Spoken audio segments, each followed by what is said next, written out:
Hello again, race fans. You are looking live at the Kart course at Atlanta Motorsports Park here in beautiful scenic Dawsonville, Georgia, where it's round two of the Georgia Karting Championship Series. There we go, round two, as I said. Bill Rigdon alongside me is Steve Newbold, and let's get things underway. If everyone would please rise, remove your hats as we have our invocation. Heavenly Father, we thank you for this wonderful day and for the great sport of auto racing. Please be with the competitors as they entertain us today and return them safely and guide them in the ways of sportsmanship and fair play. And finally, be with everyone here as they return home safely after today's event. For it is in your name we pray. Amen. Now please remain standing as we play our national anthem.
And nowhere is it more true that the last four words of the national anthem are drivers start your engines, because we are underway here at Atlanta Motorsports Park.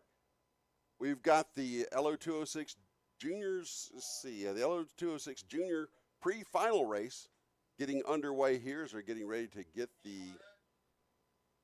let's see, are we, yeah, we are under, we actually got the green flag during the national anthem, so there we go as we are underway, and Aiden Courtney is our leader. Tell us more about these LO206 Juniors, would you, Steve?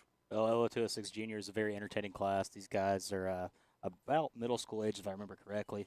Maybe a little bit older. Let me double check my notes real fast. Yep, so 12 to 15 years old. It's a standard chassis. Briggs & Stratton LO206 with a yellow slide. 206 cc, about 60 miles an hour, give or take 6.5 horsepower. And they usually run Vega Reds here at AMP. Well, I would be remiss if I didn't mention that these are, in fact, the Blazers Wings LO206 Juniors racing here as we are underway. As we said, we are into the third lap now of the 10-lap pre-final, our leader being Callan Berghofer. That's a common name that we hear here at AMP. Aiden Courtney is in second. Behind them is Talon Laney, Lincoln Massey, and Luke Coleman. Rounding out the top five.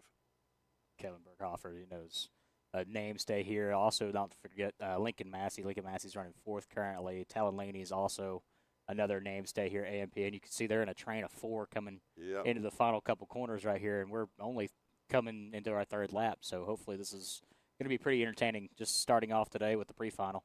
Well, we've got that pack of four that's put a little bit of distance in between fifth place Luke Corman as they come into or underneath our position and going into that tight turn up the hill. And no change so far as these guys are content to wait it out until, I guess, the money lap comes up or thereabouts. Now, you can't expect them to hold back too long because these guys, they're young and they're racy, and they're going to want to do something as soon as is reasonable, but you don't want to open yourself up to be a lose position either. Yes, definitely. Callan's very good at defending. He's also very good at leading from the point. As you can see right now, he's He's just kind of sitting there leading the train along. And the expression is you could throw a blanket over the top four, and that is definitely what you can do here with those guys. They were actually, if they weren't touching, they were millimeters apart. We have a challenge for third place now. Is Aiden Courtney. Lincoln Massey going. Trying to get around Lincoln Massey, and Massey holding on to that position. Actually, Lincoln overtook. Did he take him? Okay. And looks like Courtney just overtook it again in turn 2. That's where I got that from. Lincoln Massey is one of our buddies Charles Head's favorite interviews. Yes. And I don't think Lincoln minds being interviewed. He's the reason we have the don't hand on the mic rule here. I believe, because he's a fun interview subject. But is it a true AMP broadcast without Lincoln Massey and ice cream? No, there you go. A little bit of separation there between the top 2 and 3 and 4. So currently it's Callan Berghofer, Talon Laney, Lincoln Massey, Aiden Courtney, Luke Corman, Javier Soto, Ian Patterson, Colin Walshy, Abigail Zach, and Evan Fry rounding out your top 10. So your top 4 now come out of turn number 17, head back to the line. They're going to get the cross flags. That's halfway.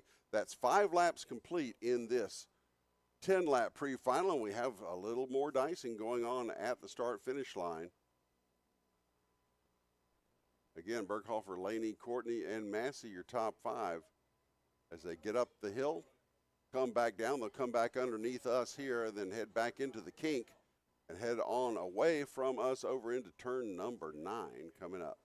So this is my favorite part of the track is the backstretch. You know, you can just kind of let the hammer down and let it eat, as I like to say. But it's also kind of difficult. I mean, you have to defend yourself if you're not paying attention.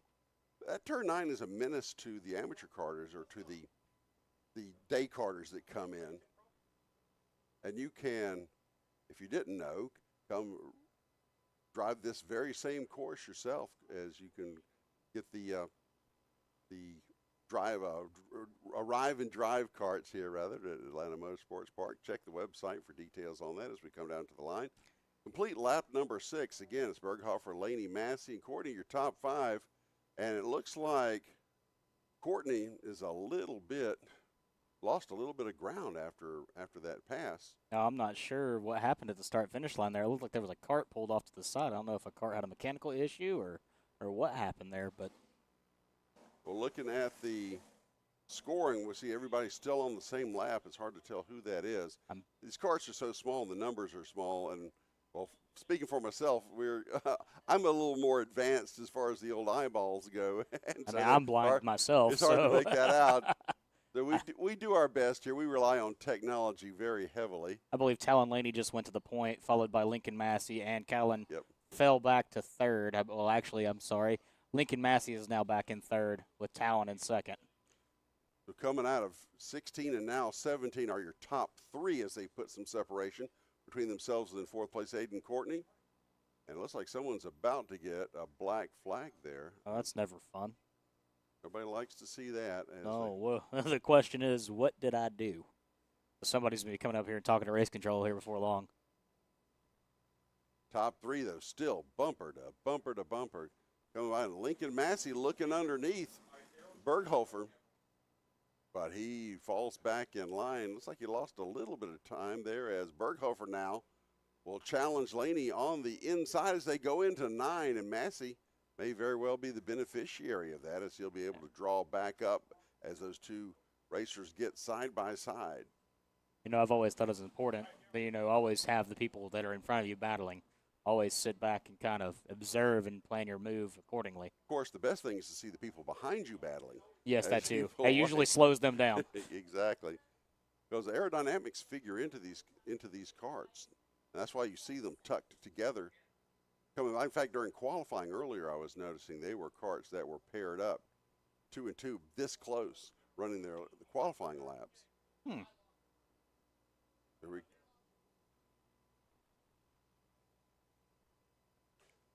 Into lap number 9 now. Laney, Berghofer, and Massey still your top 3. They're coming around to the back stretch as they enter the kink and head into that section of the track. It'll be the white flag next time around. It'll be white flag for this LO206 Juniors. Let's say the Blazers Wings LO206 Junior pre-final here at Atlanta Motorsports Park. Second round Georgia Karting Championship. Happy to be with you and have you with us today. Hope you're enjoying it. The weather here, we hadn't said much about the weather, but it's kind of overcast, but it doesn't look rainy, if you can believe that. The weather we've seen has been reported that the rain is not hitting the ground yet from up above, so we're hoping it stays that way. As we come to the line for the white flag, Berghofer thinking about it, and does, pulls off the pass, going into turn number 1, down the hill into turn number 2. And your new leader is Callan Berghofer. Callan Laney is second, and Lincoln Massey thinking about doing something about second. He was nudging Laney as they come through 4 now and into the King. See, Lincoln Massey's favorite corner is turn 9, so if he can get just right in turn 9, he should be able to possibly pull off a double pass here. We got a little bit of bump and running going right there. And here they come into the aforementioned 9. Nothing doing there as they go into the Essies, however. And the order will stay the same with Berghofer, Laney, and Massey. Massey in that black number 7 with the gold number as they great drone shot following the lead 3. Let's see what happens here. It looks like Berghofer makes the pass, and here comes here comes Lincoln Massey out of 17 down to the line. And look at that. Da, da, da, da. Lincoln Massey. Da, da, da, da. Oh, God, I love it. Every time Lincoln wins the race, we have to do that. He is biding his time and waited to the very last turn, past 2 carts to win the Blazers Wings LO206 Junior pre-final. Oh, I cannot wait for this interview. Let's do a recap of this. I mean, coming out of the corner, just pinched everybody else off and just took the lead. I mean, I guess he took advantage of some mistakes that were going on between the other two battling, and he just took advantage of it. He knew it. He knew it going to the line. You can see that there. And right after that, we're going to roll off the next group. Wow, I don't know. I think we should stop right here. I don't know if we can top that one. That was pretty entertaining. Can't wait till we get down there for the interview. So next will be your LO206 cadets. Oh, that seems to be what the meatball was for that we saw on the track. It looks like there's not a front bumper on the 90. Is that 95? I didn't get it. Yeah, it's the 95 cart. Yeah, he's probably going to be potentially underweight with no Javier Soto. I wonder if there was your Carter. Wonder if there was some contact made there that made that nose piece fall off. Well, the old line goes, "What's that noise?" I don't know, but whatever it was, it fell off. It was expensive. That's what I tell myself when that happens. Oh, yeah, that was expensive. So let's get the rundown on the lineup for the LO206 Cadet finals. Our pole sitter will be Kyle. Well, let's get them by the transponder before I start talking lineups here. This is who we have in the lineup. We've got Kyle Farrell, Isaac Carvalho, Dayani Perkins, Hunter Wilson, Ryan Hall, Leonidas Robles, Roland Smith, Luke Rohr, Robert Bartholomew, Ryan Perez, and Colin McDonald are 12 of your 13 carts. We've got a question as to who.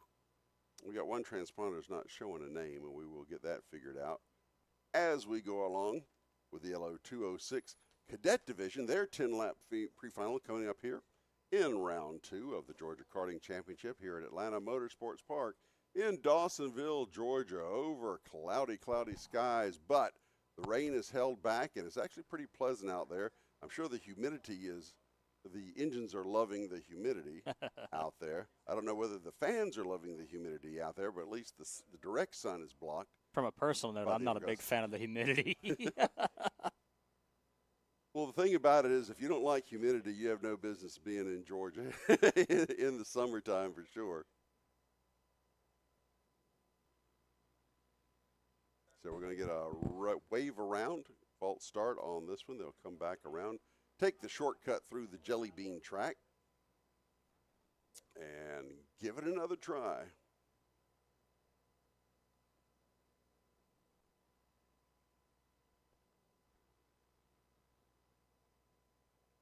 Here your LO2 have a little bit of a kerfuffle there Just a between little. a couple of the karters there towards the rear of the pack. And here they come again. Will they get the green? There's a little bit of discord as they are trying to get straightened up. And they're going to wave them off again. Yeah, I think they need to group up just a little bit closer together, and that third row looks to be a little off pace there. So maybe they can get it together this time.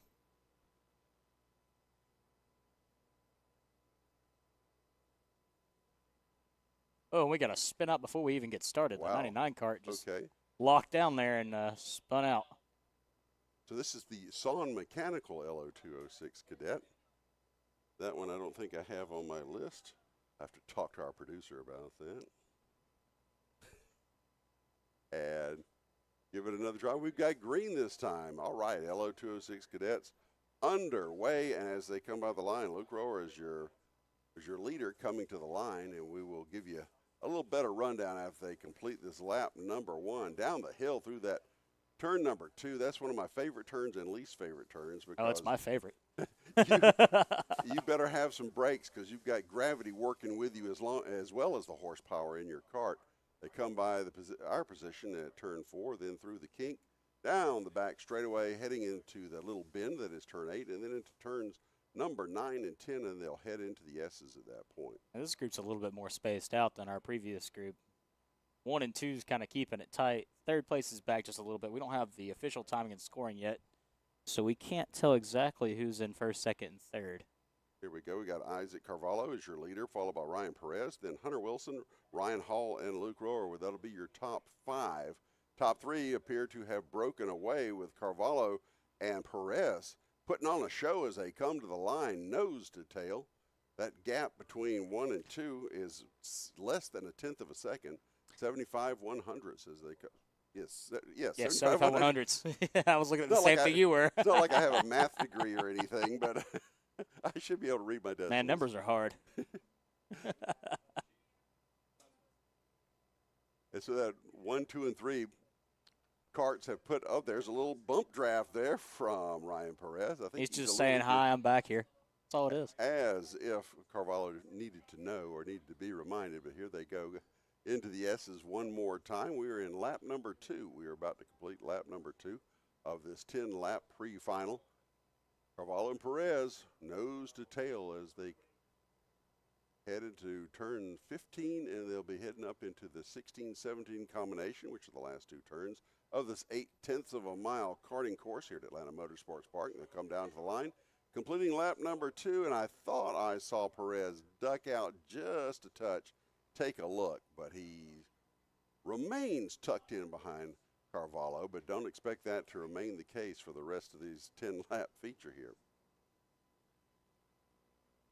Yeah, these cadets are,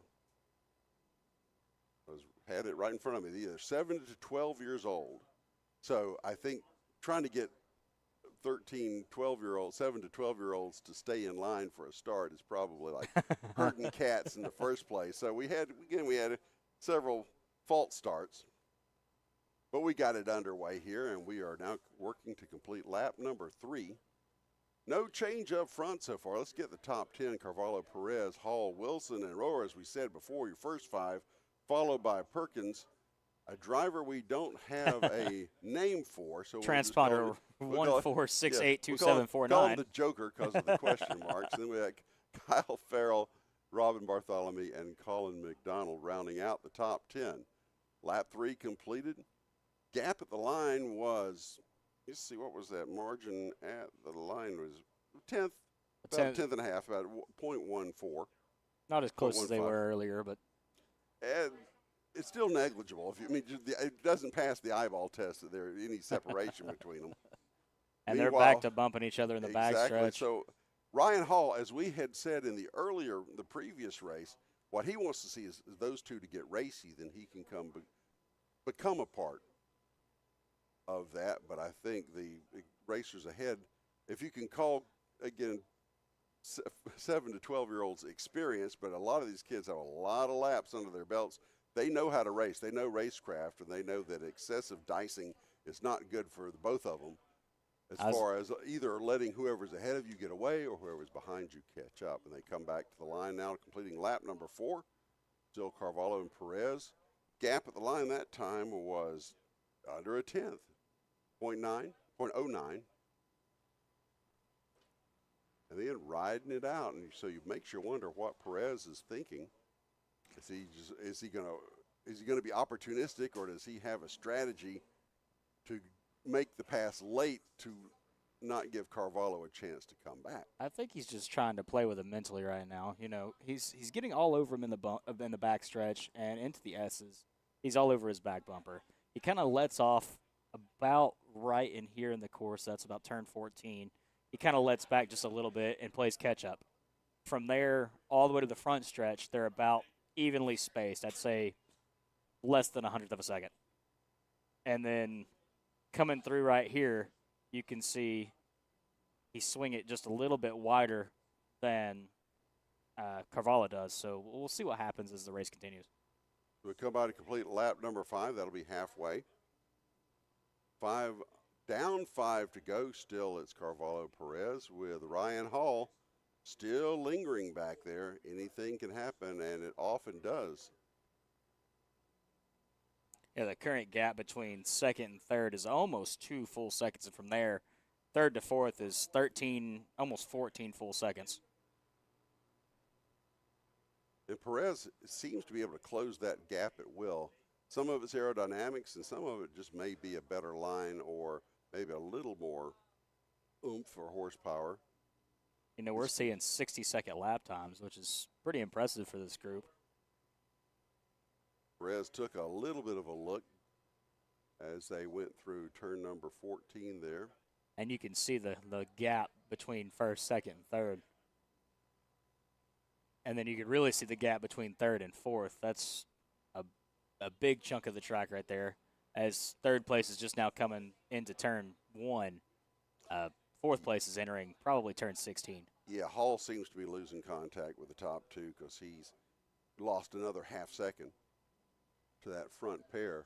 Well, it's always good to be in a group, especially in LO2s. You know, you got to worry about the draft primarily in this division.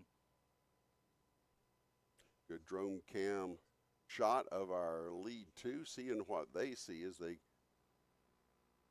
come into the turn number 9 and hit the S's. And let's watch Perez. He's giving him a little space now, but it seems like he is not backing off as soon as Carvalho is. Now, of course, Carvalho being the leader, he can set the pace, but Perez is able to stay off that brake just a little bit. And then he's waiting for that mistake, as we were saying, and there goes Ryan Perez around Isaac Carvalho. Got a little too hot coming out of 17, got into the grass, and it cost him the lead. I'm not sure if he just stepped off right there because he was looking back or what happened there. From our vantage point, it looks like he just might have just throttled it a little too hard exiting the corner. Well, that's 7 laps complete. We have less than 3 to go here before we decide this pre-final. Looks like our leaders are catching up to some lap traffic here, so that's definitely going to play a factor. There's patience, and then there's aggression. And when you've got somebody on your tail and you hit that lap traffic, you can't afford to be too patient. And look at that, as Carvalho makes a great pass underneath in 14, gets back around Perez, changing the lead as they come across that lap traffic. And now they're side by side. They split the lapper. And I thought that that Perez was in a position to take it back from him. But he backed off before they got to the line, and your top 2 now are Carvalho and Perez. The driver that just went a lap down was Colin McDonald in the 23 cart. So here we are with 2 laps to go. We're on lap number 9, so they'll get the white flag this time by as we see our leaders come through the kink. Following them up that little rise, then back down through turns 8 and 9. They'll come around and hit the S's for the next to the last time as we complete the penultimate lap. And I have to throw the word penultimate in every webcast. As we crest the hill, and look at that. There is Perez taking an eye to the outside, maybe setting up a move to the inside in a subsequent turn. He looks down underneath. They both swing out pretty high. Ooh, and that's about where Carvalho went off earlier. he got pretty high there, but he stayed on the rumble strips, and he maintains the lead as they take the white flag. So this is the last time through. So if Ryan Perez has another pass in him, he's going to have to execute it, say, in the next 14 turns or so as they come through turn number 4 now, underneath our broadcast position, heading back into the kink and to the backside of the course. So he's closing in on him ever so slightly here. He might try to make his move entering the S's. So we've got the Mario Kart view here from the drone, and there's a little bump. He doesn't have a turtle to throw at him or anything, unfortunately, but he'll do what he can to get around in this last half of this final lap of the pre-final for the LO206 Cadets, brought to you by Swan Mechanical. And here is Ryan Perez looking. We saw a move on 17 the last race. Will Perez be able to do the same as Lincoln Massey? He's going to pull out, maybe get a wheel up, but it won't be enough as Isaac Carvalho holds on to win the LO206 Cadet pre-final. Separated. That was a close one. That was separated pretty closely. It was a great race in a different way, in that Carvalho was able to hang on, was able to survive a mistake, and then come back around and recover and end up winning the pre-final. So he'll be your pole sitter in the main later on in the racing program today. So your top 5 are Carvalho, Perez, Ryan Hall, Hunter Wilson, Luke Rower. The next 5 would be Roland Smith, Kyle Farrell, Roland Smith, Kyle Farrell, Deani Perkins, Robert Bartholomew, and Colin McDonald. After that, not misfortune, but getting lapped anyhow, will be your number 10 cart, followed by Leonidas Robles, who I don't think ever even got underway. Leonidas did not run, I don't believe. All right, let's look at this interview that we have.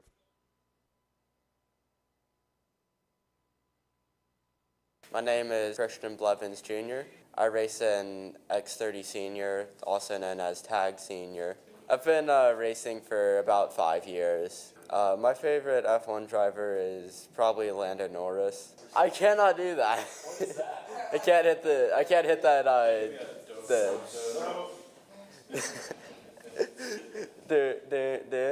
Yeah, I can't do that. I can't do it. Well, that was a good try. I think I think we'll leave that to the professionals with the da da da da. We're just kidding. But yeah, it's That's what interviews are all about, is embarrassing the subject. So good job there. Good job. So if you want to come be embarrassed by the AMP staff, just let us know. We can accommodate you. Big shout out today to Carson Craig down there in the pits. He told me I was bringing the '90s look back, so I've got the hat, the mustache, perfect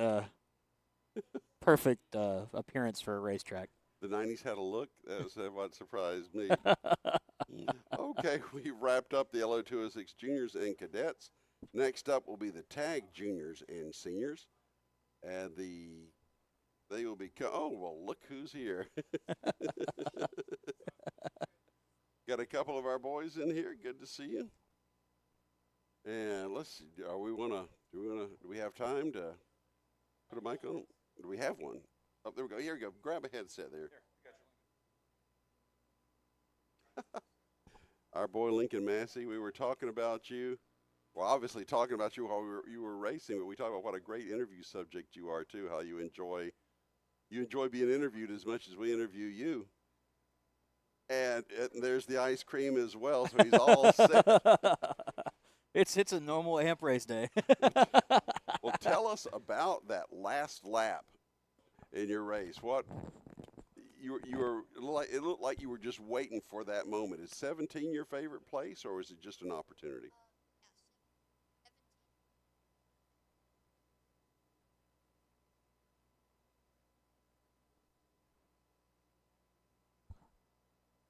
It works out that it's the last turn, though, so that he didn't have a chance to get back around you on that. But, I mean, how's the track out there? It's very overcast. It looks like it wants to rain, but it isn't. How's that affecting the performance of your kart?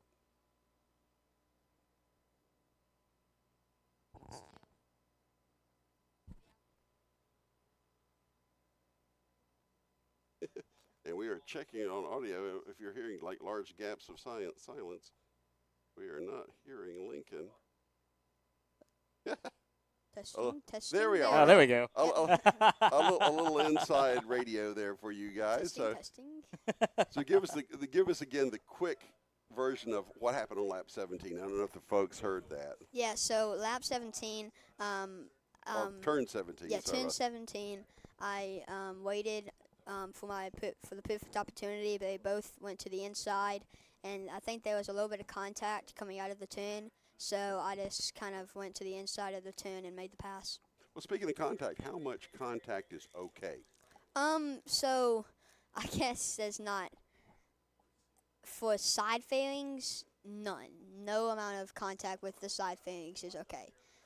Bump drafting, that's perfectly fine as long as you're not ramming people off the track. And that was going to be my next question: is can you help them up the track by that? But that Yes, you can. You can. you just can't. Yeah, you can't can't bash them. Okay. Yeah, no. Okay. Well, again, that's been the best race of the day so far, the young day so far. So we're looking forward to that. Will we see more of the same? Are you starting up front in the final? Are we going to see more of the same, or are you just going to walk away from it from everybody? I'm hoping that I can walk away, but we're just gonna have to see. You've embraced your Max Verstappen Oh yeah. esque right here with the driver's suit. Do. Max Verstappen. Do. It's always fun when you're up here.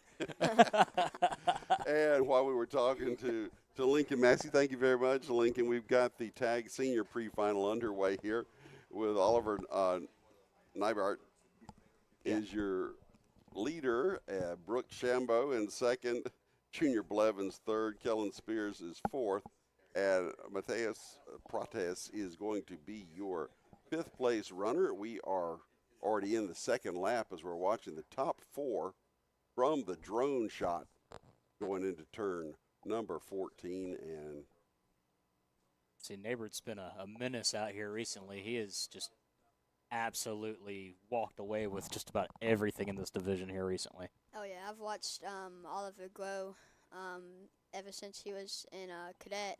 When I raced with him in Cadet, he went from there and he didn't even go to LO Junior. He just went straight to KA, and he's like grown in skill so much. So I'm pretty proud of him. now these are the Tag Seniors, and I love this, ages 15 and up. So you can be 15 and be a senior. So I guess I'm in good company with the 15-year-olds. I'm going to get beat. I'm just going to be completely honest. I'm a little overweight, so I'd probably run a Masters. Oh, my gosh. I'd have or to. Legends. I'm not old enough to qualify for Legends, but I'm old enough to, I'm not old enough to qualify for Legends, but old enough to definitely run in this division. Anyways, looks like we had a side-by-side battle there crossing the line, like Keelan Spears and Junior Blevins were side-by-side in third and fourth. Meanwhile, Oliver Neibert's trying to say goodbye to the three karts behind him. And going back to what apparently has turned into the theme of the day is that these three karts need to stay in line if they have any hope of sniffing victory. And just as I say that, we get Chambo and Spears side by side. Spears moving his way up the pack. Maybe he's going to be the challenge for Oliver Neibert. Yeah, he kind of just scooted past everybody right Kind of there. disposed of him. And look at that. He's already cut the margin between the three kart pack and the leader pretty much in half as they come down to the line. That may be something worth keeping an eye on, is that differential as they come across the line between Neibert and Spears now was a little over a second. Let's look at that again in a lap or two, and we'll see if Spears is actually chopping down on that or is just merely pulling away from third and fourth from Shambo and Blevins as we are working lap 5 now of this 10-lap pre-final. They will get the cross flags the next time by as they head into turn number 9. And while we're looking at that, I don't know if I'm not sure about the eyeball test on this one, but it doesn't look like Spears is gaining too much ground on Nybert. He might have gained maybe half a second. We said 1.076 to be accurate here. And he's cut down maybe 5/100ths of a second off of that, or 50/100, excuse me. Not half a second. No, half a tenth. So it'd be 5/100ths. That's right, half a tenth. Math is not our stronghold up here. We're not very good at it. Looks like there's a challenge. Junior Blevins and Brooke Shambo seem to be going back and forth, entering the kink. Let's see what happens here in the S's. And he goes for the pass, and let's see if he secures it. See if Brooke's going to stick it. Nope. Brooke stuck it right back in there and took the position right back. So there you go. What's called the crossover move is as Blevins got a little too high completing that pass and left the door open for Shambo to take it right back. And our top 4 remains the same: Nybert, Spears, Shambo, and Blevins coming down to get. Well, they got the cross flags last time, so we're now completing 6 laps. We're working on lap number 7. The margin at the line, yeah, Kellen Spears hacking into that. Don't know if it'll be enough. He's now 9/10 of a second, so he's lopped off maybe a tenth. But with only 3 laps to go, will that be enough? Now he's got to wait for a mistake or something. Meanwhile, there's that dicing going back and forth. Blevins and Shambo 9 are and side 10. by side. Side It's by- contact made by Blevins and the Shambo. A little bit, and boy, it cost him. It cost both of them. Yep. It looks like Paredes just happened to swing through there, coming from 5th up to 3rd and then back to 4th. So he was the beneficiary of that little bit of contact there. Meanwhile, your top 2 also benefited from that, as it pretty much put those 3rd and 4th, now 3rd and 5th place contenders pretty much out of the running for the victory. Meanwhile, back at the line as we complete lap number 7, Nybert is still your leader. Kellen Spears now more like 1 second behind, so that lead is pretty much stabilized for the moment. So it's Nybert's race to lose at this point, unless Kellen Spears can optimize his line, find a little extra horsepower, I don't know, get out and push, whatever it takes to get that kart a little bit faster. In the remaining couple of laps here, will be 2 to go when they come to the line, complete lap number 8, and here they come out of turn number 17. Meanwhile, we're looking at that 3rd through 5th place battle. That's tightening up a bit as Paredes ends up in 4th. Shambo holds on to 3rd, but Blevins seemed to be the one that came out the worst for wear in that little confrontation that we saw a couple of laps ago. And meanwhile, he's looking to get back around Paredes, and he does look anyway as they head in the kink. I thought he had it there, not going to lie. He's going to try again, probably entering the S's, because he seems to have a later braking zone than everybody else. Well, here he goes into 9. He has it for the moment. Can he hang on? And he does. So Blevins will move back into 4th, and that's probably where he should be as far as where they were running performance-wise. It was just that little bit of an altercation that the 2 had that allowed Paredes to even get up there. Looks like we got the white flag out on Oliver Nybert. Yep. And Keelan Spears is trying his best, but I don't think he's going to catch him. Yeah, at the line that time, but still a little more than a second, so he gained. Well, Spears lost a bit to Nybert on that last lap. The real battle we're looking at is the battle between 3rd and 4th with Brooke Shambo and Junior Blevins. So let's see what happens here as they enter the S's. It looks like Junior Blevins is kind of content right now to sit right there. Maybe he's going to make his move a little bit later on in the course. He's tightening it up a little bit as they head through the S's and they come through. He's got 3 more corners to make his move. Let's Yep. see what happens. There they come through 14 into 15. And it can all happen here at 16 and 17 when they come out to take the white flag. That's a checker flag. That's right, checkered flag. Oliver Jeez, Nybert. I just wanted it to go on for another lap. Another lap, I think Blevins could have had Shambo. I really do. But checkered flag this time by, and your winner is Oliver Nybert, followed by Kellen Spears, Brooke Shambo, Junior Blevins, Mateus Paredes ends up in 5th with Luke Kondrowski, Oz Cheek the 4th, and Lucas Donahue rounding out the 8-kart field in this Tag Senior pre-final. Well, that battle between Shambo and Blevins was very entertaining. It had a little bit of everything. Had Yeah, some it bump did. drafting, had some Had looking some in and out, drama. had some drama, had some contact. And yeah, we all come to see the wrecks, right? So that's they had a little bit of that for us. And, all right, so next up then will be the kid cars, right? Am I reading that right? I believe that's correct. Yes, kid cards. The kid cars coming up. That'll be on the shorter track. Actually, these are we have 2 kid kart divisions now. These are the kid kart comers. Now, I think they just made that division up just for the alliteration, so you can see the comer carts for the kids. Yeah. With the kids in them. But anyway, So the kid kart comers will be coming out for their pre-final. I'm being shown by meteorologist Steve Newbold that the clouds are coming across, but nothing's showing on the ground yet. nothing quite yet, but it looks like we might have an interview down here with Oliver Neighbor, our race winner. Go ahead and take it away, Carson.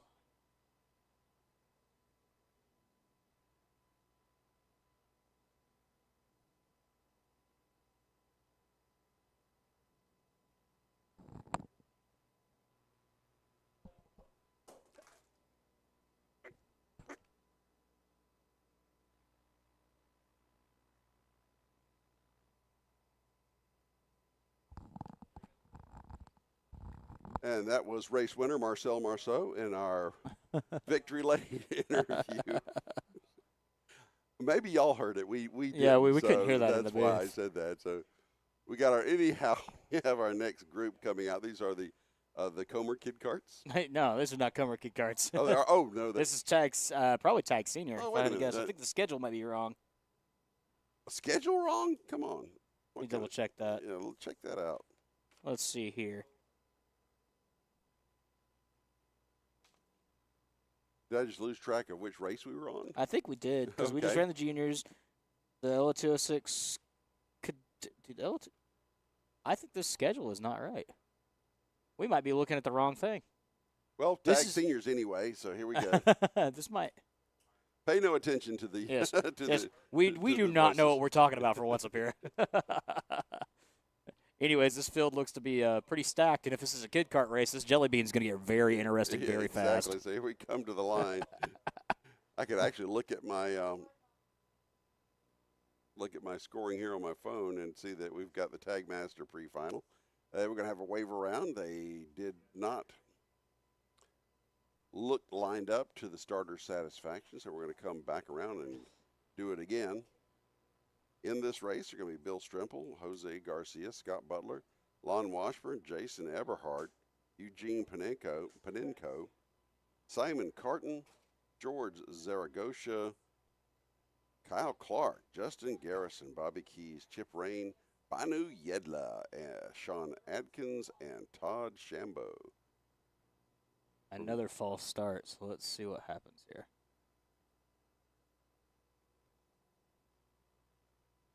So the Tag Masters, let's get some stats on that one for you.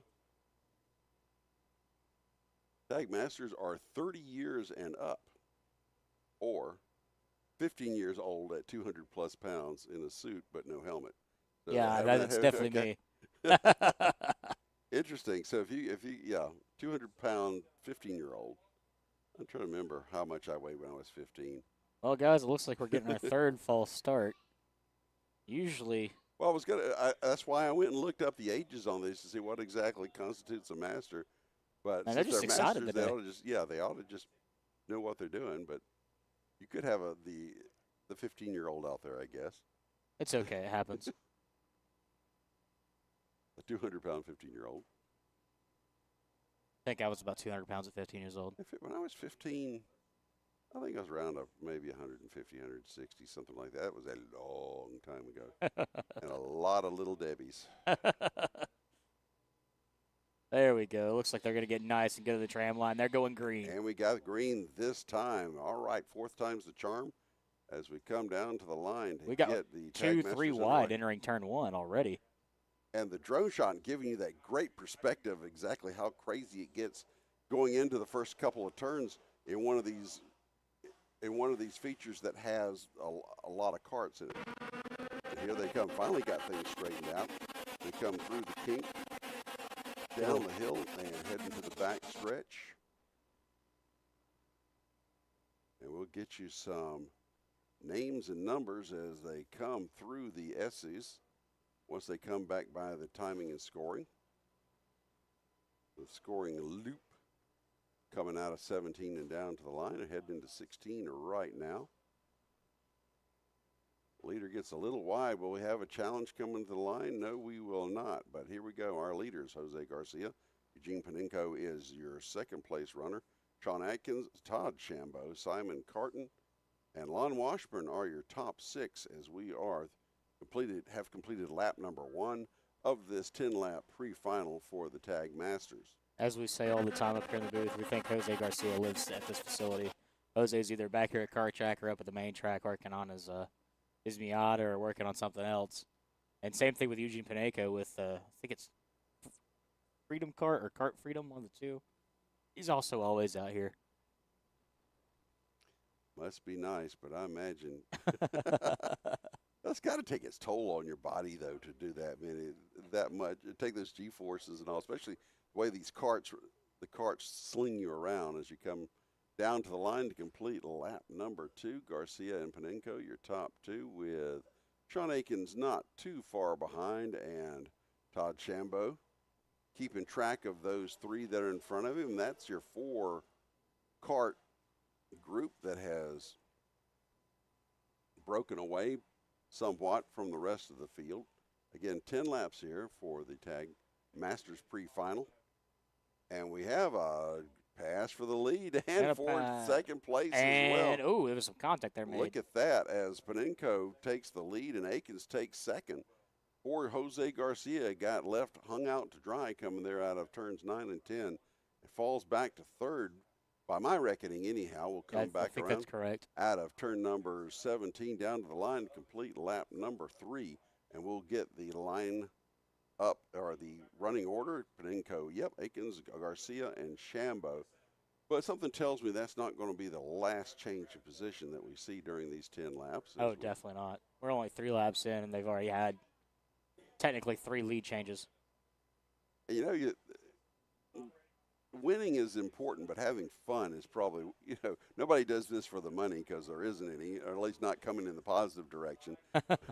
But and Eugene just got collected, and got everybody, the top 3 of the top 4 taken out. I hope we can get a replay on that because I did not see exactly what constituted all that. I believe what happened was Akins was trying to get that position back from Panenko, give him a little bit of help into the turn, and helped him a little bit too much. He got turned around, and Garcia and Shambo, I believe, were the ones who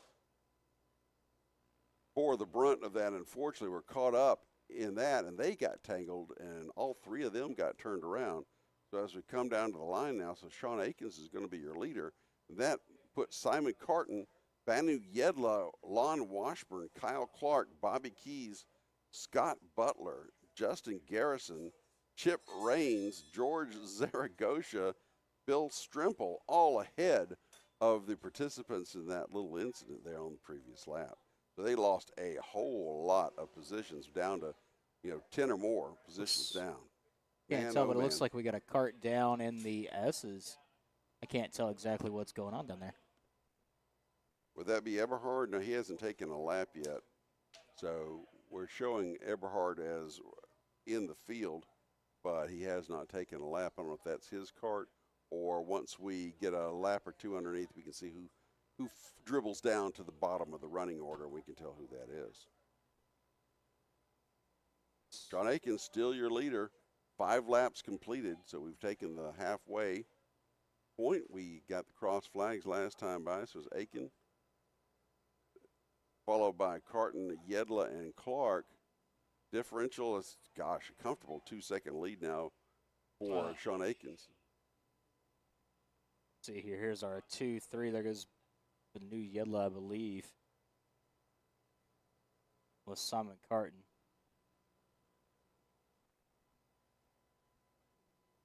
And that was, I'm still just thinking back to that incident. It's just, as they say, one of those racing deals. But it's unfortunate that you get caught up in somebody else's misfortune. But Oh, that's the nature of the beast. As we come back to the turns 3, 4, and 5.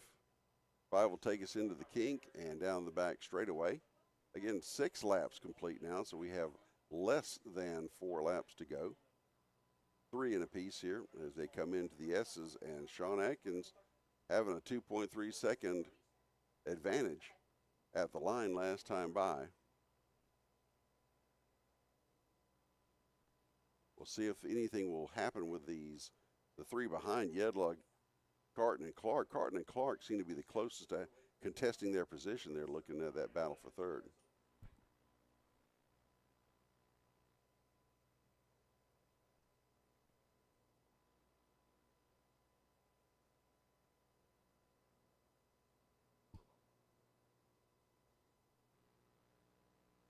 Sean Aikens still hanging on to that lead. He's built that up to, actually, it's diminished a little bit. Yedla maybe plucked a tenth of a second off of that lead as they're at 1.9 seconds, completing 7, going into lap number 8. So they'll get the 2 to go signal the next time by as we're working on 8 of this 10-lap pre-final for the Tag Masters. You can see that Eugene Paneco has come back up through the field a little bit. He was 11th. Now he's scored 8th. Same thing with Chip Raines. Chip Raines was We back have there a a little bit. action back for third with the 2 laps to go, but it was Karting and Clark swapping and then swapping back as they came through turn number 17. And there goes Clark back under Karting again as they go into turn number 2. So there is a hot battle there for third place between these two. They've traded positions 3 or 4 times in the last lap. Let's keep an eye on them, and here we go, looking to the inside, going into 9. Ooh, somebody got a little squirrely there.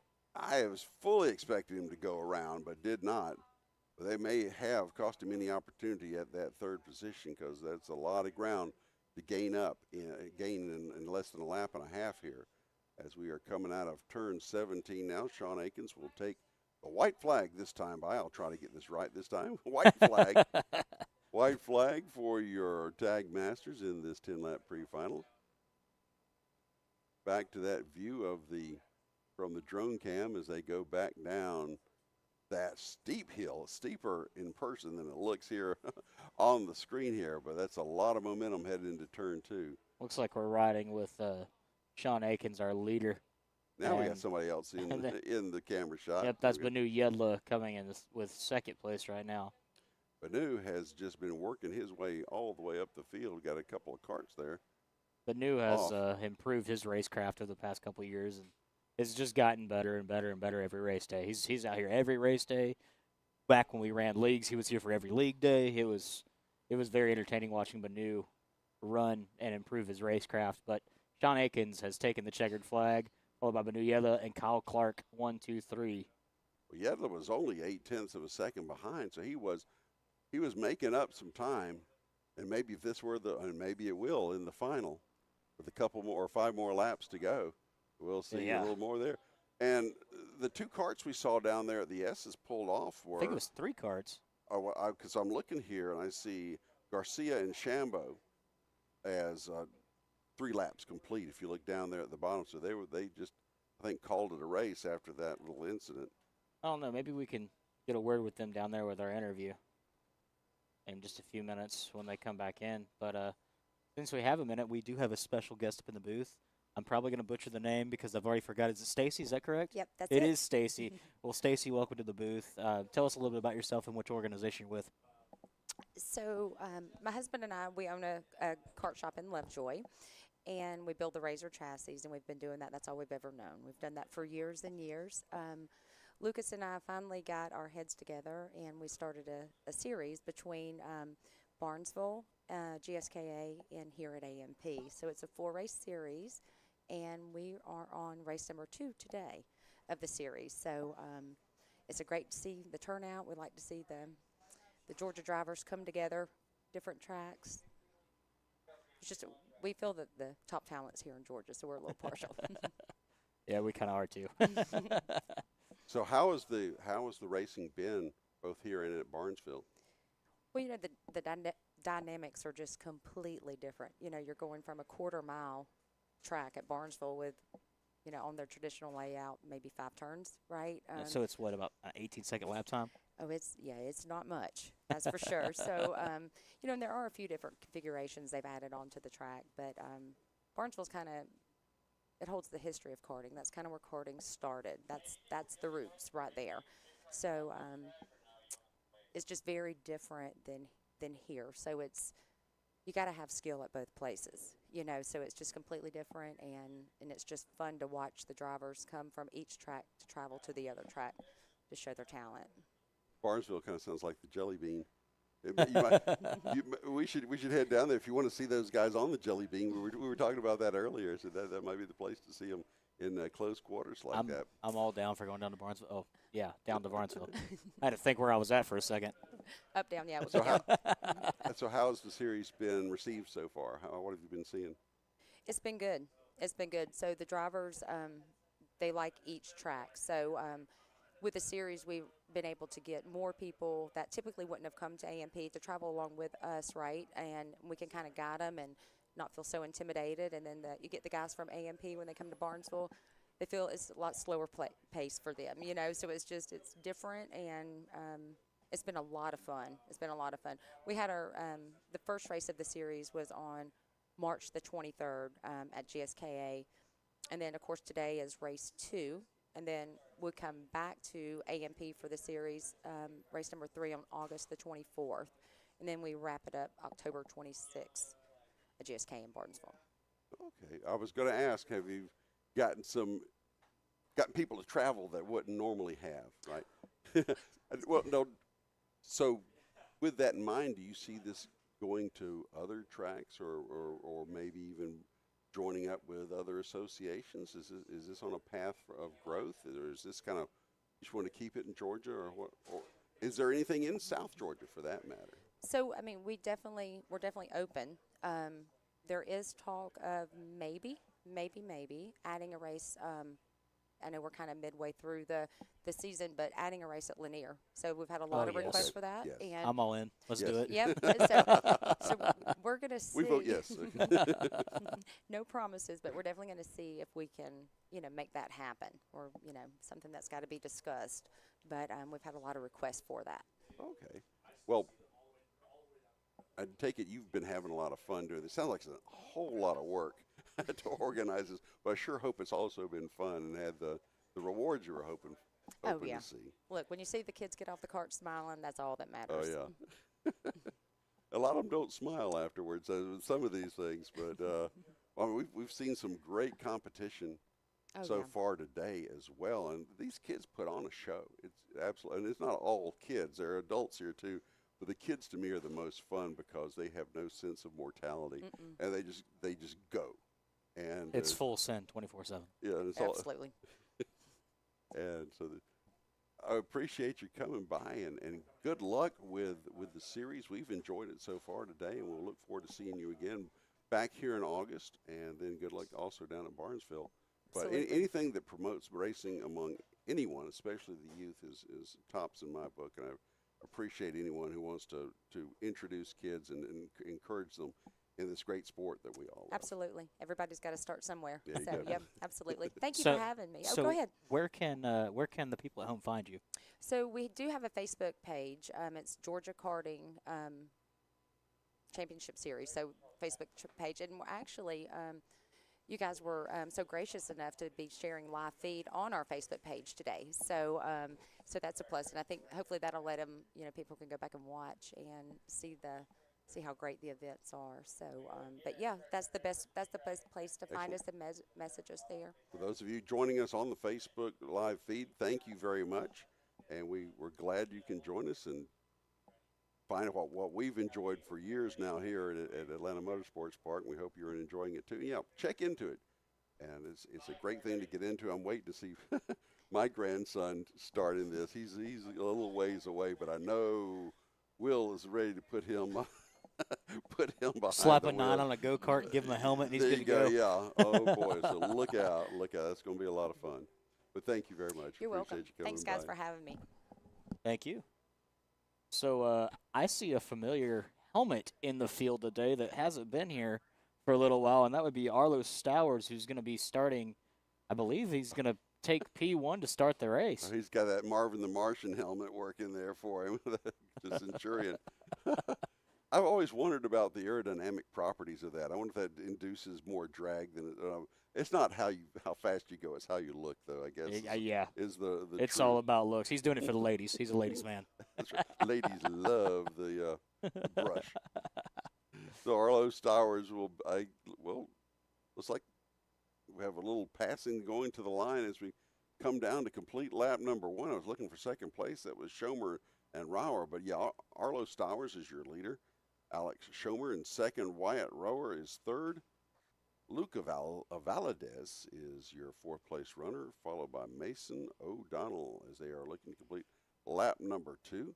Again, this is the Jelly Bean course, and we got one off. Got a spinner.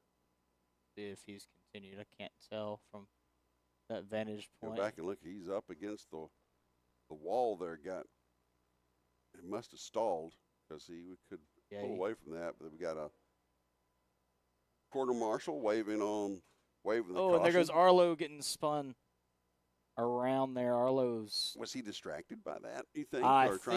I think he was trying to slow down and he didn't catch it in time, but I believe he's stuck on the curbing up there. Well, these are little kids, but those carts still have a bit of power for them. And you can see what can happen. They can snap around on you. And there we got Arlo straightened out as well. So as we come back to the line, complete lap number 3 is now Alex Schomer inheriting the lead. Luca Valdez will be second. Mason O'Donnell third.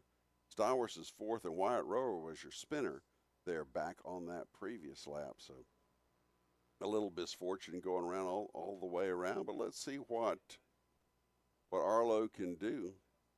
See if he can make up any of that ground that he lost in that incident. But yeah, whenever there's a corner marshal with a flag, you have to slow down. You cannot challenge for position. You just hold steady until you're out of that zone where that yellow flag is waving. Of course, that's for the safety of course workers and competitors alike whenever there is an incident like that. Now we've got a side-by-side battle going here is this for the lead? Is this Schomer and Valdez? Like Valdez got around Schomer, if that's what I'm seeing here. And Stowers, we saw just cross the line. So, yeah, I think this is 1 and 2. Yep, so Schomer is your leader and Valdez is second. Now, apparently, Schomer got back around Valdez because running order stayed the same for the lap, and I was looking somewhere. I guess we were too busy looking at that spinner to see that there was some action up front. But right now, it's Schomer and Valdez coming around now to complete lap number 7. We'll have 7 in the books this time by. There'll be 3 to go when they take to the line here. Again, we got 2 classes today, 2 kid kart classes. There's another K word, kid kart classes. With the Comer and what was the other one? Should be the LO206. LO206, yeah, kid karts. So we have twice the kid cartage today here at Atlanta Motorsports Park. It's good to see the growth in both series.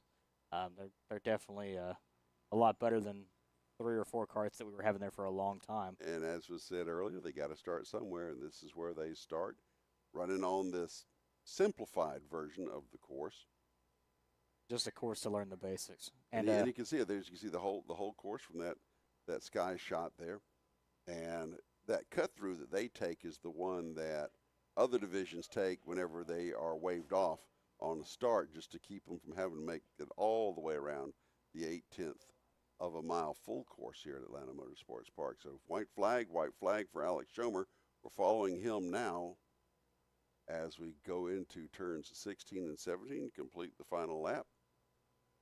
He'll come down uncontested to the line, and the checkered flag is out for Alex Schomer, your winner in the Kid Kart Comer pre-final.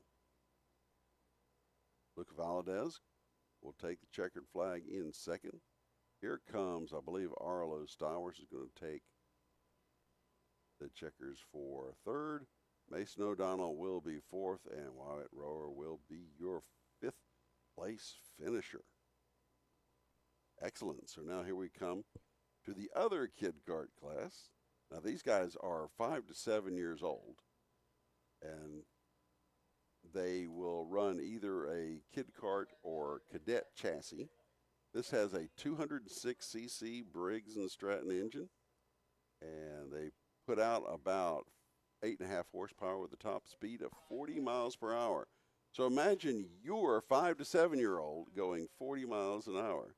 So speaking of 5, 7-year-olds going 40 miles an hour, AMP actually just started this Junior Discovery program. It's ages 5 to 11, and it's a 2-hour version of the class junior experience. The program only costs $199 and is the perfect starting point for any aspiring junior racer. To learn more about different kart racing academies, please visit us online at ampkartracing.com. Nice. Good read there. I'm glad we just kind of put it all together for you. So All right. we're going to do a quick little intro video here of a LO206 driver. So let's see who we got on the camera. Harrison Manch. I've been racing for 1 year.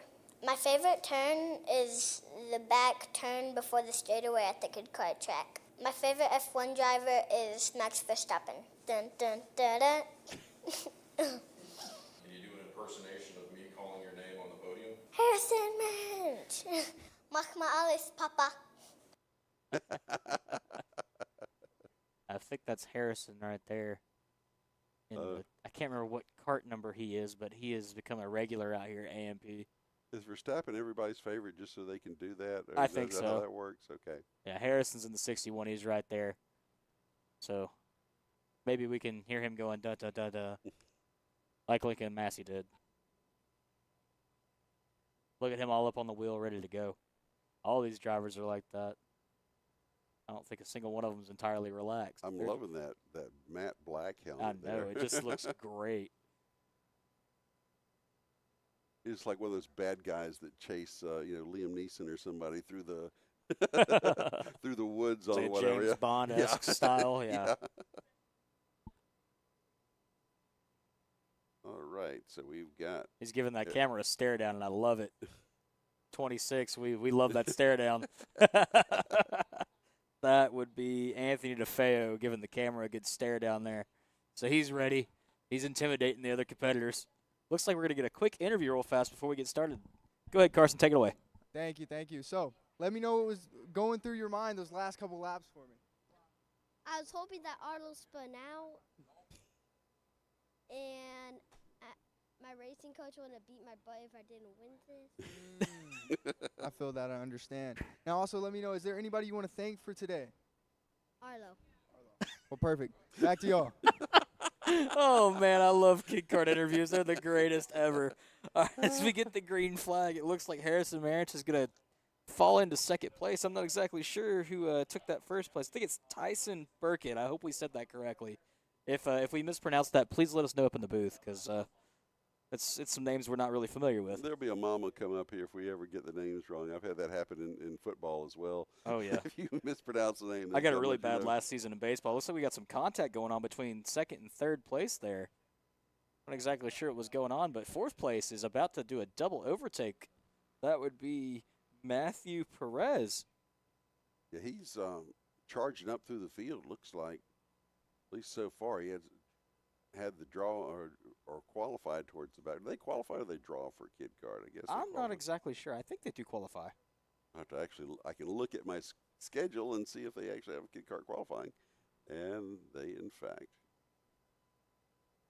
do. Yes. So not a good starting spot, but he's working his way up. So after the completion of lap number 2, it's Tyson Burkett is going to be your leader with Luca Vino Figueroa is second, Matthew Perez third, and Harrison Marich will be your fourth place runner. Then our Ryan Merard with the black helmet that we like so much will be Okay. running on The fifth there. Intimidator look The going. Really look like a I don't know, like a robot. I mean, Type of like something I really like it's the like- all it's blacked out look. It looks really good, buddy. Coming by now to complete lap number 4. Running order will stay the same now with Burkett, Perez, Figueroa, and Marich will be your top 4. They're staying fairly tight there. In fact, it looks like the second 2, the 3rd and the 4th place runners, may be tightening up a little bit on those top 2. And if we had a 4-way battle, we got a look outside right there by Marich, but nothing doing as they come down to the line to complete lap number 5. That will be halfway through. We'll have 5 more to go after this. Again, on this shorter course, it doesn't take very long to run these. These karts aren't quite as fast, but the course is substantially shorter. And you also notice that they start from a standing start. Because if you thought getting the 7 to 12-year-olds lined up, imagine imagine 5 and 7 to get them. Well, Marich Hold just steady. overtook Luca. So let's see what happens here in the next couple corners. They're pretty tightly contested in 1, 2, 3, and 4, but it looks like they're kind of breaking it up just a slight bit right now. We'll come out of turn 17 again. This will be the completion of lap number 7. Burkett, Perez, yeah, let's keep an eye on number 61, that 3rd place car just crossing the line now. Harrison Marich, can he do anything with Matthew Perez, say, and even Tyson Burkett in the next 3 laps? The gap between 1st and 3rd is 2.2 seconds as they came by the time before. We'll find out if that gap has closed any. 2 to go coming by, getting the 2 to go.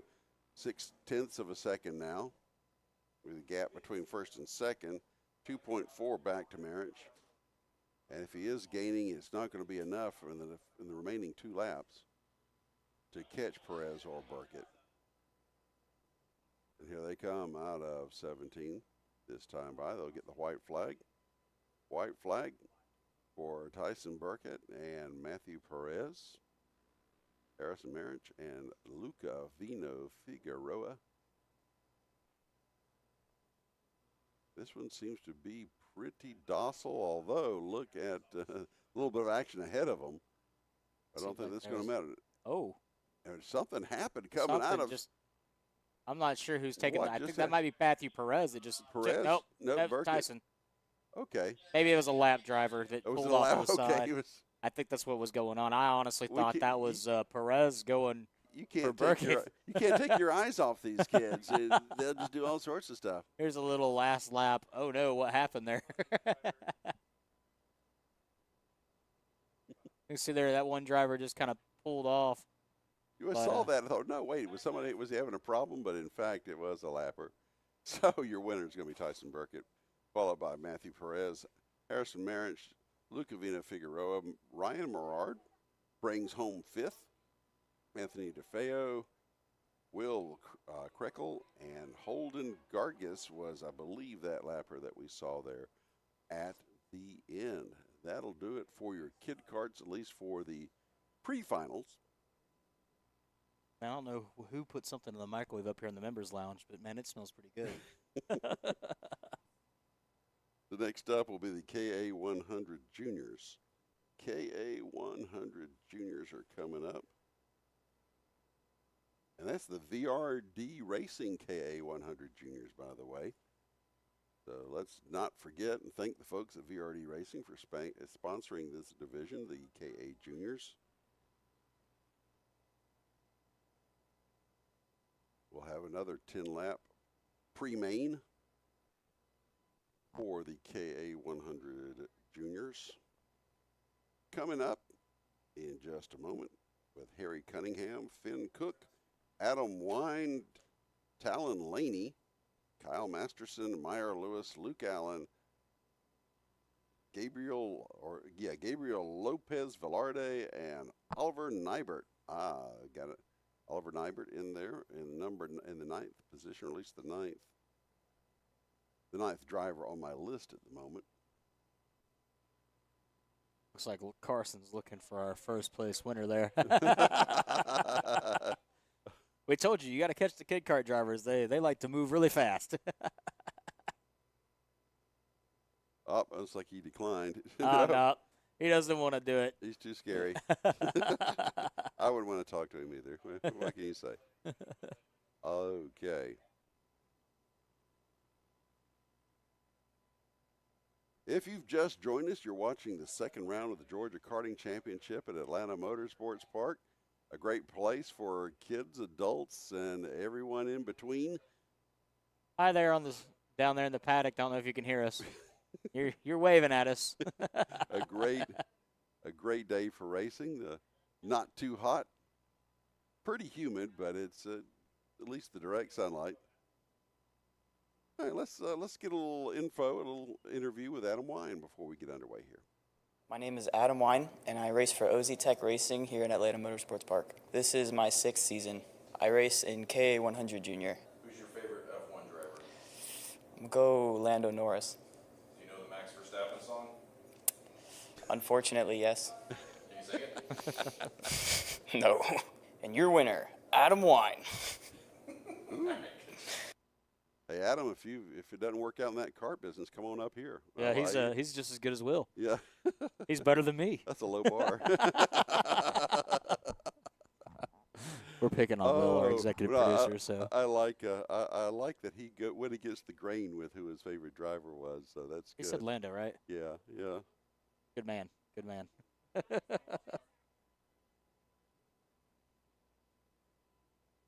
So here are your. We did say the tag juniors, right? Yeah. The KA100 Junior. Oh, the KA100. Sorry about that. Yeah, I was looking at it. The VRD Racing KA100 Juniors as they come down slowly out of turn number 17. Like they were in pretty good shape, at least when they entered the turn. We'll see if they get the green, and they will not. They're going to get a wave around, and they will try it again one more time, or at least one more time. We've had incidents where we couldn't get a division started, so they just pulled them off and put them at the end of the program just because they could. Well, we also had a couple. We had a couple instances a couple years ago where we had I don't know if they still do it, but after 3 or 4 attempts, they would invert the field. That'll teach them. It was one of the most entertaining finals I have ever seen. They should have the big wheel like they do at short tracks where you spin it and how many positions do you invert? Oh, yeah. Looks like we're going to go green here. Get a little bit of contact coming to the line. A lot of bit of contact entering one right there between the 4th and 5th place driver. I believe that's Meyer Lewis and Adam Wine, actually. That's our boy Adam Wine. As the field comes by underneath our broadcast position into the kink, heading to the backside of the track, going into that gentle turn number 8, and then that big old turn number 9. This is where a lot of the action, a lot of passing, a lot of heartbreak and tears happen at that turn number 9 as they come now into the bend at 13 and 14. They'll crest the hill and head into turns 16 there, the last 2 turns, 16 and 17, as we enter the front straightaway, and we'll finish lap number 1 with our leader beating Gabriel Lopez Velarde, followed by Oliver Nybert, Talon Laney, Adam Wine. He'll be in 4th, and Harry Cunningham. That's your top 5 as we've completed the first lap of this 10 for the KA100. So Junior, far, a pre-final. So far, all of our races have been fairly tame, which is a little different. Those past couple races have been kind of interesting. Well, I think when you get the opportunity to advance position, you don't your brain kind of checks out because you see that opening, you think it's big enough or that opportunity is good enough, and sometimes it doesn't work out that way. But so far, so good. I mean, we did have that 3-kart mess a couple of races ago that cost several drivers position. In fact, it knocked a couple of them out of it, as it turns out. So it's not been completely pristine, but you can look at the drift through that corner. That's a great angle to see them coming through that turn. As they'll come back up the hill, again, past where we are, we're in that little building there, buried inside there, in the bunker. through the kink, which they pretty much straighten out. It's a kink in, I say kink in name only, but it isn't a whole lot of drive. If you take the right line, you don't have to do a whole lot of left and right through there. I believe Same cannot be said for these S's. Can't remember what Talon Laney's driver's suit looks like, but I believe he might be in the lead. We got to talk to our producer about getting those little tags that float above each of the cars. That'd be great. Yep, yeah, Oliver Nybert is your leader. Gabriel Lopez Velarde falling back to second, then Harry Cunningham, Talon Laney, and Adam Wine. Again, your top 5. 3 laps in. We're working on lap number 4 here of the 10-lap pre-final in the VRD Racing KA100 Junior class here at Atlanta Motorsports Park. Round 2 of the Georgia Karting Championship. The action has been hot and heavy, and just as I say that, we have a battle for 4th place going on there between Laney and Wine. Wine thought about getting on the inside and did for a moment, but wasn't able quite to pull it off. And we'll see if anything happens with that 4th and 5th position coming out of 17. He looked slightly to the inside, but nothing happening there. We get to the line then. Nybet, Lopez Velarde, and Cunningham, your top 3, and they are pretty darn close. Nybert keeping a little bit of a gap, but we've seen those not last very long, especially when you've got 2 cars lined up behind you, intent on catching you rather than settling 2nd and 3rd among themselves early. And look, just as I say that, a look to the outside by Velarde on Nybert, and just as they come out of the S's, they are nose to tail. And there they go, right past your vantage point there. Entering the last few turns of this course, this 0.8 of a mile course, as we'll get the cross flags this time by, meaning halfway, and we've got a challenge for the lead. Velarde thought about it, and he actually got a baby up a wheel, but it wasn't enough, and he decided wisely, most likely, to settle back into line as they complete lap number 5 to go here in this pre-final.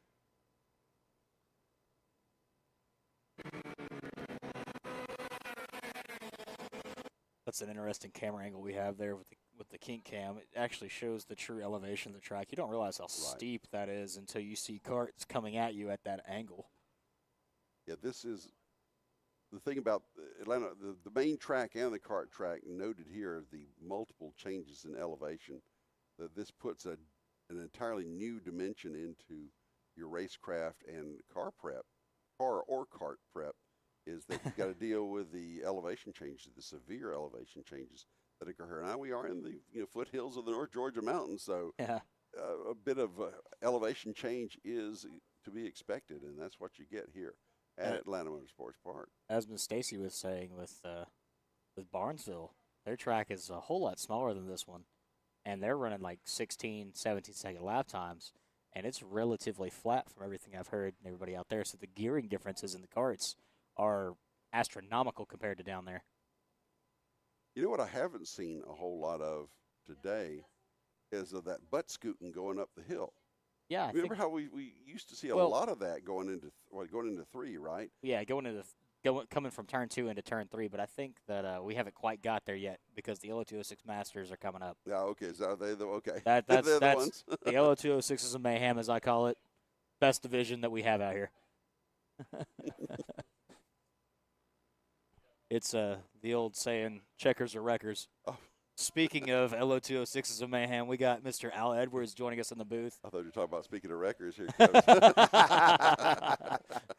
Nice. Al, you ready to get this party started? I am, absolutely. We are having a good day today. And speaking of, the party is getting started up front, as I believe. Was that Velarde and Cunningham getting around Nybert, or did we miss a pass and saw him taking it back? I'm not exactly sure because the numbers, can't actually see them from the screen, but relying on timing and scoring is showing Nybert still in first, Lopez Velarde in second, and Cunningham in third. But this battle, 1, 2, and 3, is definitely heating up with 2 laps to go. Yeah, it was Yeah, Velarde Velarde. and Cunningham getting around Nybert. Okay, I did. Wow, I actually saw one the way it happened. First time for everything. Did you check your binoculars? Now take a look at Nybert, though. Nybert really has something here. He's poking his nose in. He's doing anything he possibly can to distract the driver in front of him, or to push him up to the first place. It looks like what's And going here on. we go. We're going to do a late braking for the. Oh wow, that's unbelievable. But they get together, and there's an over/under there, and Nybert ends up back right where he was. Wow. So that's a first place position change because of a little bit of contact. Nybert tried to take advantage and ended up in third. Well, Cunningham was the beneficiary of all that gamesmanship. Whoa, here we go again. Another challenge for the inside. They're in 16. It's going to be a drag race to the finish. They're just absolutely playing a game of chicken here. It looks like the game of chicken is still going, but they're going to fall back. Oh, and oh, wow, that's unbelievable. Multiple contact. Multiple contact there. He really saved it on that one. He was 45 degrees to his direction of travel. That was 51 one-thousandths of a second difference between first and second, between Cunningham and Velarde there at the line to take the white flag. Half a lap to go now. And it looks like from all that contact that we were noting that Cunningham is, again, the beneficiary. He's opened up a fair amount of space. And here we go, Nybert to the inside there in an over-under maneuver. Now, does Nybert have enough time to catch up to Cunningham? No way. There's no way unless Cunningham has a mechanical. That or a mental mistake, but that. Not the first time that's happened here. Yep. And here we go, a challenge on the inside there for 16 with Nybert. Nybert's going to do a over-under. He's shaking his head there. He knew he couldn't make it. No way he's going to make it there. It's going to be first, second, third. Yep, Cunningham will hold on for the win. Velarde will take second, and Oliver Nybert, for all the effort, ends up back in third. Adam Wine will be fourth. He ended up making the pass there towards the end, pulling out from fifth to fourth and leaving Talon Laney in fifth. The rest of your field will be Meyer Lewis, Luke Allen, Finn Cook, Kyle Masterson rounding out the 10-kart field in this VRD Racing KA100 Junior pre-final. Well, that was fun. I mean, we say that after every race, but that was hotly contested. A lot of change, position changes, and slicing and dicing there up near the front of the field and further back for that matter. And now each of these carts come in and they weigh them afterward, because you can take a weight penalty if you don't if any kind of shenanigans go on. Somebody say shenanigans? I have a Facebook group called AMP Karting Shenanigans. Yep, I'm in that one. You're in that one. Mm-hmm. I think a lot of people here are in that group.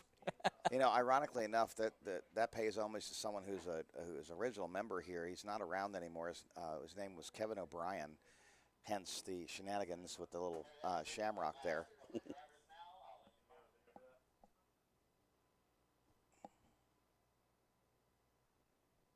Looks like we're going to send it down to Carson for an interview real fast with our race winner.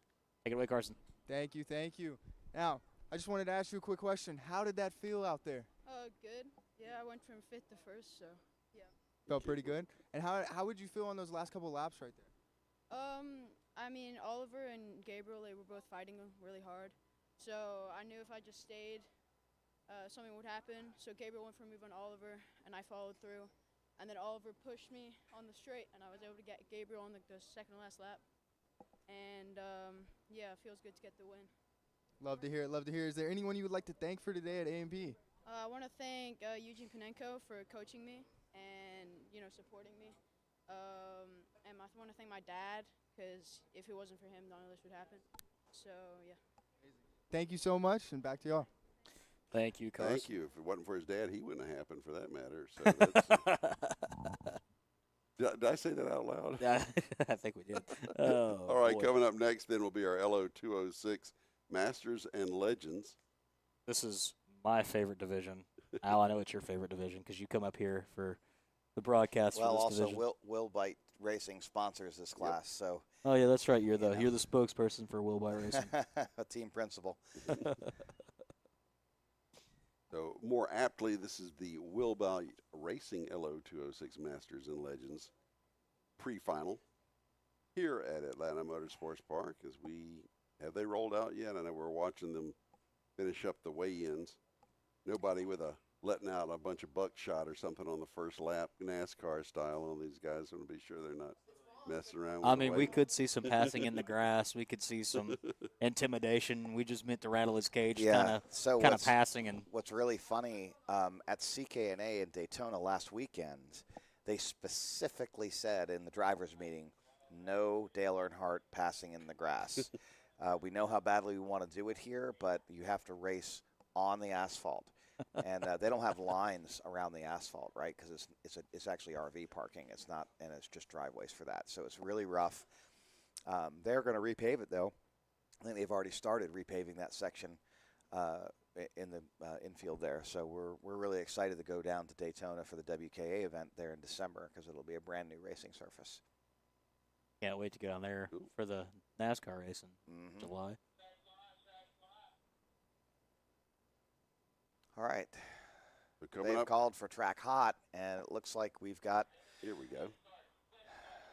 the Legends and Masters heading out on track. Do we have a kart count for how many's in this division? I've got 26.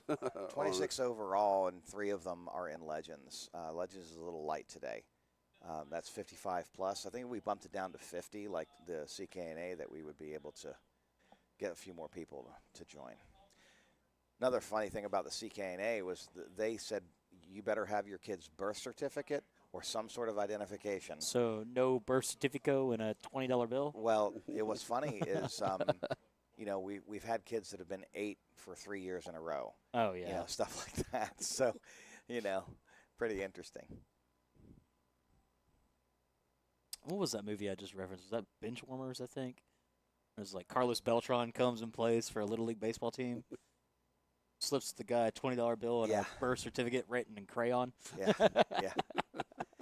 So everybody with their arms up saying we're slowing it down, and we have our Legends class behind here. You can see they're way back there, and this is the way it's supposed to be. So they can have their own race. We have it looks like we have 4 karts in Legends, So and not just 3. 22 karts are going to take the Masters.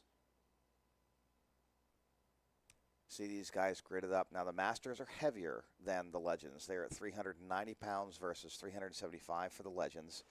The fast lap of the day goes to Wheelbite Racing driver David Fusco. He ran in the high 101s, I believe 101.8. And you know, if things go well for him, he'll catch these guys. But they're almost a half lap behind, so I'm hoping that doesn't happen. And we have a false start. Arms in the air, false start. False start on these guys too. And here are our Legends there. It's good to see Fusco back out here. I think this is his first race since November, right? It's his first race since November. He actually has opened up a pizza truck that's permanently located at a brewery in Marietta. Yeah, I was down there not that long ago. Yeah, and that's taken up a lot of his time. So Fusco's Via Roma, Fusco Vivo Pizza. It's just so good. Really great. And if you're in the downtown Ackworth area, be sure to give them a visit. Tell Fusco that you race at AMP. We are going green, green, green. We hear that from the announcer there on the radio, and off they go, the LO206 Masters and Legends. And that means the Legends have to start no matter what. Now let's see if we will bite. See what I did there? And this LO206 Masters division on the first lap. Let's see what happens. You see a lot of them 3 wide there, 2 wide coming up the hill and busting out 3 wide. You got to really watch it. Side-by-side racing here going into turn 4. And they thunder by. That big block Chevy noise as you go by, thunder by at 6,000 RPM here. Those long stroke 206s, just there's nothing like it. 900 horsepower. Those things would leave the ground at 900 horsepower. Could you imagine a go-kart 900 horsepower? I'd pay to watch that. No, I would imagine the person who would pilot it. So it's Tyson Swan, Paul McElree, Adam Phillips, and Matt Lasser. These guys have raced together for years, and Paul is a former Wheelbite team racing member. He is really coming to his own here. He was first in practice. It's going to be really interesting to see how they dice it up for this pre-final. And see how they race strategically rather than with emotion. So that we're hoping that we get that with this gentleman's class, so the more seasoned racers here. The last LO206 race had a lot of drama in it. Yep, so Matt Lassiter has already moved to third place. He is a hard charger, a strong contender here in the LO206 Masters division, and he always has been. He used to be in senior, he was 23 pounds overweight, and he would routinely be in the top 5, most of the time in the top 3. So he is an excellent driver. You see a little bobble there by him there going through the S's. What we call the announcer's curse as soon as you say something nice about him. Yeah, but he's getting the bump draft now from the guys behind him. He's going to get Grant Lockwood's behind him here, going to give him some assist, and they're going to catch back up to the first 2. Boom, there they are. The rubber band has snapped back, and Matt Lassiter has a solid third place. I was going to say let's throw number 96, Ian Drennan, in that top 6, but he seems to have fallen back a bit from the top 5 at this point. He's in 6th place at this point. He can get a drafting partner. I'm pretty sure he can move back up with that group of 5. Field comes down through the kink now to in the completion of lap number 3. We've got 2 in the book so far here in the Willbite Racing LO206 Masters and Legends. Tyson Swan still your leader with Paul McElree. Paul McElree is pushing Tyson along. I mean, look at this. And here comes Matt Lassiter. Their best option right now is just not to challenge each other, not to dice it up. Just let it settle out, let some heat get in the tires, then start dicing it up once that pack of 5 pulls away from the rest. And 1, 2, they've got at least a 5-second lead now on the second pack. So it is a 5-kart battle right now for the first 3 positions, and we'll see what happens here in the next few laps. Now, is that a conscious thing that the top 5 does? Is say no, we're not going to race, or is it just is it an understanding? Is it It's a strategy, and your strategy is that the more you touch the wheel, the more you push in these lower horsepower classes, you can't make it up anywhere. So, you really run the risk of, trying to make a pass and then getting hung out to dry. And for instance, Paul McElree, the last race, went from 1st to 6th and then battled his way back up. And so, it really is a risky maneuver. So these guys just need to kind of chill out. They're trying to figure out where each other's weak spot is, and then they'll start making maneuvers. The last 2 laps really is where the racing needs to happen here. But as you can see here, Tyson Swan really has something there through turn 16 and 17 complex. And then, here comes Paul McElree and Matt Lassiter bump drafting it right back up to Tyson. So, some of these guys really have an advantage, and they're just figuring it out. And then all of a sudden, you're going to start seeing some racing. So let's see what happens when we're, 2 to go. But, maybe some things will happen before, like when we're halfway through the race here. As we're talking about the Master Division, currently in the Legends Division, we've got David Fusco overall in P18, first overall in the Legends, followed by Chris Collette in P20, second overall in Legends. So Chris Kellett, what's the gap between them? Chris Kellett, according to timing and scoring, let's see here, it's about a full second difference between first and second in the Legends Division. And Frank Baldozer is in third in the Legends Division. Yeah, it would be great to get a camera shot of that Legends division if we could. We can kind of wait and see what the drone's going to do and then catch back up. That is one of the problems with running these combined classes. The secondary class usually doesn't really get any TV time. So, it's great racing, but, we don't really see what happens here. All we can look at is the leaderboard. Looks like we have somebody out here. Don't know who that is. That would look to be.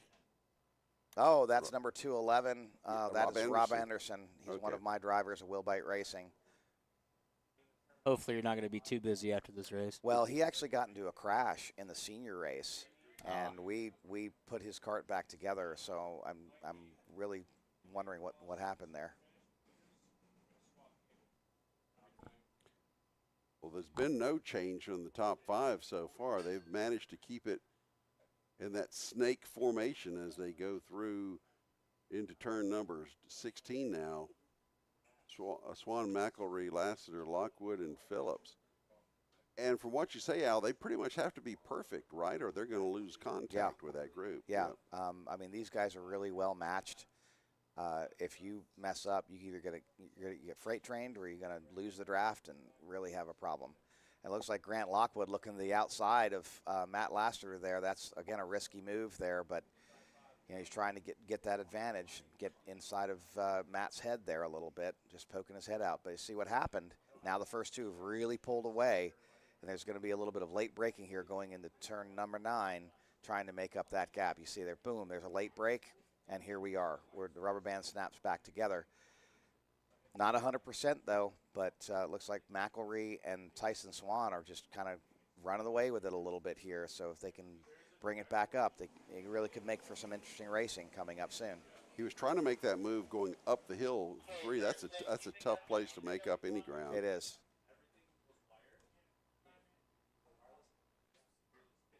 But as you said, they've pretty much snapped back together. And once they get through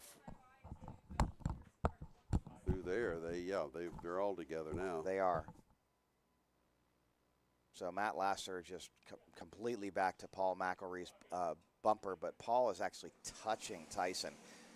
He has not let go of Tyson yet, and that means I think McElree in the draft has probably got something. He's going to try a slingshot later in the race here.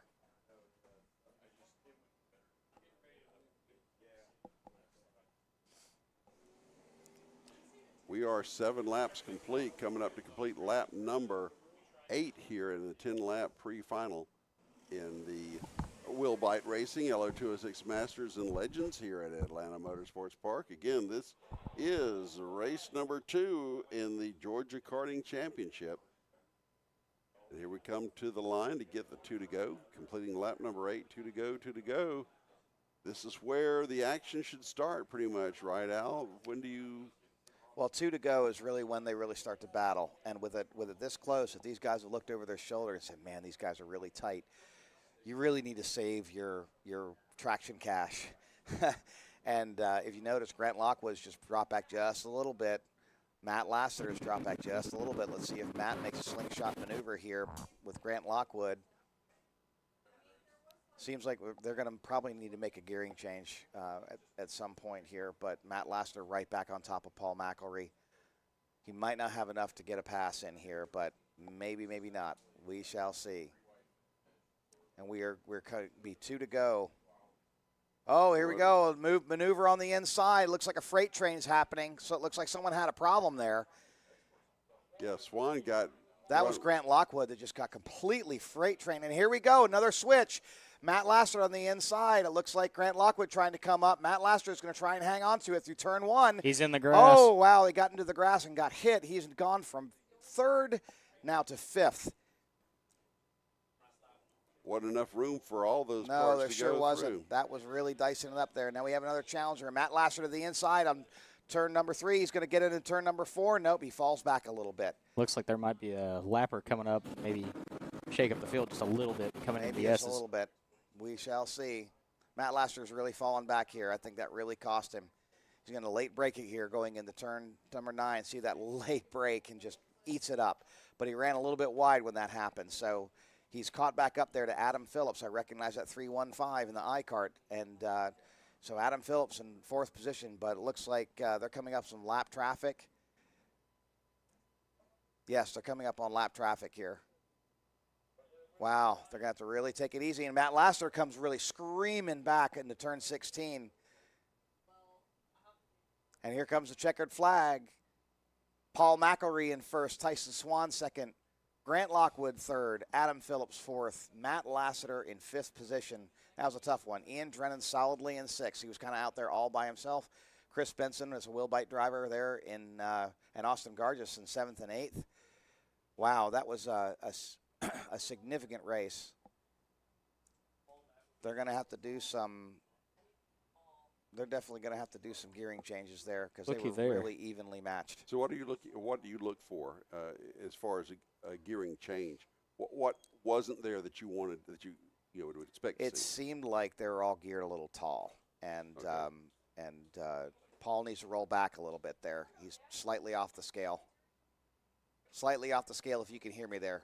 I think Rolling that's- back. So, Fusco finished 11th overall. 11th overall. He was flying. The next closest legend was Frank Baldozer in 14th overall. Way to go, Fusco. That's a great way to come back from a serious hiatus. Yeah, it has been a hot minute since we've seen him at kart track. I think the last time I so saw I'm him going to was run down to tech and see what we got going on and talk to some of the drivers. You might see me down there in the interview, but, you never know. All right, thank you, Al Edwards. Appreciate you stopping by, and we'll see you again. So nowhere else can you get the inside racing look as we did with with Al Edwards coming in and giving us the skinny on all that. Plus, he recognizes all the carts, which is really cool. Yeah, half It's the really field's good. his. Yeah. That Wilbite race team, Absolutely.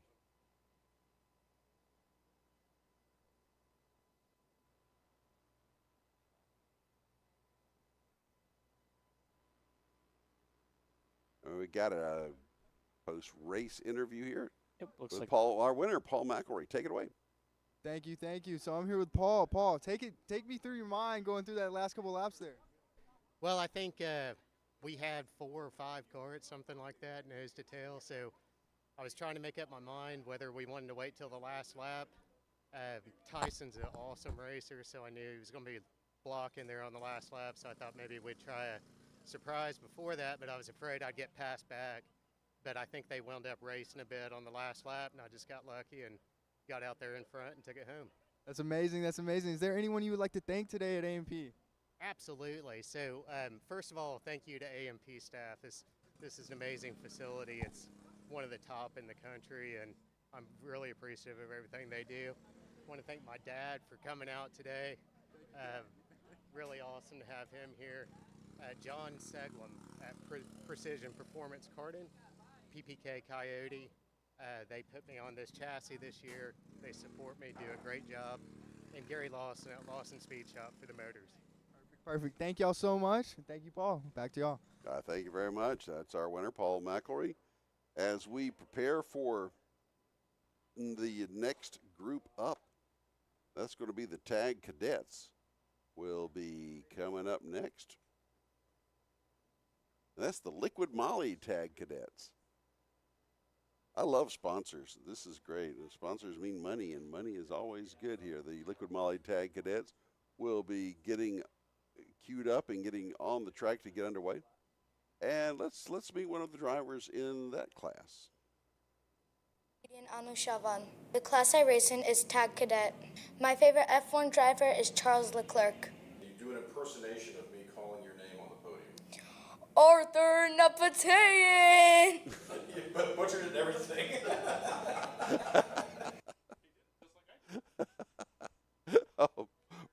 Oh, poor Arthur. Because, yeah, we tear that name to pieces. Every time. His dad used to come in here all the time and try would to just coach us give on me how to- eyes. Yeah, he would look at me, give me the I see you. This is how you pronounce my name. But we had a good time doing those interviews yesterday. I asked all the drivers, I said, do your best impersonation of me calling your name on the podium. That was you. Yeah, he's got a future there if the kart thing doesn't work out, right? All righty. Again, we have a moment of downtime here on the track as we are getting the next division ready to in the paddock and ready to come out. Again, you are watching the second round of the Georgia Karting Championship here at Atlanta Motorsports Park in Dawsonville, Georgia, as we see the first of the Tag Cadets coming on by, getting lined up. And we hope they will take the green flag coming up shortly and not get waved around and all that fun stuff. So the Tag Cadets are ages 8 to 12 years old, and they are running 60cc 10 horsepower engines that will bring them up to about 50 miles per hour. So there's some 50 mile an hour 8 to 12 year olds, The minimum weight of driver and chassis, I believe, is 246, or it might just be, 246 is your minimum weight.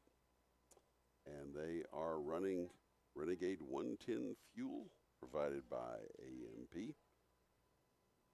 Meanwhile, there we see them coming by slowly, getting set up to go. Actually, we've got three in this division. So that shouldn't be too hard to get them lined up or to keep track of. It's Kieran Ayer, Arthur Nahpedian, Kellen Bergerhofer will be your three. So there's our interviewee, Arthur. He'll be in the number 30. He's the one trailing in your drone shot there. Meanwhile, the front row, side by side, coming into 16, and they'll be entering into 17, coming down to take the green flag for the first of 10 laps in the Tag Cadet pre-final. And we're getting the green. I don't know what happened there with, I don't know if that was. Yeah, but Arthur took the lead before he even got to the line. I guess once you get the green, you go. But as Arthur Nahpedian is going to be your leader, heading up the hill and back down. Here we go.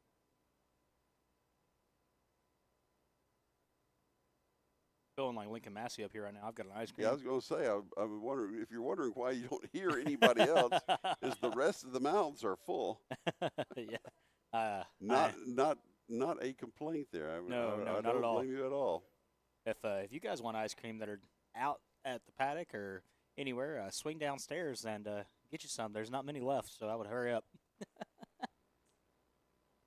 Meanwhile, I'm tethered to this headset here, calling the races while everybody else gets to go out and have fun. But if you look at me, you can tell I've already had my food fun for a lifetime and a half. Ooh. You know, Mikey just said that we can hire an intern. So if you want to be an intern for the AMP broadcast crew, come up here to the booth real fast. Oh, where I could go with that, but I shan't, as we are completed lap number 1, heading on the back side of the course now through the kink. This was kind of spread out. We may not see a whole lot of the action dicing and fighting amongst themselves that we saw in some of the previous divisions, but we've got Callan Berghofer actually getting past Arthur after he made that initial move, and then things kind of settled back out to the way they ordered out after qualifying with Berghofer, then Ayer, and then Nahpedian. And here we come to the line again, completing lap number 2, 2 in the books, 8 to go.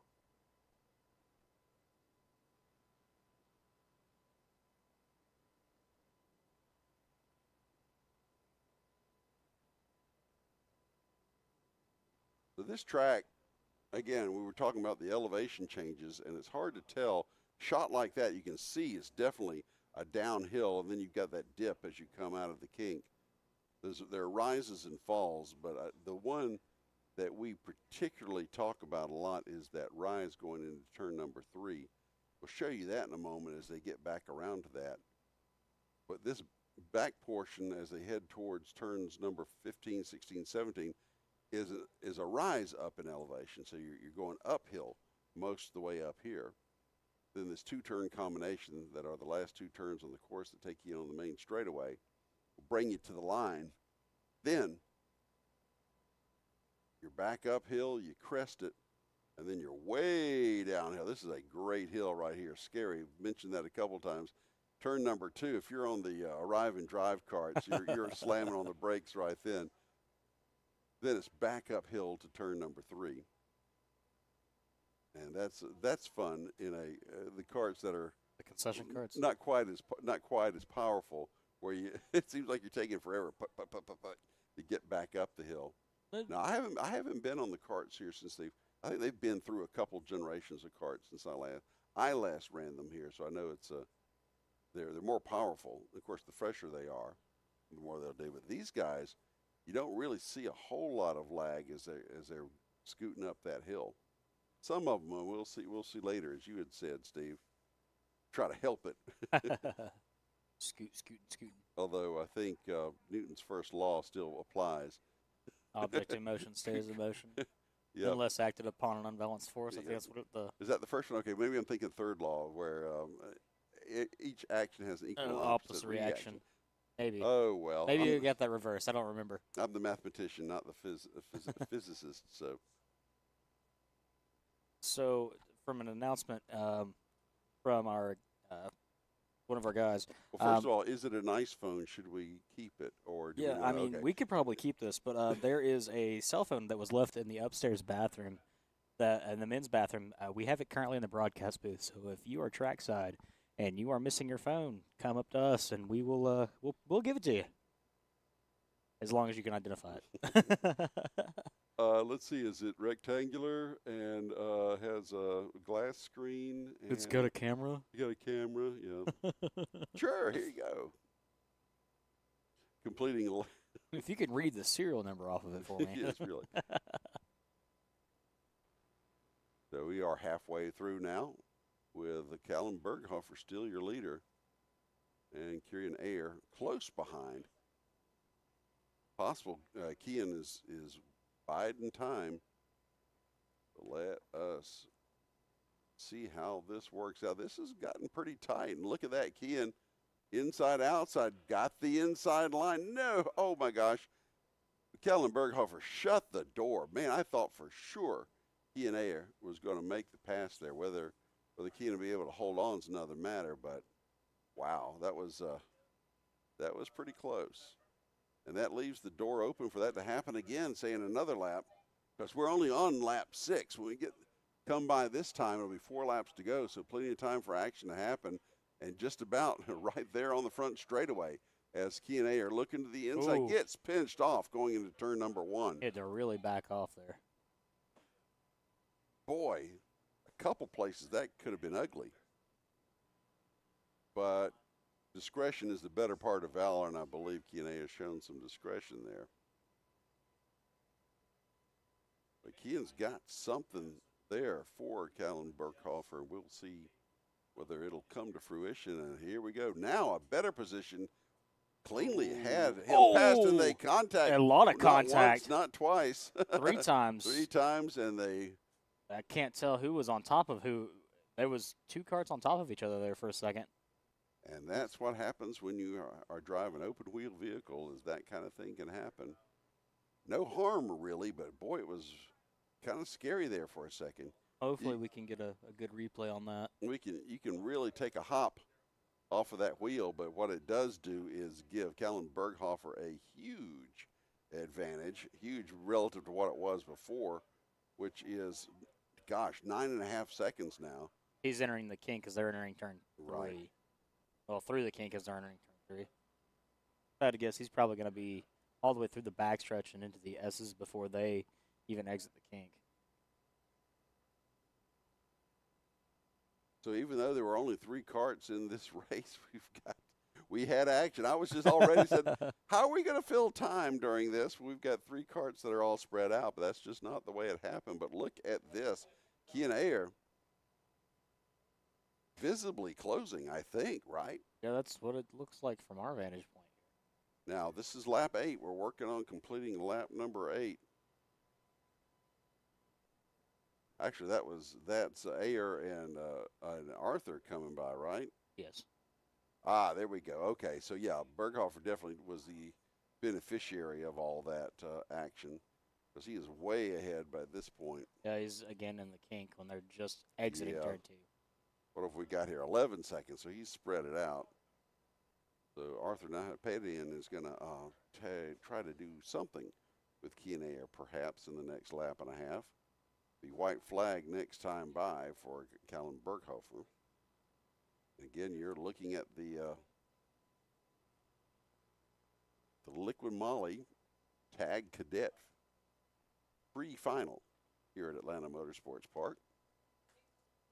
Yes, it says Liquid Molly here, and it says Liqui Molly, so I always want the sponsors to be represented I properly. believe it's Liqui Molly. Liqui Molly, okay. Well, I certainly don't want to say it wrong, and I definitely don't want to say an extra letter if I don't have to. As we come down to the line to get the white flag. And, of course, Berghofer had already gotten it about 10 seconds prior. And we got Ayer and Nahapedian. And they're actually, looks like Nahapedian is closing. Yeah, he's not giving up on that. He has a little more than half a lap to get that done. 0.8 of a mile around this kart course here in the North Georgia mountains, with all its twists and turns and rises and falls. Like going on a backroads drive down 53. That's pretty much, yeah, with a tank full of shine. I don't know how much you could get into one of these. I guess it'd be more of a tank of I don't know. With these guys, maybe a tank of Kool-Aid. Oh, let's see here. Look at that. Arthur has gotten He's going to right go up for the on dive. Your He's winner, going for the dive. Berghofer is going to be your They're winner. going to be side by side crossing the line. And get it new. Ayer holds on. But, boy, howdy did Arthur Nahapedian. He tried. Go for it there. That was very impressive. But Colin Berghofer, your runaway winner. And Kian Ayer will come in second here in the Liqui-Moly Tag Cadets here at Atlanta Motorsports Park. And there is action aplenty here. You can't judge a book by its cover or whatever, but I was expecting that one to be a snoozer, and it was anything but. So my apologies. That was an excellent race there for the three karts in this class. So speaking of karts in a class, let's see who's up next. We've got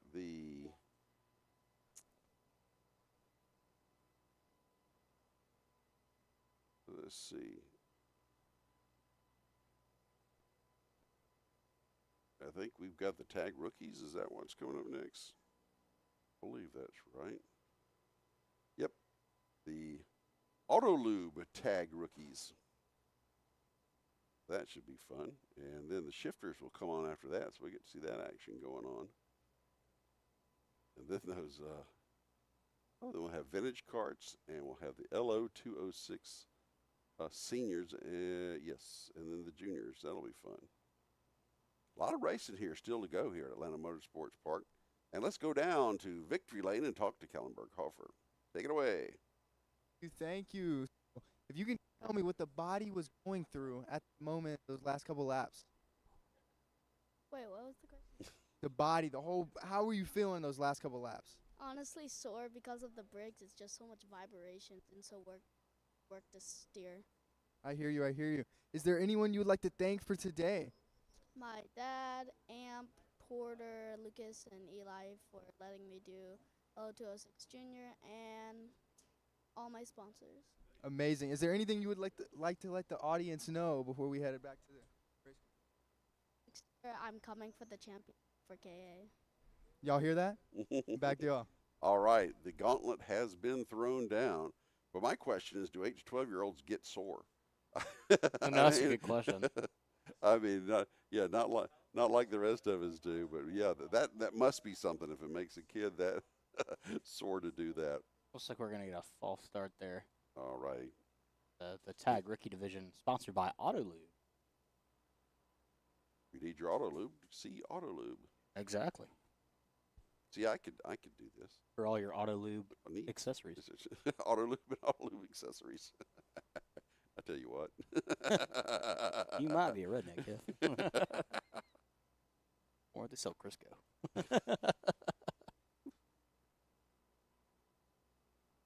Here we go. We're going to take another stab at it here.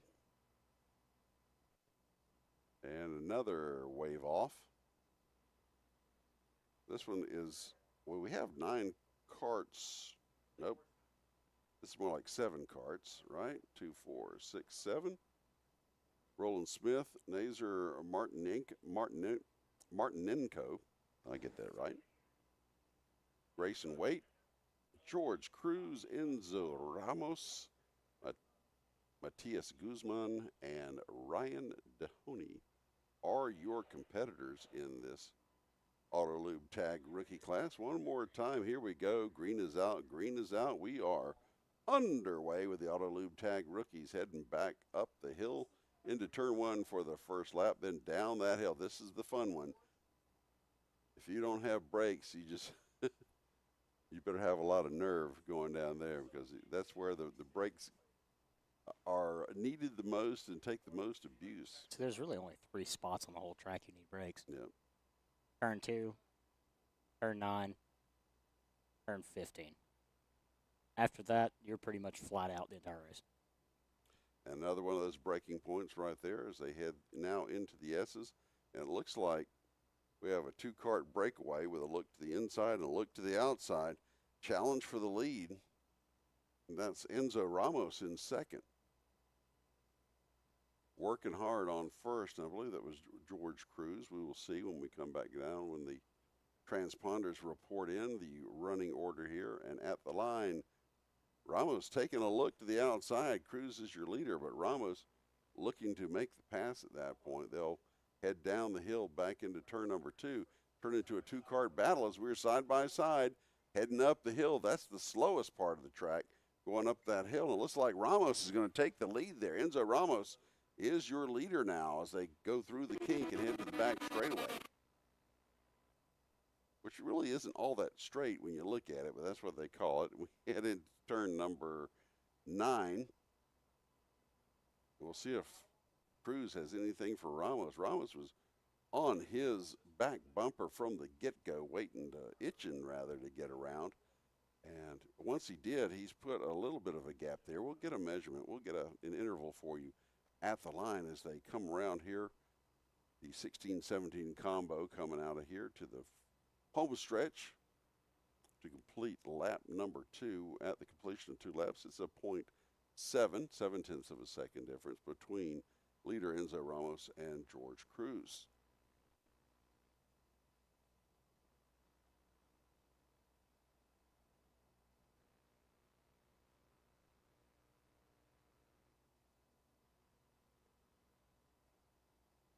So Enzo Ramos seems content to check out. I guess anybody would be content to check out on the rest of the field if they could, but we'll see if George Cruz has any say in this. I mean, I guess it's kind of a late checkout. Aren't you supposed to be out by 11?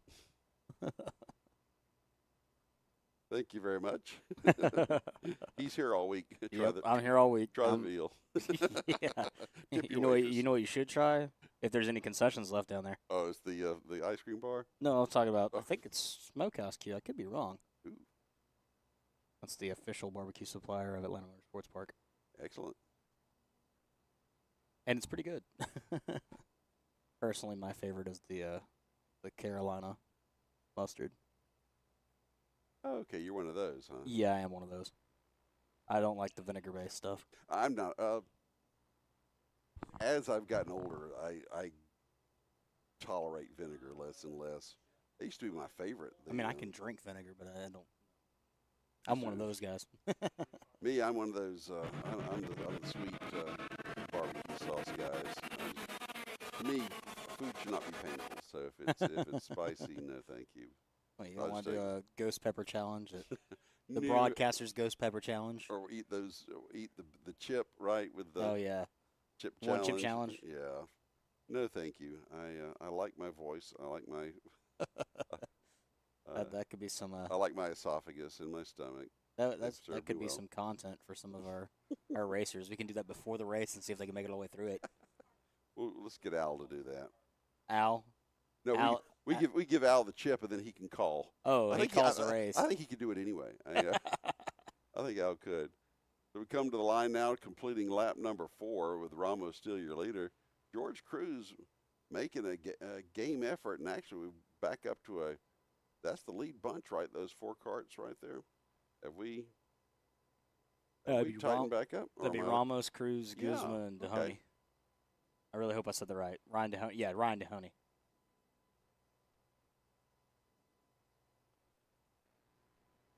Every one of these features, pre-finals has been a contest. I mean, it's really been, nothing has really been a runaway, and that's been good to see.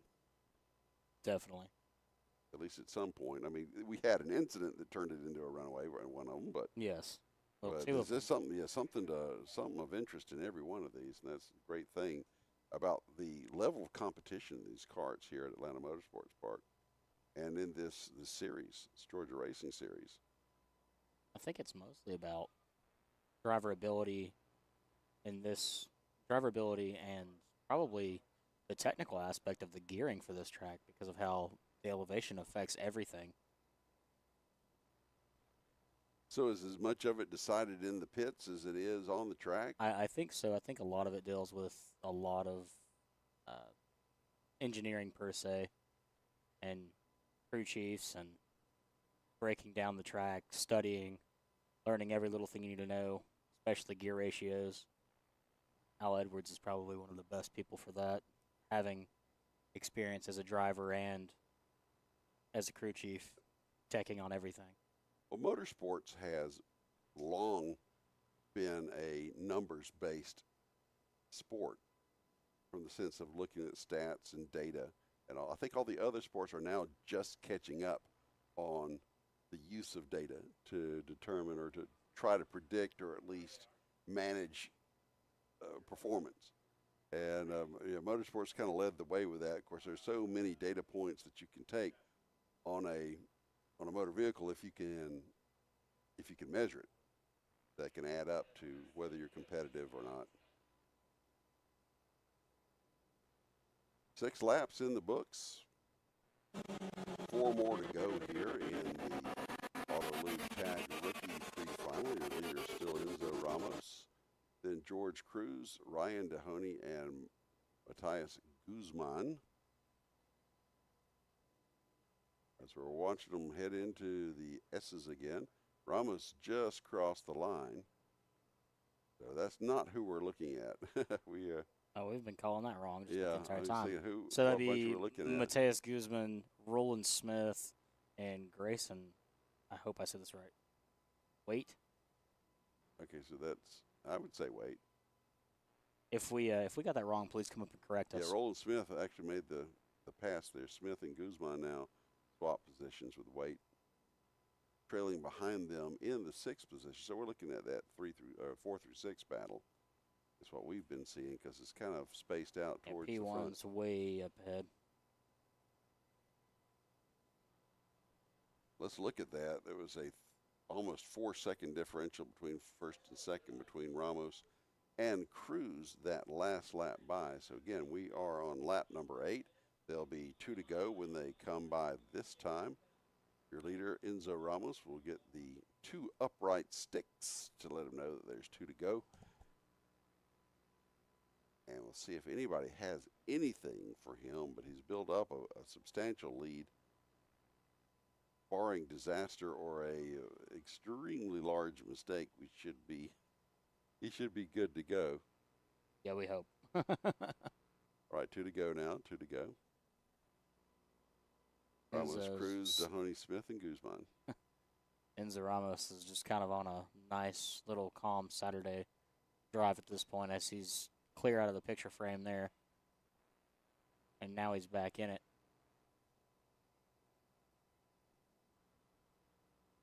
We're going to follow this 3-kart battle. I believe this is for 4th, 5th, and 6th of Roland Smith. Yes, Matthias Guzman. Guzman. Guzman, I believe, because that's 13 is the kart in the middle. Number 50, is that right? Nope, that's Nazar. Martinenko. Is he a lapper? Or are we looking at the last 3? Oh, Guzman, Wait, and Martinenko, okay. Or not. It's just 3 karts, and they're racing. So that's all we need.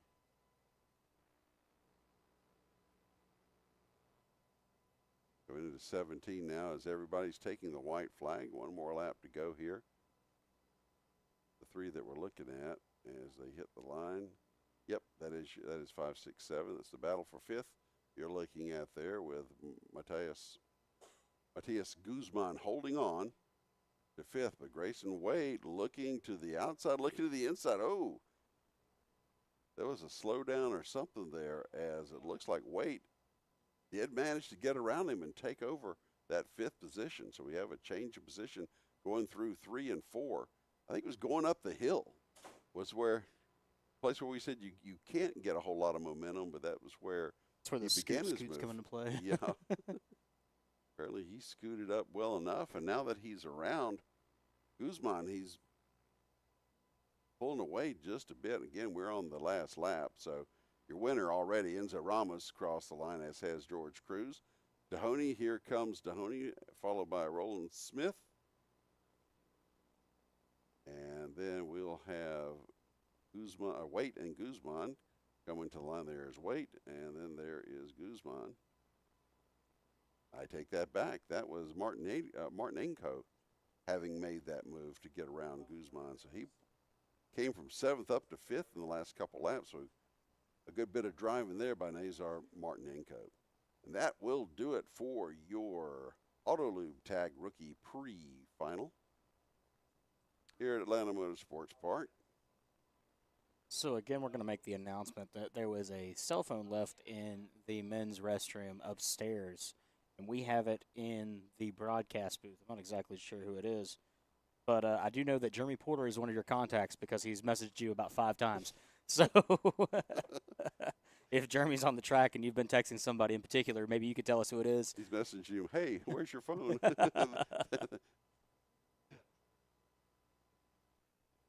So let's take a moment while we've got some time between divisions here, and let's meet George Cruz.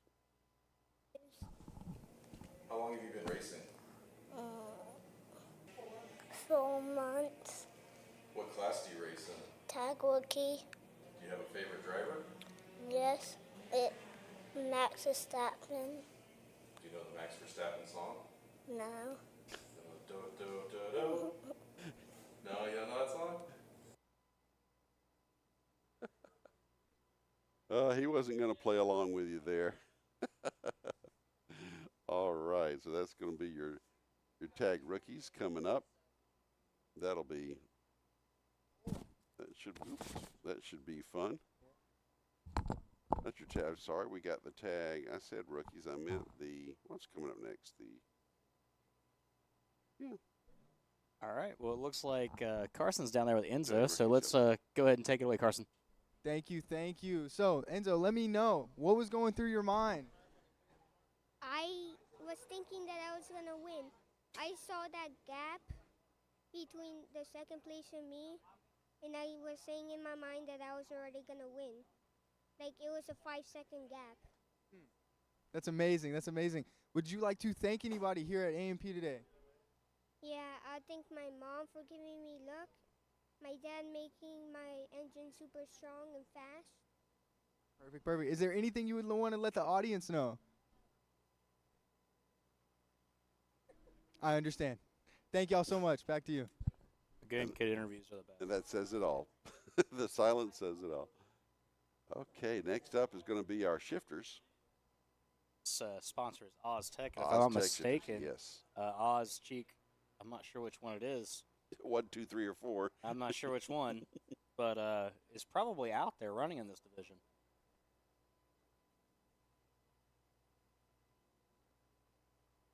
Does that give you any extra incentive to win it or to beat him or to?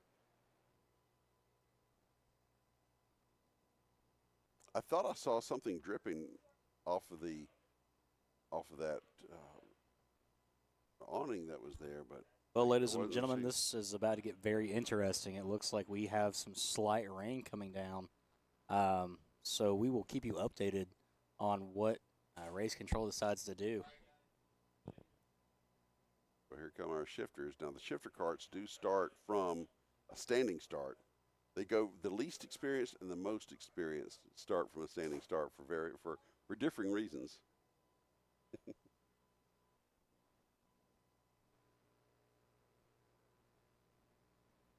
So they're going to go around for a couple warm-up laps, and they will come to a halt on the grid, Formula One style. Now the kid carts, they start from a standing start because they just aren't quite there yet as far as holding a flying start formation. On the other hand, the shifter carts, that's just the professional way to go. It's just to start from a standing start with those shifters, and very exciting start. I guess they can't run and jump in the carts Le Mans style. Oh, no, that'd be so entertaining to see. have someone just sitting there constantly holding the clutch in and revving it. Now you gotta start it yourself and then go. But that's the thing about Le Mans. Of course, for safety reasons, they took that Le Mans start out of the mix years and years ago. But being that it's an endurance race, one of the rules is that when they stop for a pit stop, you have to cut the car off. And that is so that it has to restart again because it's an endurance race. And part of endurance is starting and stopping the engine. So that's, to me, is an interesting little factoid about endurance racing, which has absolutely nothing to do with what we're doing here, except they both have four wheels. And a clutch. And a clutch, yeah. And an engine. And a driver. Yeah. I mean, I guess. It really depends. You can see a little bit of the rain in our camera view there, and the track's starting to gray up or darken up a little bit. Here we go. We're green again from that standing start. Here they go. We've got the Man of Mystery, and then Sean Hayes, Owsley Cheek, and Joe Oz Cheek. Yeah, that's our Oz. And then Joe Foster. Those are our four competitors in the shifter class, in the Oz Tech shifter class. And these karts slap fly, as you can see. Yeah, green means go in these. And they do go. And they do go, absolutely. If I'm not mistaken, according to our chart here, I think it's 90 mile an hour plus. It's funny. 80 mile an hour plus, so they can reach speeds of. Compared to the previous classes, it looks like this video is sped up. It has, it kind of does. It has that kind of look to it to me. There we come to the line, and Oz Cheek, taking his own money there. Sean Hayes is second, and then Joe Foster is fourth. And the Riddler, or whoever is with the question marks there, old 123 29901, the transponder number. Man, that transponder's been all over the place today. We'll call him one for short. 1001 binary. Already one lap underway, and most of the way through lap number 2 of this 10-lap pre-final for the Oztech shifters. Again, Oz Cheek is your leader, and he's trying to check out, but we have Sean Hayes and the third place kart getting ready to dice it up for second and third. Now that I think about it, the phone that we might have up here is actually Sean's. Because I've seen this phone before. And I'm pretty sure it's Sean's. Because he did say he was running in the shifter division today. Oh, okay. So I wonder if it's his. Well, now, what would his password be? I mean, can we wreak some havoc on his phone? Is this about to be what is this? Mind freak hour, we sit here and hack phones of people that leave their phones unattended. My stepson once thought it would be really funny if he altered my wife's autocorrect to put an obscenity for a common word. I've done that before to my mom. And she ended up texting like the pastor, I think it was. Oh, or something. It was about as embarrassing as you can get it. And there we go. There's our pass for second place anyhow, right? The Man of Mystery, I think, is who just passed Sean Hayes. I've got that right. And then that should be Joe Foster just coming into your shot there. And if we see Oz Cheek coming out of coming into the S's just as they go into 9.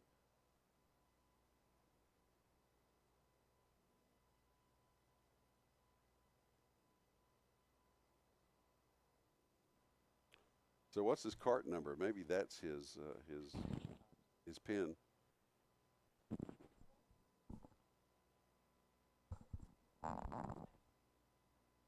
You can see they're on the edge of traction going into that corner. By the way, they're slipping and sliding through there.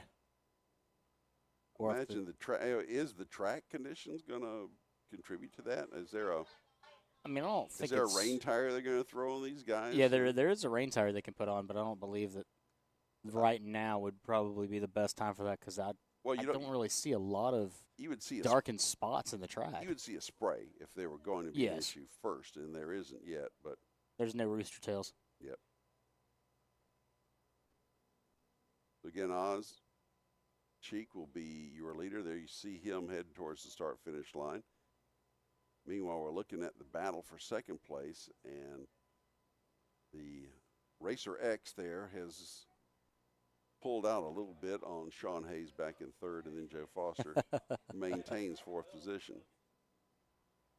Unknown to speed, Racer X is his long-lost brother, Rex Racer. Whose unknown cousin, Mario, and Luigi. They're the greatest shifter kart plumbers in the world. Hence why every race car driver in the 90s had a mustache. Mario is the reason Dale Earnhardt had a mustache.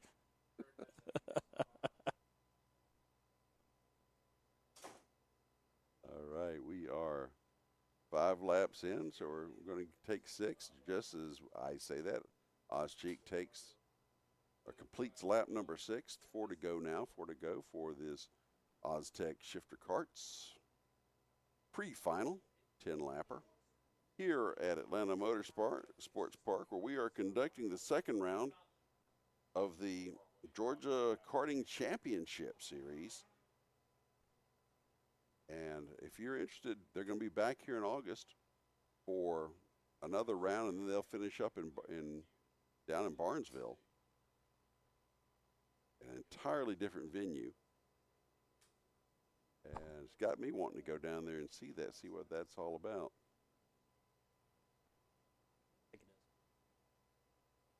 Six laps, now 7 laps completed by Ozcheek. He's got 3 to go. Commanding lead. Let's see what that interval is when he comes to the line. He has a 10.2 second lead over the second place kart. So Oz sponsored the right division.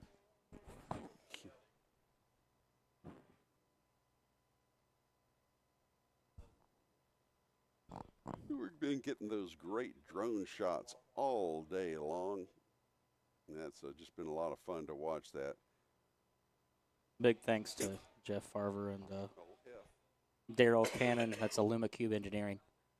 Daryl Cannon at Killboy.com. Now, Jeff Farver is a childhood friend of my son, and we all grew up in the same neighborhood years ago. And I was just trying to imagine him flying a drone or doing some of the things that he does now when he was a kid. It's amazing. They do grow up. But, I mean, this webcast has evolved over the last few years. I've been involved in and out on this for the whole time, back when it was one camera looking over the fourth turn, and we just kind of have to guess at what was going on the rest of the way. And to this with 2 drones and pole cams, a truck cam, broadcast teams, all the wireless stuff, and broadcast teams. White flag out now for Ozcheek, and a tremendous job. This is actually a very watchable production, and that sounds like faint praise, doesn't it? I don't know. But watchable? I don't know. I found this. If the people at home like us, I guess. I didn't say listenable. I said watchable. Okay. Watchable, yes. Just put it on mute and subtitle it, you know. And it adds a whole lot to what the experience is out here at Atlanta Motorsports Park by being able to see it to the level that you see it from the sky or from the track or from the stands, and it's been a lot of fun to do this. If you're in the Atlanta metro area, shoot up 400. 400 to Dawsonville, shoot over to 53 and just continue 53 through downtown Dawsonville. You'll find us. Yep. And speaking of finding something, Ozcheek finds a checkered flag. Absolutely. Mystery driver should be. What's that final gap going to be? The clock is still running here. Here he comes out of turn number 17 down to the line, and 13.8 second margin of victory for Ozcheek. So just after we talk about how every race has been exciting, this one kind of ended up being a bit of a runaway for Ozcheek, but of course a whole lot of blood, sweat, and tears goes into earning those 13 seconds, and good for him. Good on him for that. So it's not raining enough for anybody to need cover, so that's good to see. So if it's just a light little sprinkle, it probably feels pretty good out there. Yeah, probably with the humidity. I mean, it's currently 72 degrees reflecting. So I would put track temperature probably about 93, 94 degrees. So that'll put a lid on the Oztech shifters for their pre-final anyhow. So next up after those will be the KA100 seniors. So we did figure out whose phone this is, and if he can hear us, Sean, your phone is up here in the broadcast booth. You left it. Yeah. Let's get a zoom in on that 414 cart. Sean, you left your phone up here. I don't know if you can hear us. Maybe he can give us a thumbs up to let us know. Well, let's get a Victory Lane interview with him. We can tell him. Well, it looks like we're going to go down to Carson and Victory Lane with Mr. Ozcheek. Go ahead. Thank you. I'm here right now, and I just want to let y'all know. I wanted to ask you, what was going through your mind when you were going those last couple laps? Oh, we're just trying to put in as many good laps as we can, and it's so fun to drive these shifter carts, so we're going to take full advantage of it. Perfect. Is there anything you would want to let the audience know while you were going through those treacherous corners? Yeah, the factory cart that I'm driving here is a awesome go-kart, and that helps me get through the corners. Amazing. Is there anyone you want to thank today here at AMP?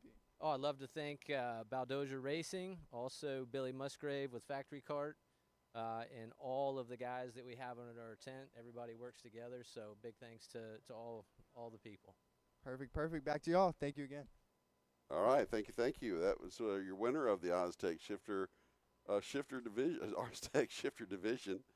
Oztech Ozcheek won the Oztech shifter division. We can get it out eventually. It's a little bit of a tongue twister. But again, since he has his helmet off now, Sean, we have your cell phone up here in the broadcast booth. So you can give us a thumbs up. There we go. Yep, we've been calling you. That's how we figured out was your phone. You got a lot of missed calls. All righty.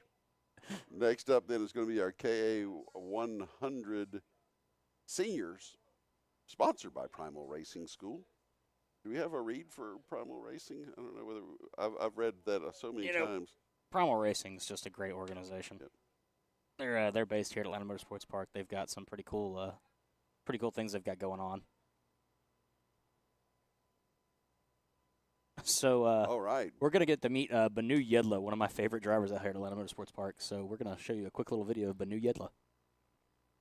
My name is Banu Yedla. I've been racing here since 2018. I race K100 Senior, X30 Master, sometimes LO206. Favorite F1 driver?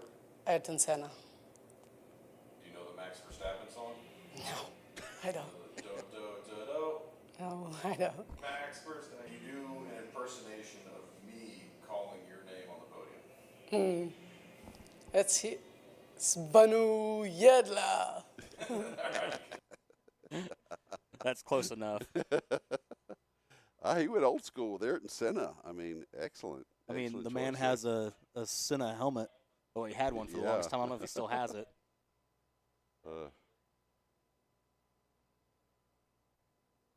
There for a while, he had his whole cart decked out. Oh, neat. Like Senna. I don't know if it's still that way or not.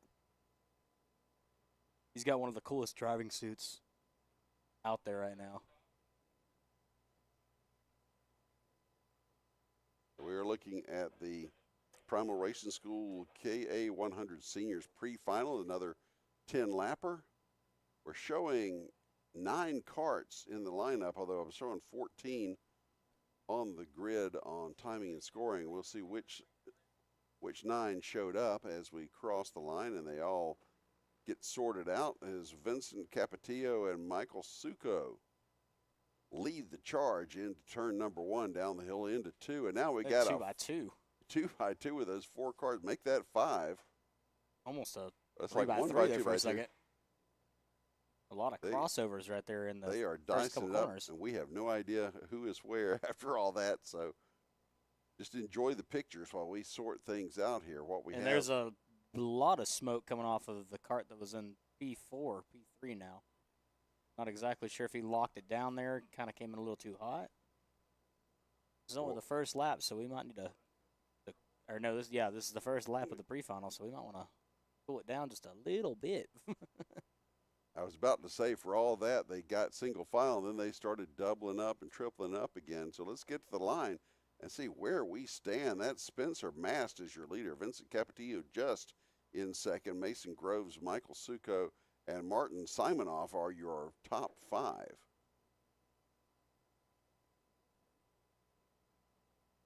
And if the first couple laps the first lap is any indication, we're in for quite a race here, Steve. This is going to be entertaining, especially Spencer Mast and Vincent Capetillo. These two drivers have been going back and forth all season long. Who is going to claim dominance in the K100 Senior division? So let's see how this ends up playing out. Well, after all that, Spencer Mast ended up with a visible gap between himself and the second place kart of Mason Groves. Will that last? I think it depends on the behavior of the karts behind him, but as we get to the line, he's showing a 9/10 of a second lead, which is pretty good after a couple of laps. And with the karts behind him looking as racy as they are, I mean, there's passing for position back in 3rd, 4th, and 5th. And some contact there in the 5th, 6th position. The That karts only, as we say, only helps the leader when he sees that racing going on behind him. So what has to happen is these guys need to get single file and chase him down. And they do not seem to be disposed to do that at all so far. And with that, Mast just gets further and further ahead. Looks like the driver that's in 3rd, I think it's Michael Succo, is challenging Capetillo. Bobbing and weaving in and out. See what happens here at the start-finish line. If they maintain position and kind of snaked back up. But definitely Michael Succo is going to give Vincent Capetillo a run for his money throughout this entire race. These two also have been battling quite fiercely throughout most of the season. There's a challenge up the hill there, too. That looked to be... It looks like we got a little bump and run going right there. Looks like Succo finally got to Capetillo and gave him a little bump and a shove and got him out of the way, entering the kink.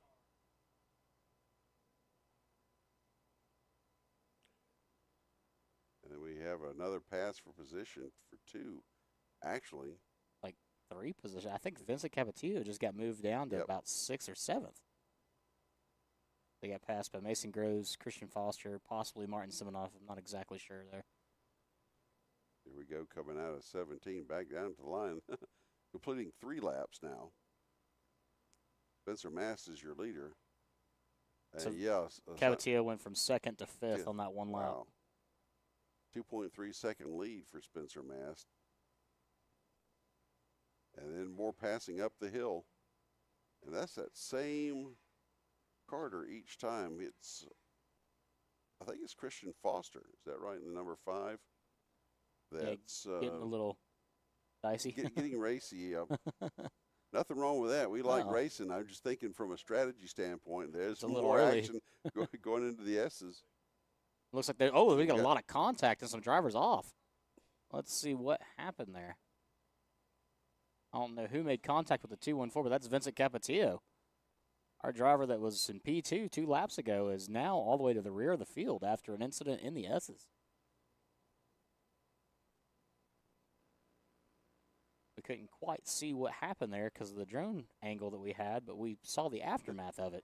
The drone jostled like it was involved in the accident. Yeah, it kind of did. It kind of gave us a first-person view of, oh, crap, we just wrecked.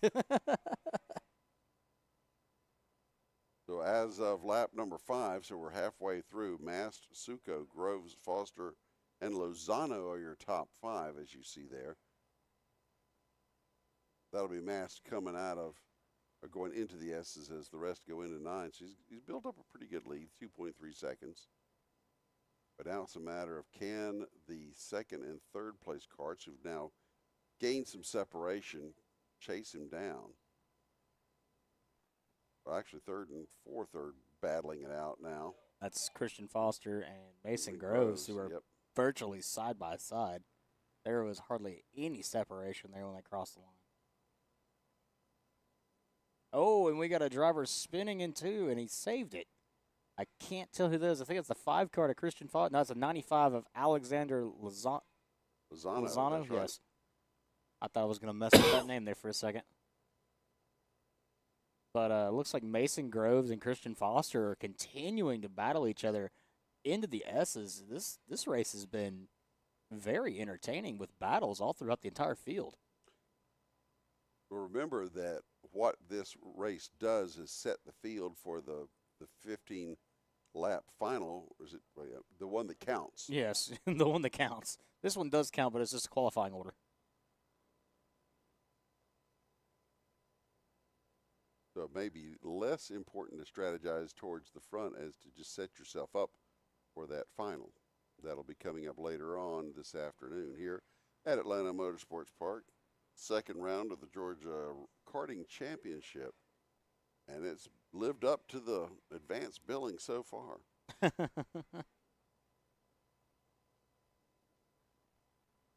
like the father, Christian Foster, is going to go for the move into the S's, but I think he might get over-undered there. Oh, and they make contact. They're linked, and they have separated. I thought for sure he was going to pull that and off. He's giving him the good old way to heaven, according to Will Rigdon there.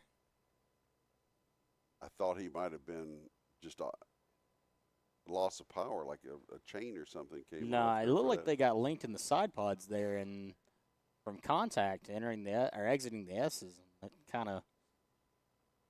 The mass leads the field down for the two to go. Two to go here of the 10 scheduled. Spencer Master, leader, Michael Succo. Second, Groves and Simonoff and Christian Foster now. I might have to rename 5. this class the K Senior of Chaos. Yeah, there we go. Chaos. Chaos, yes. Primal Racing School Chaos 100. Chaos. Seniors, yes. Because this has been very entertaining. These guys have been beating and banging on each other. And there's a 3-cart pack there going after it. And like you said before, this is just the pre-final. Right. We haven't gotten to the big show yet. This is also the place to know what your cart's capable of or what it's deficient at. White flag now is I guess that's Grove, Simonoff, and Foster now all linked together. This will be the last lap. Should see a lot more action in the next half lap here between these guys, judging from what we've seen so far. There's the look to the inside. Another look to the inside. Is he going to go? Is he going to get pinched off, or is he going to keep going? Looks like they make slight contact, Well, and he did get around him. And there's he'd like to have lost another position.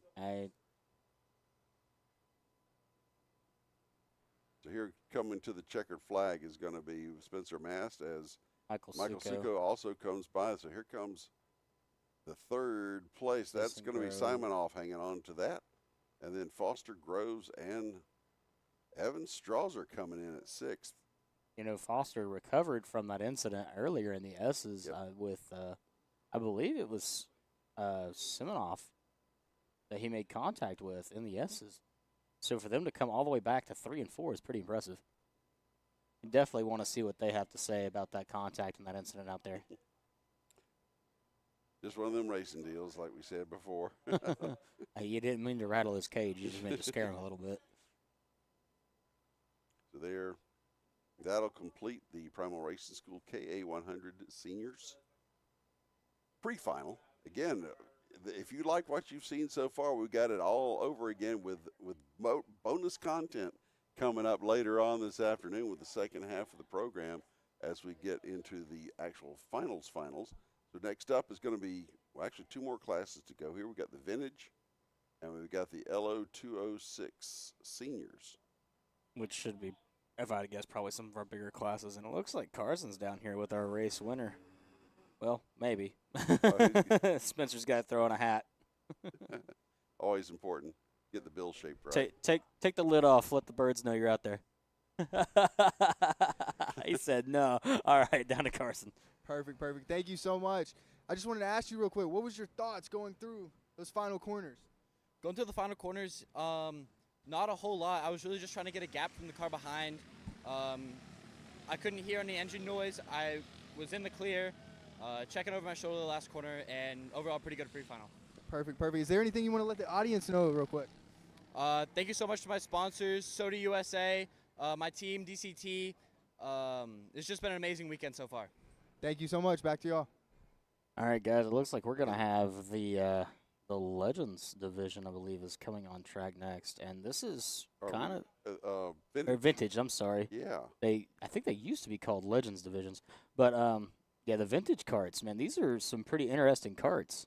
If I remember correctly, these are all flathead engines, and most of these carts were manufactured in the early '90s, which is kind of weird to say vintage because I was born in the '90s.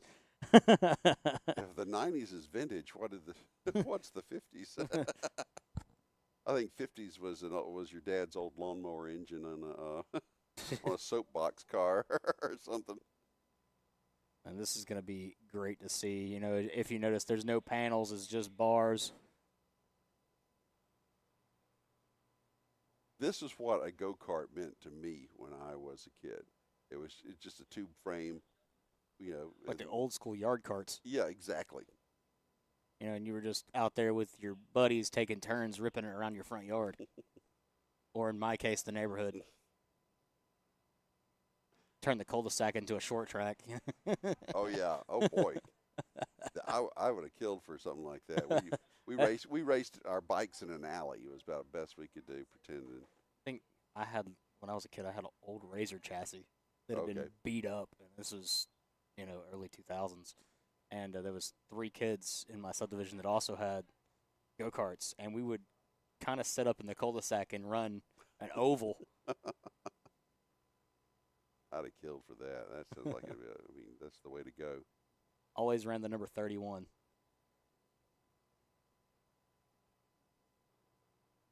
That make you a let me think. That was the number that oh shoot! All of a sudden, I just had a mental block as to who ran that. It was right after Earnhardt. They changed the number to 31. No, that was 29. That's that was 20. That was Kevin Harvick. Yeah. Sorry, 31. That was Kevin Harvick. So I was thinking 31 was Robbie Gordon. Okay. At that point in time, I don't know who even runs the 31 now. I don't think the 31 car exists. But I was a big Jeff Gordon fan as a kid. Okay. Jeff Gordon and Jimmy Johnson. Good old Jimmy Jam was my go-to NASCAR driver, followed by Mark Martin. Mark Martin, yeah. If ever there was, and I won't say injustice, but fate should have been better. Oh than Mark yes, Martin. that man had so many opportunities to win. He He should have won about 4 or 5 championships. Yep. But it just wasn't in the cards. But he was the one that set, I guess, really, he helped dispel the myth that race drivers aren't athletes. Oh, he yeah. was fit. He was he was kind of compact, but he was very fit. And Mark Martin is also a diehard Gucci Mane fan, which is kind of weird considering NASCAR and Gucci Mane. That's just not a group of individuals you think would go together. But apparently it is. But some individuals that are always dominating out here in the vintage division is Tyson Swan. Tyson Swan's pulled out to a decent-sized lead over Thomas Neese and Philip Tidwell. And Tyler Swan is also in there as well. And Billy Johnson Jr., I can't remember his nickname, but I remember he had a nickname last time I did an interview with him last year. But I cannot remember what that nickname was. And Ken Baloo Bayou, that's what it is. Okay. In 6th. I remember that one. That sounds like one that they'd give on ESPN, whoever. Gee.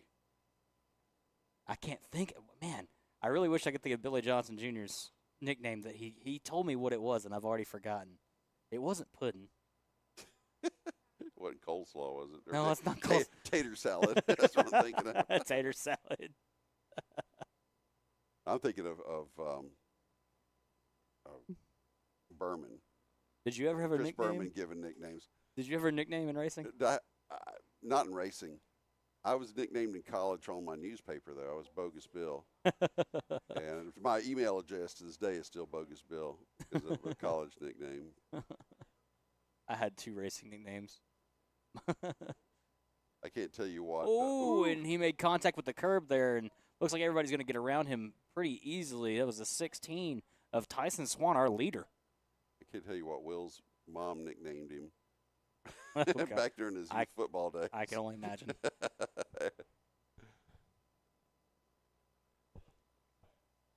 I know that on my my racer profile page is Mike Huncho.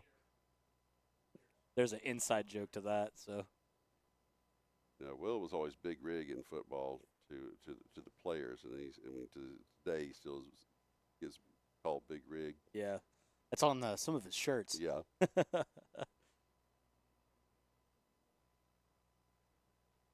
When I was younger, they also called me Jelly. Jelly. Because I was a fat kid. My nickname for William when he was little was Slick because he had a bald head when he was born. So I just called him Slick. And I still slip every once in a while and call it. I haven't called him Slick on air yet, but I might yet next time next time we're working together. Looks like Tidwell is working on, I believe, and Tidwell just kind of cut the track there. And 75 of, I'm not sure who 75 is because it's not on there. Maybe Tyler Swan? How much leeway are you given on that, by the way? Cutting that little area coming out of the S's? I think it's maybe 2 off. I think is the limit there, but I think you have to be forced down for them to consider it like just a racing incident, and not But he was definitely forced down there. It looked like. So yes, that's Tyson Swan and Philip Tidwell, but I think the transponders might have got mixed up there because I think that's a 16 on the back of that cart that's in the front. Yeah, I quit relying on the numbers. Oh, no, that's a 17. That's a 75. Okay. Okay, there we go. Yep, that is definitely Tyson Swan and Philip Tidwell. Those are 2 drivers that every time they come out here in the vintage division, they're always battling back and forth. And it kind of makes it easy because their names are on the back of their jackets. I think that should be a rule right there. Well, that's part of the vintage class. If you don't have a leather jacket with your name on the back of it, you cannot run. You got to wear jeans? Is that the other part? Yeah, jeans. Oh, and he just cut the track again, and he was kind of forced down as well. They're making a lot of contact there, so that's Philip Tidwell and Tyson Swan going back and forth for the lead.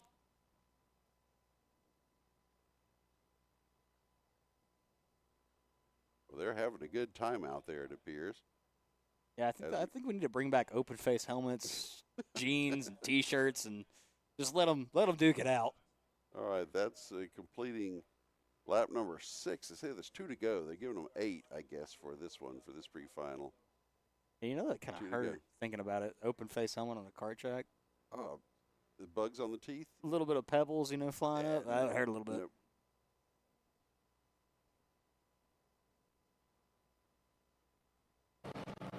I can see open face in the cockpit. How it wouldn't be as claustrophobic, but if you're exposed, you've got to have open. I mean, sheesh. Have you ever seen a bird or a squirrel or whatever? Yes. I've seen it hit. Hit your face. Or worse things hit people. Yeah. Yeah. It's only but a little bit of dirt. Ain't gonna hurt that bad. There's a bit of scratch. Monty Python reference there. That was only a flesh wound. There's a challenge again to the inside, going into 15. See if he's gonna under over him. He's gonna try. White flag is out, and if this race is as entertaining going into the final, I can't wait for that. But Tyson Swan, Philip Tidwell, and Billy Johnson Jr. 1, 2, 3, and the real battle here is Tyson Swan and Philip Tidwell going back and forth. Maybe Billy Johnson Jr. can take advantage of some mistakes made by the 2 leaders because he is definitely closing. Well, we saw them get together earlier and keep it, keep it all under control, but that's not necessarily a guarantee, especially when they get down to cases in the last lap as we are in now. Well, right here in the S's is where they've been kind of problematic with each other. All 3 of them have been all over each other. So let's see what happens here as they enter the last couple corners. Well, Johnson has definitely closed in on Tidwell, and that may be the best news that Tyson Swan could get, is that those 2 are and close. Here comes Tidwell. Yep. Let's see what happens here in the last couple corners. Tidwell going to swing it to the inside, or is he going to ride it high? He's going to swing inside, but he's not going to have anything for him. Your winner, Tyson Swan, followed by Philip Tidwell and Billy Johnson Jr. Ken Baloo Baya was 4th. That's an entertaining vintage pre-final. 5th was Tyler Swan. followed by Flip Davis, Patrick Ingui. I hope I said that correctly. That'll work. I like Flip as a name. That works. That's a pretty cool. Well, not on a racetrack, but Well, that even better to have a racing name like Flip or Fireball or Crash, or whatever. There's a guy in the God, what division does he run? He's in the ASA Super Series, Southern Super Series, and his name is Johnny Armandina, but they all call him Johnny Crash.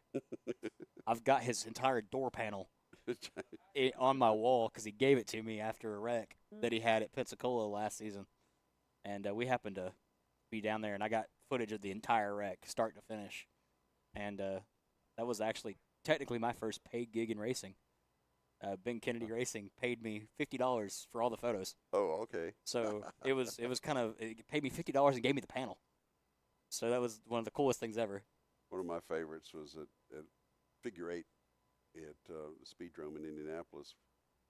He come through, and I don't know if I can remember the driver's name, but it was dropping parts and stopping hearts.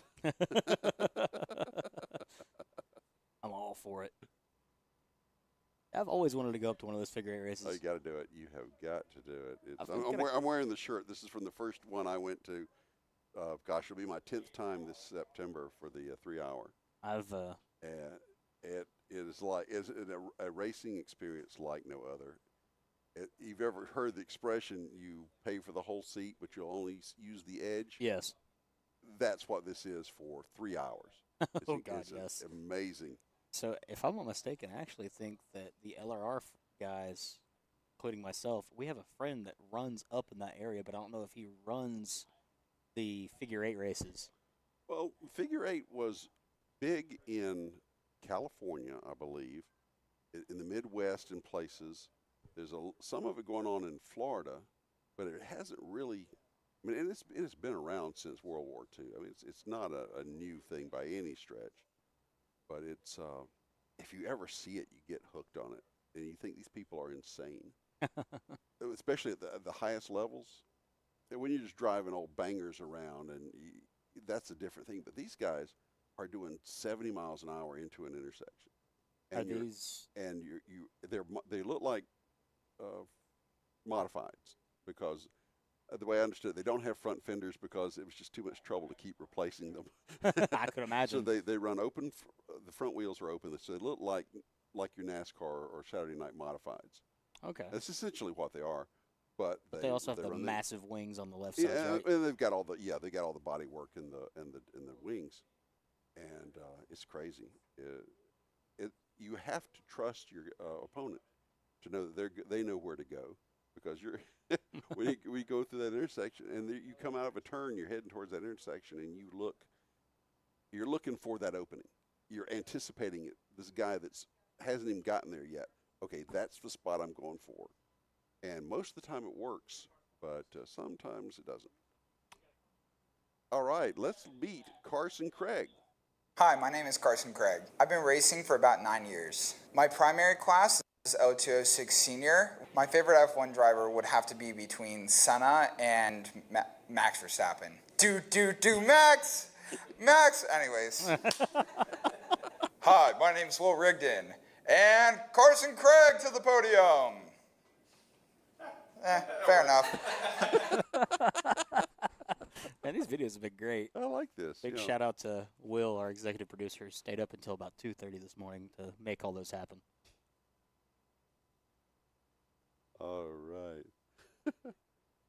I like the callbacks though to the Sennas and all those guys.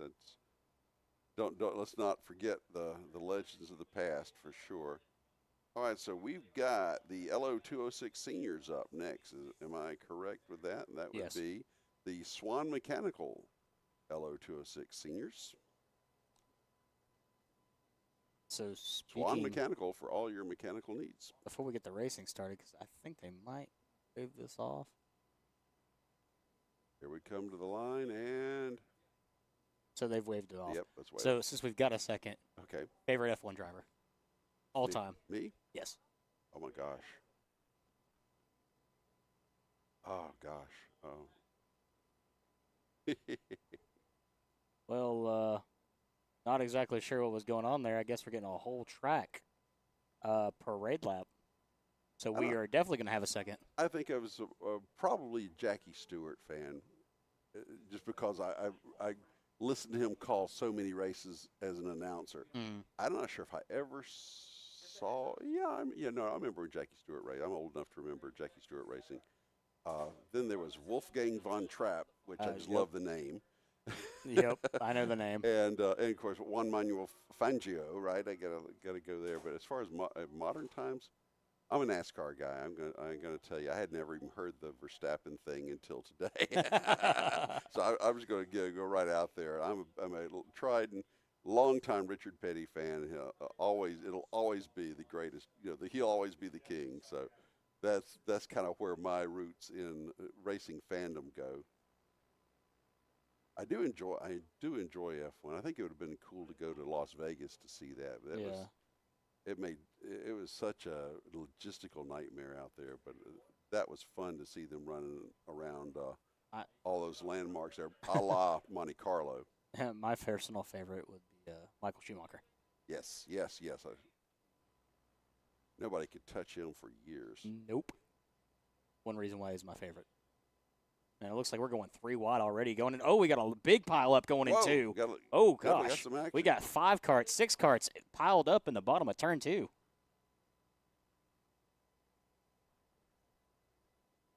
And we're still racing. No red, right? Yep, we are still racing. It looks like it's just going to be a local yellow.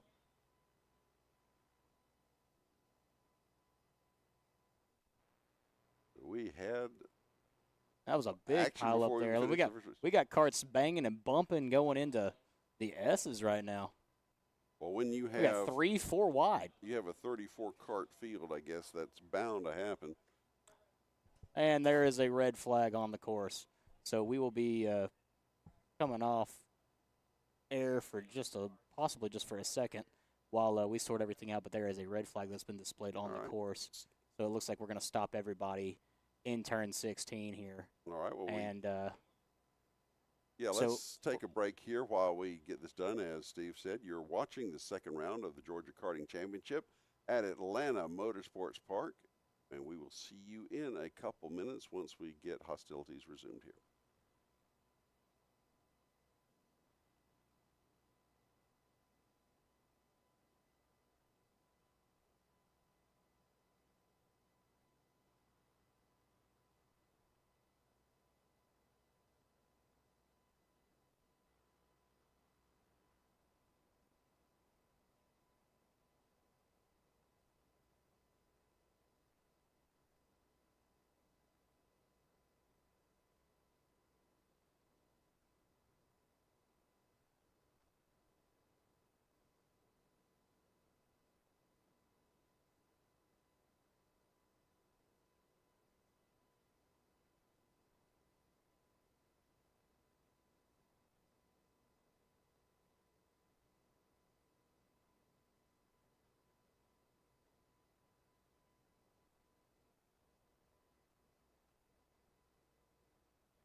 All right, guys, so we are back to racing there. The incident that occurred in turn 2 was actually not as bad as we thought.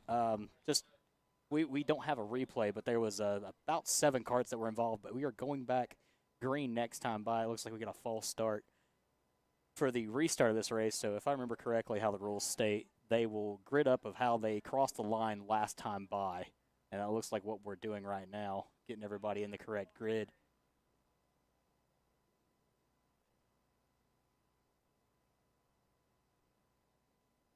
Got a couple karts that are actually off before the restart, so let's see if we can get those guys going before we get a start.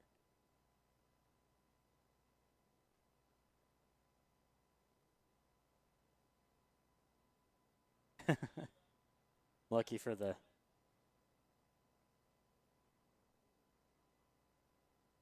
I don't think that the driver that's down in turn 14, 15, and there's another driver that's down in turn 1.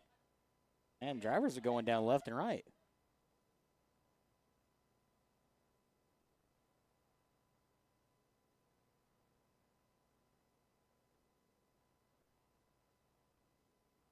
So I think we're back. Yep. All right. Yep. We are still back. It just went entirely mute on our end there for a second. Sorry about that for all of y'all at home. And it looks like we might. Oh, nope. We're going to get another false start. So I think they're trying to get all the drivers gridded back up correctly, and that's the issue we're having right there. I guess when you have that layoff or that little bit of a break, it's kind of hard to get the game face back on. So get concentrated. So again, the incident in turn 2 collected 7 karts in total. And I think 3 karts have retired from that, and there was another kart that just retired from the race. I guess due to a mechanical issue in turn 14 on the restart lap.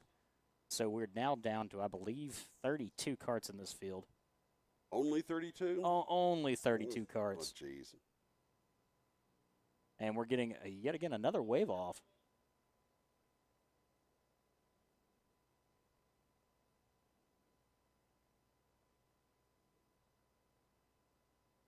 So we will give this a 4th try on the restart from the red flag. I'm not exactly sure. What's the over-under on restarts here, you think? All right, I'm betting $20. Okay. We're coming to the line, and let's see. So we're going to get another false start. Yep. But I think they are probably assisting with something else that's going on. There's some, administrative issue going on, not the configuration of the field. Yeah, it looks like there might be an issue right there. Oh, they want to get that cart off the tire wall. Yeah, I think that's what they're trying to do. Yeah, I don't think you want to run into that. I think they might end up taking it down to that little cut right there where the light pole is.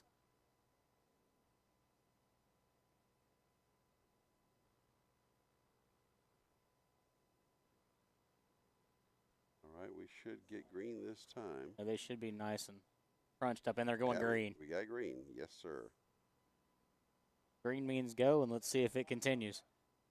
We got 2 wide still, 3 wide in some positions.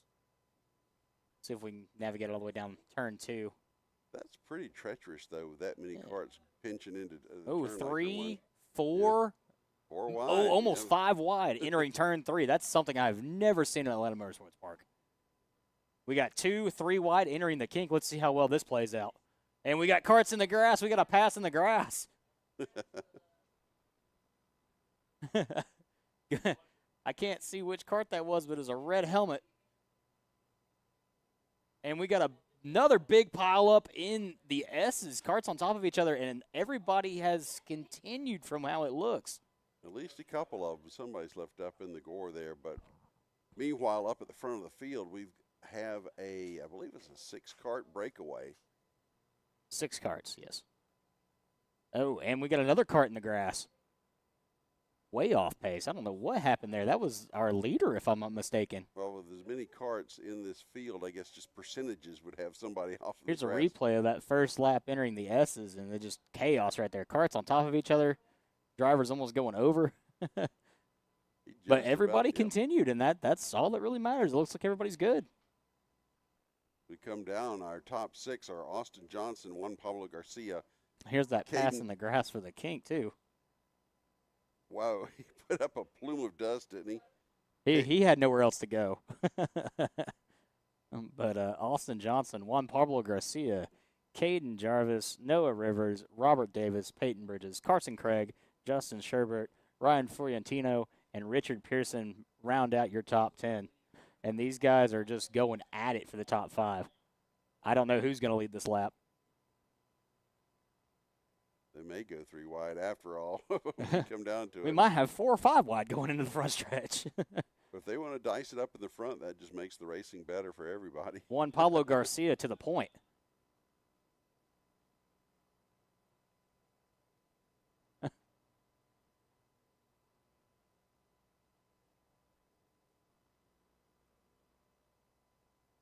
Driver there just got on the rumble strips a little bit. It looks like we're going to bunch back up. We might have 7, 8 karts in the battle for the lead. 7 from that view anyway of, yes. Of the drone. Absolutely. And this group of 9, 8 in the front right here are just snaking along, and these guys are going back and forth. And they're not content just to stay in line. Oh, no. These guys are going for it, and they're going for it early. Juan Pablo Garcia has still got the lead coming into the last couple corners for lap 2. Well, we can talk all we want to about karts staying in line so as to put separation between them and the rest of the field. But when it's 7, 8 karts that are in that line, you've got to start making your moves a bit earlier if you have any chance of a top finish. Oh, definitely. So you can't be content to ride in 7th until the last lap. So something's got to happen before that. And that's what we're seeing is when you have a number of karts all together, there's got to be contention before it gets too late. Garcia still has Johnson behind him entering the S's, along with Noah Rivers, Robert Davis, Peyton Bridges, Nice Caden Jarvis, Carson Craig. Nice pass there on the entrance to 9. Got around him cleanly before he got into 9 and was able to secure the position without any danger of a crossover move or anything like that. That was a good racecraft there. Picked his spot just right, took the opportunity. And this is this still a pre-final? I thought this was the final. No, we're in pre-finals still. Oh, dear Lord. Yeah, my wife was asking if I was going to make it home for dinner, but it looks like it's not going to happen. No. We're almost done with the pre-finals, but these have been No, great. this has been one of the best pre-finals I've seen in a long time. If this is as exciting now, I can only imagine how the final's going to be. Right.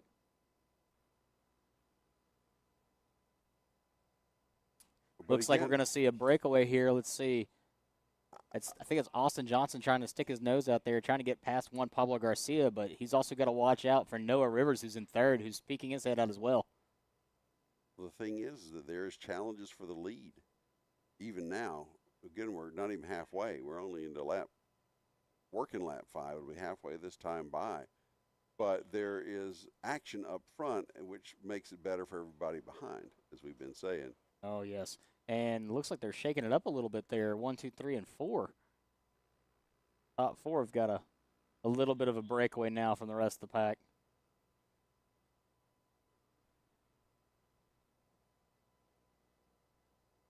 Juan Pablo Garcia still leads them coming into turn 4 on the 5th lap of the race.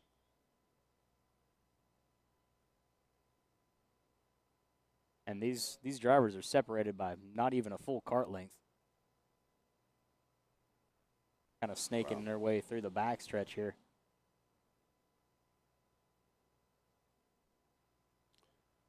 And now, well, it looks like they're starting to behave a little bit.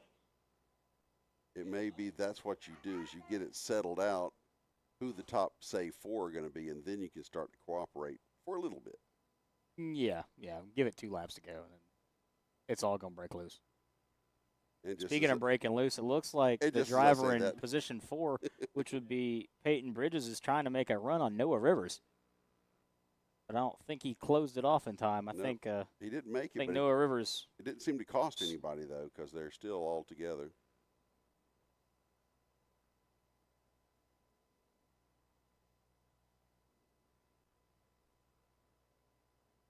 Here goes the 52 again of Peyton Bridges trying to peek his head out. And there goes the run for the lead. Austin Johnson's trying to make his move on Juan Pablo Garcia, entering the S's. Let's see what happens here. And it looks like they got around Juan Pablo Garcia. He's going to get shifted back all the way to P4. Wow. So he lost three positions. And he got into the gore there off the track. Wow, first to fourth. And that one's got to hurt. How quickly your fortunes can change, but then you can do the opposite just as easily. Look at that the front two going at it now, Johnson and Rivers. Oh, looky there. We got a three-way battle for the lead. Let's see who's going to cross the line first. Looks like Rivers is going to come up from P4 all the way to P1 in one lap.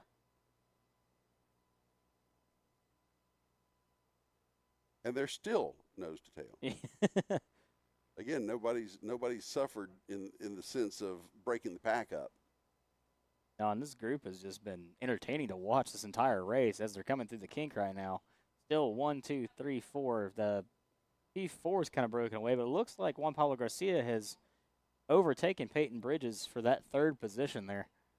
So let's see if Garcia has anything for Johnson and Rivers. He led roughly half of this pre-final race so far. Well, he's closing in. He's picking his spot. He has. Here we go. Has a couple laps to get this done in, right? We're getting a little bit of a bump and run going on from second place driver, and there's 2 sticks up in the air, which means 2 laps to go in this pre-final. Look at that. They are still nose to tail. And there's 2 more wanting to be part of this. Noah Rivers is sitting there holding off Austin Johnson with everything he's got. Meanwhile, Juan Pablo Garcia is battling Austin Johnson for that second position.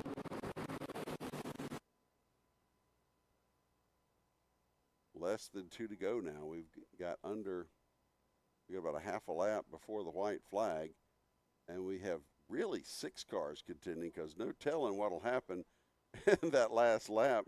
Those 2 karts in 5th and 6th could very well be sitting in the catbird seat, depending on what happens with those front 4, as Rivers and Johnson hold and steady. But I tell you what, I think the dicey one is Peyton Bridges back there in 4th. He's sitting there. He's on the hunt. He's waiting. Well, now's the time. And if you notice there, he kind of gave it a little bit more gas, and he's going to shoot for that third position. Going through 2, that's very bold to do that.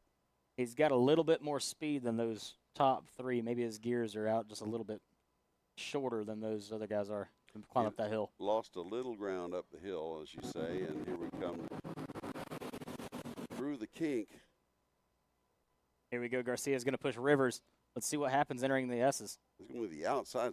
They've had left the inside open. Oh, here comes Here goes Garcia. Garcia. And here comes Bridges as well. Man, this is going to be a 4-way battle for the win. Well, as it stands, it may be a 5-way battle because Garcia's getting challenged by Florentino. Let's see what happens here. This is where the money's going to be made right here. So that looks like Noah Rivers or Austin Johnson's going to peek out of the inside. I don't know who won. Johnson, it says Johnson is your winner. Rivers is second. Let's get that interval. Oh, my Lord. That was one of the closest finishes I think I've seen here in a long time. The gap was 1/1000th of a second. Oh, God. It's what it says here. 1/1000th of a second. 1/1000th of a second. Play that back for us one more time. We got to see that finish one more time. Look at how close these guys are. Coming across the line side by side. There, you can barely see who crossed the line first. The car on the right-hand side, which would be the left-hand side from that vantage point. I'm not even sure who that was. Holy moly. Wow. Rivers on the inside, I guess, and Johnson on the outside. 1/1000th of a Here's second. another angle from it. That little scoot, and they both gave each other thumbs up. I mean, what a finish. 001 is the closest finish that we've ever had at Atlanta Motorsports Park. You can't measure it any closer than that. And this is just the pre-final. Yep. Yeah. NASCAR has been doing that too. We're sitting here talking with our executive producer, Will Rigdon. Man, we're getting some great racing all around the world right now. Last weekend, the Indy 500, Monaco was boring. My personal opinion. Sat there and watched Charles lead the whole race the entire time. Nothing happened except the first lap. That was great. Well, the problem with Monaco is you can't pass. Oh, yeah, the cars are way too big. No place to pass on that. Yeah, those cars are huge compared. I'm just going to go ahead and say it. F1, Monaco, I think it's maybe do a vintage F1 race at Monaco. Maybe that's what they need to do. Bring back the vintage cars for just that one race. That would be cool. I would do everything in my power to go to that. It would be an expensive ticket. Now, what I would love to see is F1 on Indy. Yes. Back to back with the 500. Call it like the Indy 1000. Okay. Or the 500 plus 5. So we put everybody into the Lara and just let them eat? No, you run the F1. You run them at like 6 o'clock in the morning, whatever they're used to running, and then do the Indy cars at noon. And then even better, you could put the Cup cars out at Indy and run them at like as soon as the checkered flag drops, we're sending the next race. Run the Coke, just like we're doing here. Yes. You run the Coke 600, so it could be like the Indy, 1500 or whatever you want to call it. Nothing but racing all day long. None of this jumping in a jet and flying from Indiana to North Carolina. It potentially would have saved Kyle Larson the opportunity to win both. Yes. No rain delay. I was rooting so hard. I was like, man, he's going to play tires and fuel, but he couldn't do it. No. He had that run for 7-8 laps. But he got to say he led the Indy 500. He did lead the Indy 500 for 7-8 laps, and then it all kind of went downhill from there. Good old young money. But yeah, what a race! That's the closest finish we've ever had. Also, the crowd out here today. That's really nice to see. That's probably the most people I've seen out there on that paddock and out here on the viewing balcony in a long, long time. I didn't catch what our final attendance is. I'm going to look it up right now, and I will report back. How many tickets did you sell? The record was 161. I think we're at like 158. We are pretty close. I know it's close. 167. Oh yeah, there we go. Hold on. 167. I'm really tempted on giving this mic to the race director to let him say it as confidently as he just did, but he just walked in and he was like, yeah, we broke the record. We did it, 167. We have had 4 races, and we have broken it 3 times this year. All right, let's go down and talk to our race winner. Thank you. Now, just take me through your head real quick how crazy that ginormous class was going through those corners. So, you want to hold it? I got you. All right. Yeah. So the start was really crazy. We had to redo it like five times. But yeah, once we got going, I got settled off, and I think third. But yeah, I was able to get up to second. I'm not gonna lie, I felt like the halfway flag was the 2 to go. So that's why I was going so crazy. If not, I would have just pushed. But yeah, in the final lap, I was just gonna push. I saw he went a little wide in the last corner, and so yeah, I was able to get under him. Perfect. Is there anybody today you would like to thank at AMP? Yeah, I would like to thank my dad, MGM Races, Stewart Racing Engines, and also especially Eric Soto. Without him, we wouldn't have a pit spot, and he also lended us his welder. So yeah, had to weld my car this morning. Perfect. Is there one last thing you want to say to the audience? Hi, Mom. Hi, my family. Yeah. There we go. And back up to y'all. All right, good job. Great race from you guys, by the way. All righty, that will conclude our pre-finals. Now we are in the real finals. So what you just saw was the appetizer. Now comes the main course. Ooh, well, actually, we would get this race for dessert because this is the very last race, and I can't wait. Well, you can't have dessert first, right? I mean, or why can't you, right? I mean, we could. I mean, that'd take a second. Well, this is going to be our Swan Mechanical L206 seniors. We'll be competing in, that was what we just finished. We're actually going to the L206 juniors. Will be their final coming up next. And that would be the Blazers Wings L206 juniors. And we are anxiously awaiting that because we had a great race to begin. And now we're going to have the main the final for this one, and we are looking forward to it. Yeah, it should be a fun one. Oh. I grabbed the headset that was muted. Okay.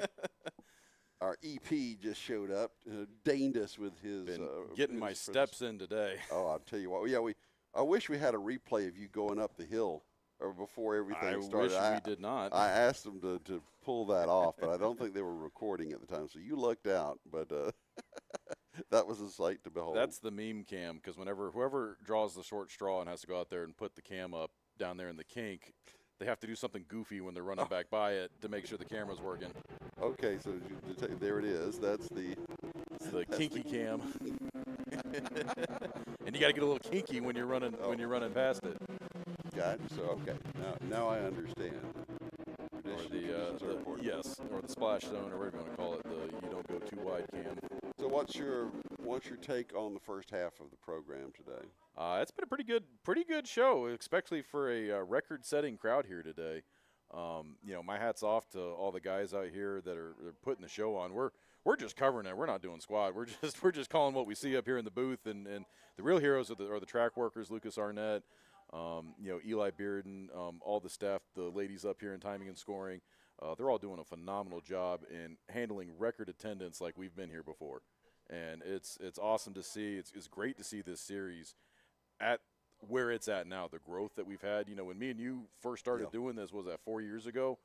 I mean, I was on a little gaming headset, calling the races, and we were doing good if we got 50 drivers out here. I was mentioning that we had one camera and we just guess at what was going on the back side of the course because we couldn't see. But this is something else. Technology has caught up with this a little bit too, so that's very helpful to be able to do this. And I think on the budget that you have the biggest game changer, in my opinion, has been the drones. Yes, and the drone technology. Yes. Daryl Cannon, Killboy.com, Jeffrey Farver, LumaCube Engineering, they've been phenomenal. Even Mikey Lane, I'll give a shout out to producer Michael Lane. He was a pilot for a season. I was a pilot for a season, and then thank God we found Daryl and Jeff. So because now we look like we know what we're doing when we're flying. So that chase cam is one of my favorites because that's the closest you can get to having an in-kart camera, I think. And to my knowledge, we're the only broadcast doing this right now for kart racing. So it's fun that we have the opportunity to do this. Normally at a racetrack, margins are so thin that you can't do that. You can't do this. Yeah. But the beautiful thing about AMP is we're also a membership club, and so this also helps get the word out about the track. Becoming a member, being a driver. And that's really what helps fund this show and for us to do more and to do better. And it's really you guys at home watching, you all support us and we can do more. And it's been the continual growth. We started doing this with about 50 drivers and, we're here today with 167. And that's just phenomenal. We're the second largest regional karting series now in the U.S. And, everybody here has been doing a phenomenal job, and the drivers keep coming, so we're obviously doing something right. Well, I'll tell you, coming here today, the parking situation was a little different, so I had to walk through the paddock. And yeah, I was going to say, you look about 10 pounds lighter than when I saw you last week. But there were so many karts. It was noticeably – the kart count was noticeably And that was a big high. change we made going from March to April this year was we basically kicked everybody out of the paddocks and made it to where it is just tent, cart, or your trailer, and we kicked all the tow vehicles out. We made all the spectators, everybody park up front so we could have as many spaces. And it looks like we are underway with this race. The Blazers Wings LO206 Juniors are underway. And they go storming into turn number 1, down the hill into turn number 2, coming out, and we got a 3-kart breakaway, and then a lot of 2x2 racing behind. That'll settle itself out as they get into some of these narrower corners. Like you really don't want to go 2x2 through the kink, as you just saw, as they crest the hill now, going into turn numbers 7 and 8. They will hit the brakes, get down into turns number 9 and 10, which will introduce them into the S's as we're following it by the aforementioned drone cam going through the turns there, up and over the hill through 13 and 14, and we'll finally hit that little bend that's 15 and that final pair of turns that make up the conclusion of a lap, which is 16 and 17. And coming to the line, as I've said a lot without mentioning any drivers' names because I'm waiting for them all to show up on timing and scoring. Talon Laney is your leader. Lincoln Massey, our boy, Lincoln Massey, he's second. Aiden Courtney. I was going to say, wow, look at all those fast laps, but it was lap number 1. Hey, and look at that. The leader turned the fastest lap. Wow, imagine. Well, Lincoln Massey started on the pole, but he lost it in the first lap. We'll have to ask him about that when he comes back up, I'm sure, ice cream in hand. If I know Lincoln, he's going to wait till lap 11 and make it look easy. Well, that's what he did in the pre-final on lap number 10. Came out of 17 and just blew by. Oh, we had one driver almost get shoved onto Rainbow Road there. I think he managed to keep 2 tires on the racing surface, so I don't think that'll be a penalty there. But it looked like that driver to the inside was not yielding enough space. So it's Laney and Massey making it a 2-kart battle at the moment as they storm to the line, completing lap number 2. And look at that, just like that, Massey turning a quick lap. So every time you see that purple stripe, that is the current fastest lap of the race out of all drivers. And look at that, almost all but one driver picking up times from their previous lap 1. So whenever you see that time turn green, that means that is their best lap, that individual driver's best lap. And it looks like we got 2 karts turned around here at the bottom of turn 2. And they're both able to get back underway. That is not the place you want to spin, because not only do you have to get back up to speed, you got to get back up to speed going uphill. Yeah, that's no fun. Is kind of like walking to school back when you were in your youth, right? Right. Uphill, both ways. snow both ways. Yep. All the way up to the top of your butt. Absolutely. You kids these days have it so easy. Back in my day. you and your fancy schmancy school buses. Just realized I called you Dad on air, and I don't think I explained to anybody the connection here. Don't know if that's evident or not. I just call all old guys Dad. You know, I know you. Well, no, Steve just grew his mustache out, and that's when I started getting off. I have that figure now. I brought back the 90s. Shaved the beard, brought out the mustache. Big Bear. Lincoln Massey really putting the pressure on Talon Laney there. Yeah, back to our LO206 Juniors. Sponsored by Blazers Hot Wings. Danny May. Is that what we're supposed to be doing here? Okay. Yeah, hawking the sponsors. Speaking of, those are some of the best wings we've ever had. Yeah, that was so much fun. He won a race last time. It was a doubleheader weekend. He won a race on Saturday, and they were doing the interview, and Chris threw it back to us, said, hey, you got any questions for Danny? And I said, are you going to bring us some barbecue and some lemon pepper wet wings tomorrow? And sure enough, he showed up with them. 200 hot wings were in the booth on Sunday. And me and Will set up here for a good 20 minutes. Yeah, we didn't announce the last half of the race day. It was just nothing but lip smacking. And shout out to Blazers Wings for like hours. That is a good way to get more airtime for your brand. Well, it's like last week at Lanier. Yeah. Man, that was fun. I just need like True Green or somebody that does lawn fertilization to come sponsor the broadcast next. I need a remodeler to do it, actually. That'd be good, too. Maybe you should have a racing media company do it, Yeah, we could get somebody in here that owns a racing media company. Yeah, that'd be kind of nice, wouldn't it? Well, looks like we've paired off 2s and 2s, at least for the first 4 here as we are heading to lap number 5 of the 12 in this final for the Blazers Wings, LO206 Juniors coming to the line again. What was the gap there? Lincoln Massey back 83 100ths. And this will be a hard battle for anyone really to pull away, because in these LOs, drafting is very important.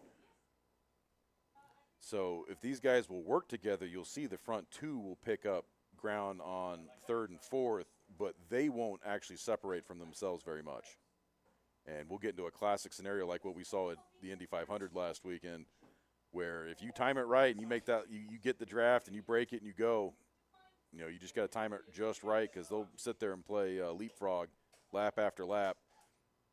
That was a great finish to that race. That was very Soto exciting. thought he had it. Newgarden was like, nope, not today. I'm getting that bonus. Was it like $2 million bonus? I think I heard him say he got like $3 million for winning, and then an extra $500,000, I think, for winning it again and for being back to back. Watch him repeat it. I don't think it's ever been done, has it? No.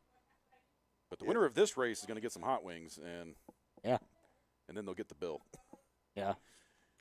Just if it's Talon Laney or Lincoln Massey or Aiden Courtney or Javier Soto, just make sure you come up to the booth. And Really, cheer with we us. need to get like Haagen-Dazs to sponsor this class for Lincoln Massey. Just Haagen-Dazs. Who'd you like to think? I'd like to think Haagen-Dazs.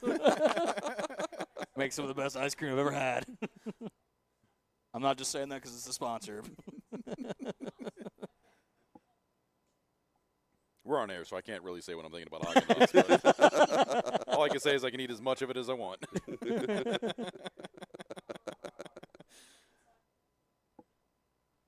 So now this has turned into the Will, and Steve hour. The Bill, Will, and Steve Power Hour.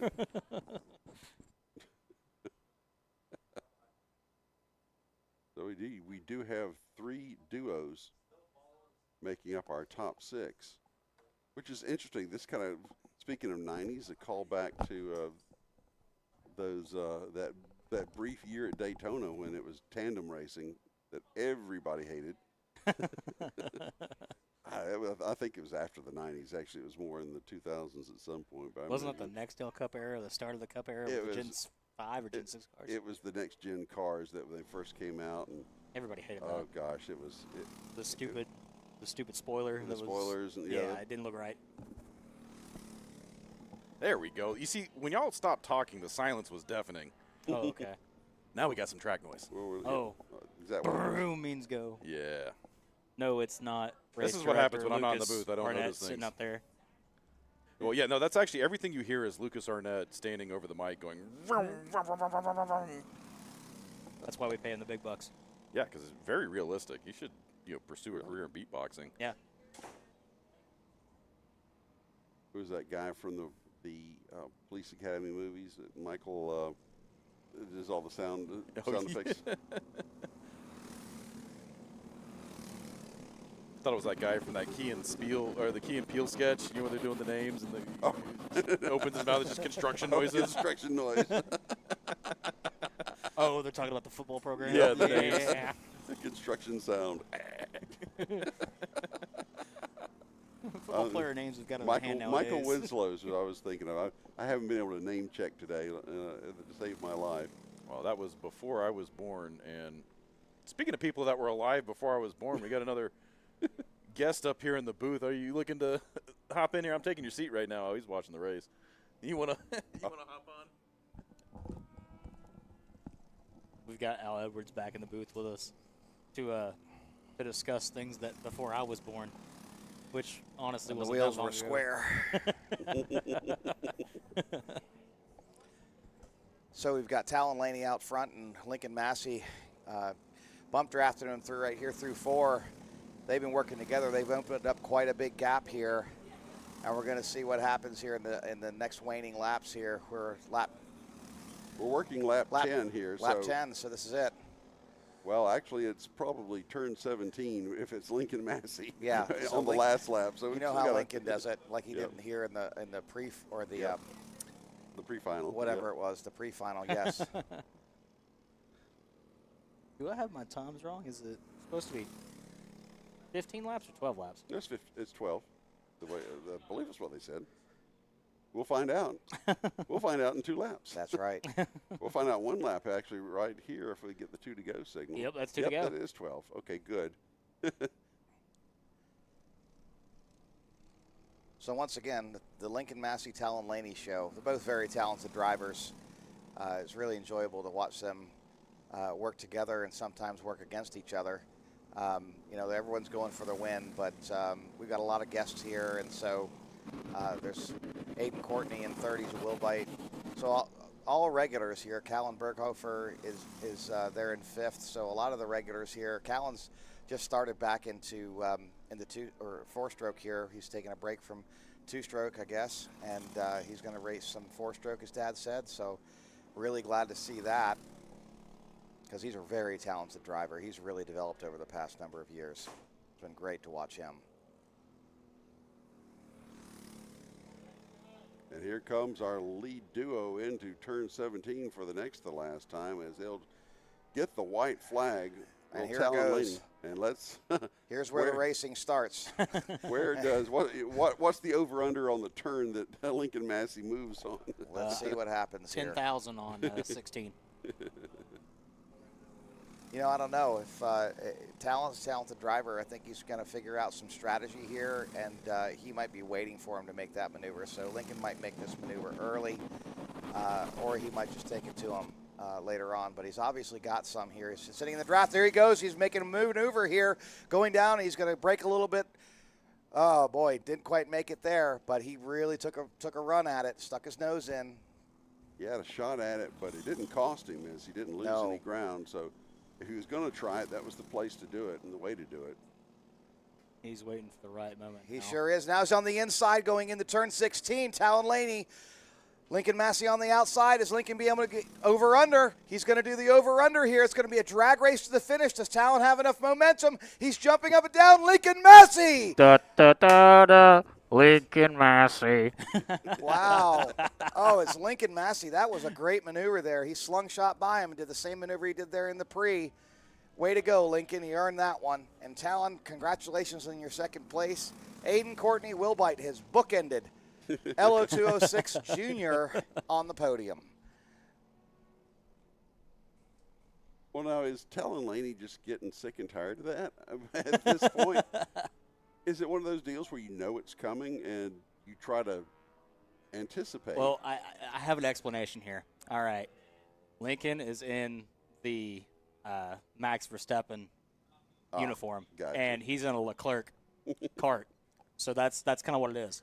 Red Bull versus Ferrari in this situation. That's absolutely true. It's really amazing. Yeah. Well, congratulations to both those drivers, all three of them. Way to go. Here's another replay here on the inside. Or I'm sorry, it's not a replay. We're just finishing the race here. I thought it was a replay, honestly. Didn't realize it was that close. So thanks for Blazers Wings and doing the sponsorship for the LO206 Junior class. Wow, that was an exciting one. I came up here to get the bird's eye view. I really wanted to see what Lincoln was going to do. We talked strategy a lot the other day, and wow, that's great.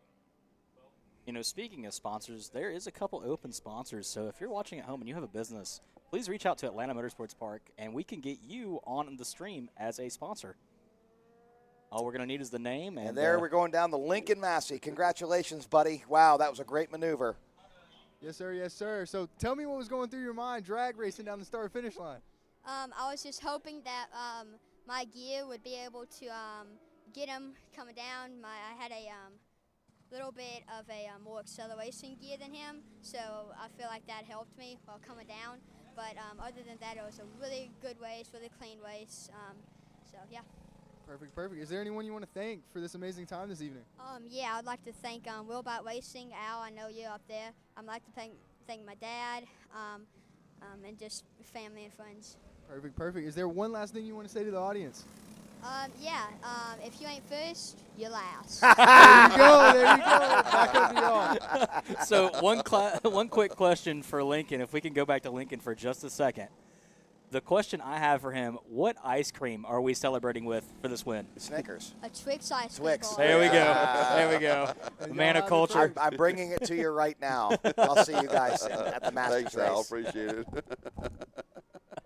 Man, what a finish. I had to ask him. You know, every time he wins a race, it's always he's celebrating with an ice cream cone. I swear that would look like they just ran the replay from the pre-final. I thought it was. It was exactly the same The same setup. exact setup and everything. Even the point was the same. Well, now here's the question just popped in my head. Do you ask him, did you lay back just so you could do that, or could you have let it wire to wire? Or were you afraid that the same thing was going to be done to you? You know, and maybe that's the best place to be. It's that old expression, I got them right where I want them. And here we go, green, green, green. We're underway.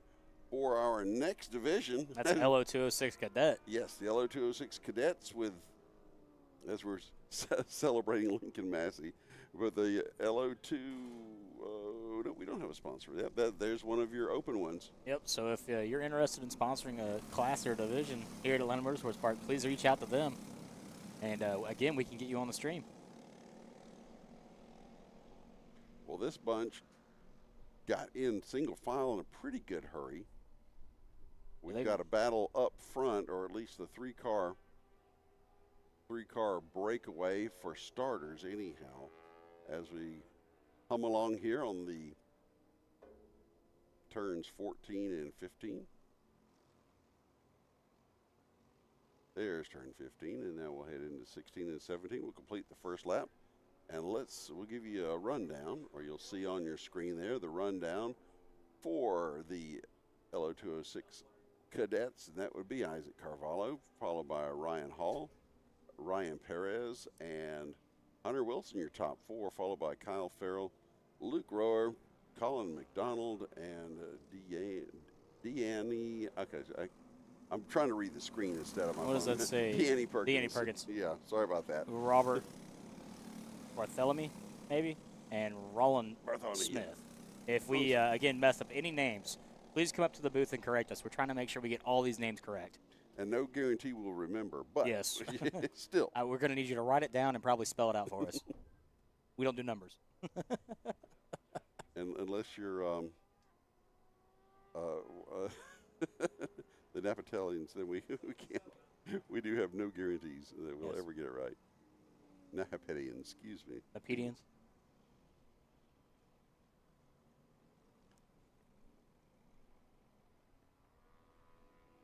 Two laps in the books now on this final, the LO206 Cadets. Our leader still Isaac Carvalho and Ryan Hall. Ryan Perez, that top three, as we see, they've made a substantial breakaway out of this. Yeah, they're kind of gone. Somewhat a better than 5-second gap back to the next three. The 1, 2, 3 set to settle it out, and we've got a pass for second place. Perez under Hall. Ryan not able to pull it off. He smartly pulls back into line before they get into turn number 9, but they'll hit the S's in that same order. It'll be Carvalho, Hall, and Perez. Hall, by the way, has run the fastest time of the race so far, and look at him hammering away at the back of Isaac Carvalho. Will he challenge early? Will he bide his time? Will he pull a Lincoln Massey? Can we call that a Lincoln Massey? He's going to patent that move. He takes another peek inside, but that would have been to the outside of turn 2. You definitely don't want to do that. Here's that steep hill going up into 3. And I think I saw one Carter scooting.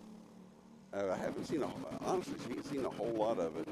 Yeah, that's this time around. I don't know whether they just realized that it really doesn't make any difference or what. But there we go. Well, at least in my estimation, it doesn't make any difference. I think I'm right there with you. I don't think that there's anything like that going on.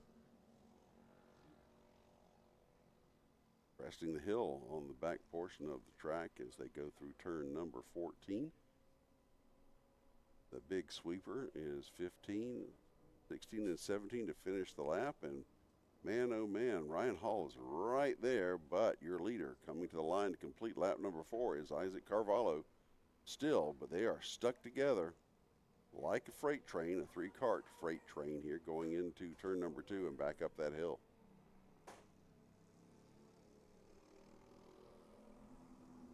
Yeah, it's definitely different when you've got the ambient sound out there. I like being able to hear that. Yeah, we were silent there for a while. I called a football game, high school football game one time years ago. It was in Carrollton, and they have this palace of a football stadium there. But the press box had a sealed glass window. So you're like sitting in a library. You couldn't hear a thing on the other side of the glass. I might as well have been sitting in my living room calling the game for all the... It's like watching it on a TV screen. We had to fish a microphone down the hall and out the door and somehow to try to get some kind of game sound in there. So sound is important in motorsports or anywhere, especially but motorsports. You've got to be able to hear it. Yeah. Only if they could smell it. Oh no, yeah. There's a unique. Well, it depends on what form you're watching as to what the smell is too. If they could smell the burning rubber, the smell of race fuel, it would make you want to come here, even more than just watching it on your screen. Or kind of in the other end of the spectrum there, that smell brings this memory back to you. Oh, when you've grown up watching motorsports, or cigarette smoke makes me think of being at a race. And it's that's old school because cigarette smoke and the smell of somebody's busted Budweiser. That's the smell I get. Yep. And brake cleaner. Yep. And a cigar. I think I'll throw a cigar and in there too. Other things that you only see at really NASCAR tracks. Yes. But most of Talladega. All right, that was completion of lap 6. We're halfway through this LO206 Cadet final. Your leaders haven't changed yet, but that's no guarantee it'll stay that way. Carvalho, Hall, and Perez, as they come up the hill and then back down the hills, they come through 4, 5, 6, and 7. Sweeper turn 8, and then they'll hit that 9-10 combo at the back end there and hit the S's. Here they come. Now this, again, the different classes have behaved different ways. These guys cooperate. And I guess if we had a 7-cart freight train, they wouldn't be as well behaved as the 3. No. If we had 7, they would probably end up with just 3 left by the end of the race. I think there's some magic number of when the chaos begins. Yes. And it's greater than 3, but less than or equal to 7. 5.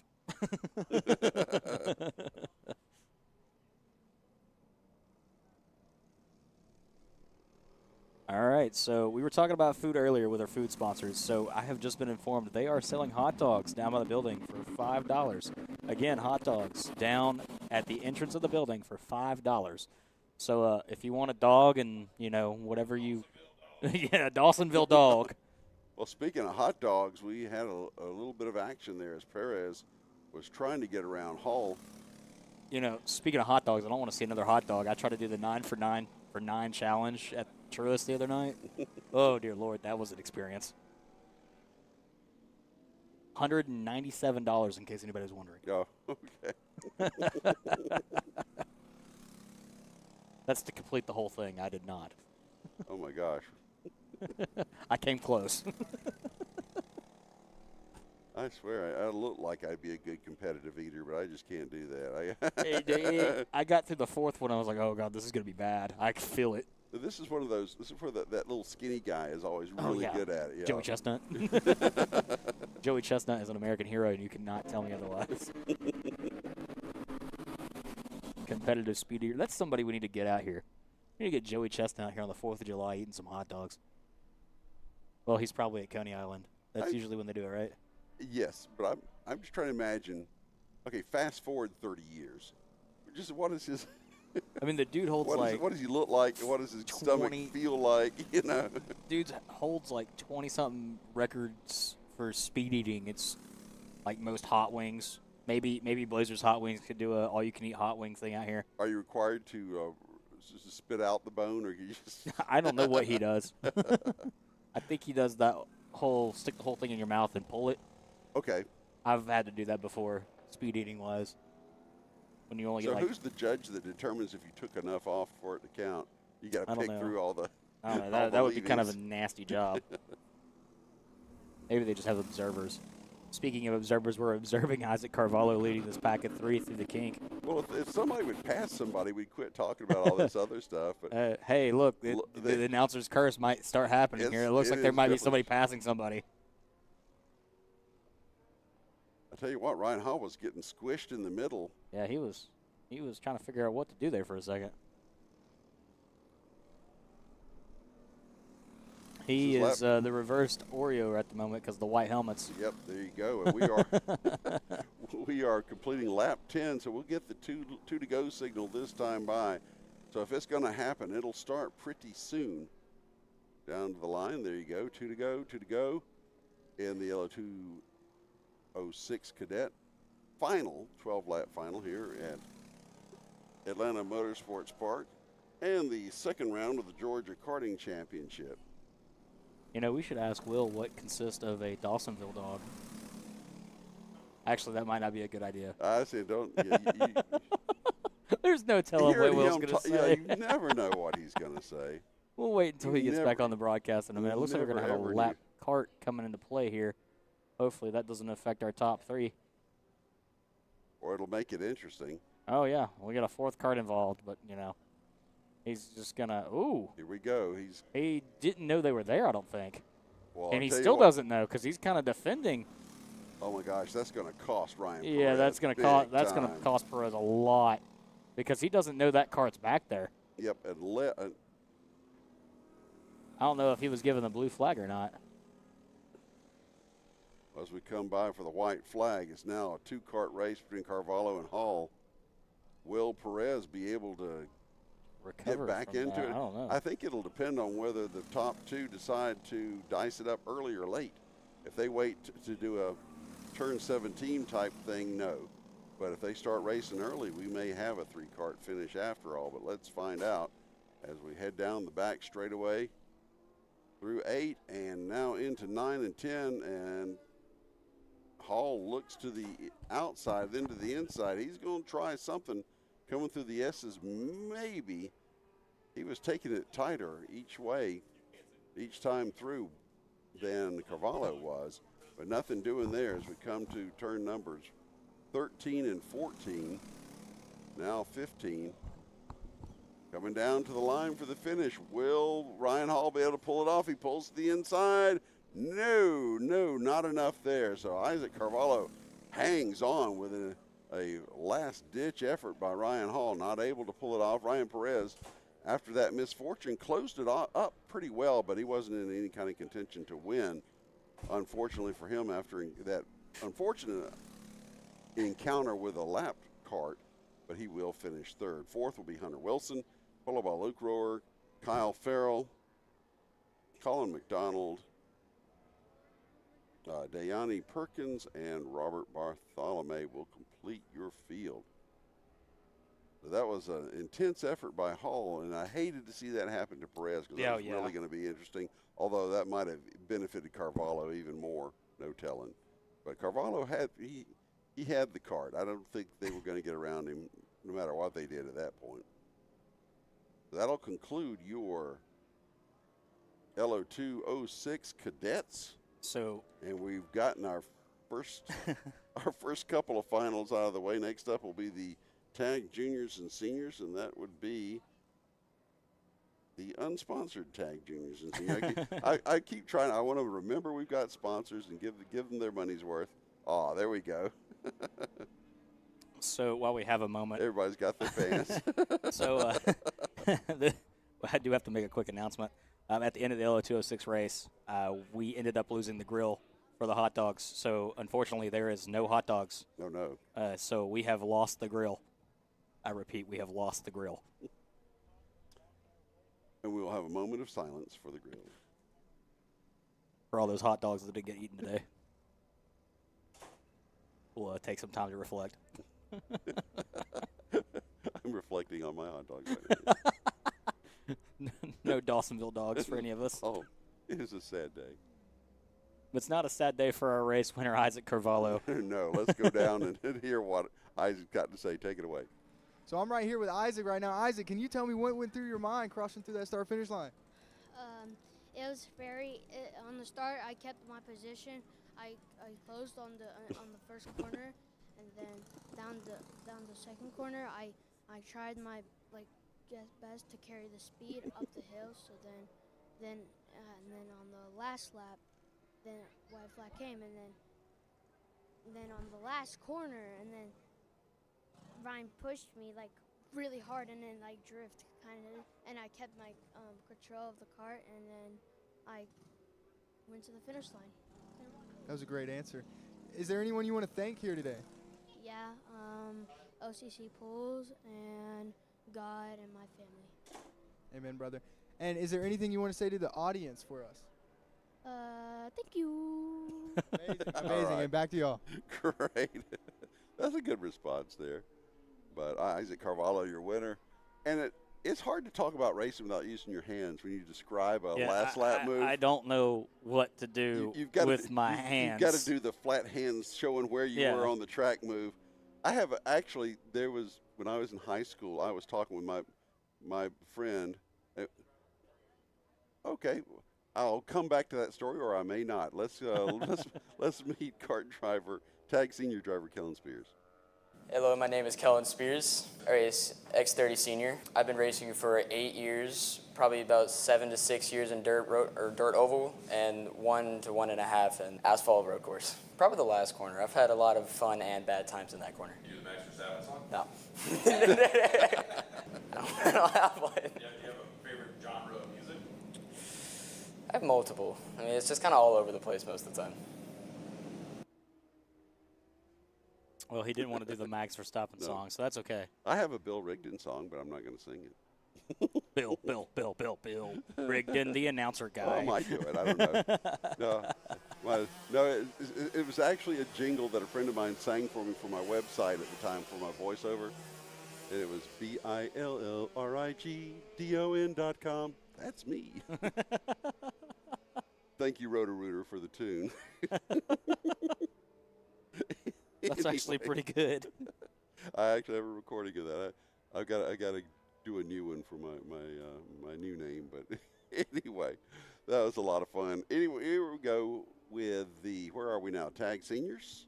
Yes, tag seniors, and again, this is a non-sponsored class, so if anybody at home has a business, you want to sponsor I got the jingle and everything. I can go ahead and sponsor. We can do it all. You want voiceover, you want announcing, you contact either Bill Rigdon or Steve Newbold up here at Atlanta Motorsports Park, and we can get it done for you. With a bare minimum of effort. No money back guarantee.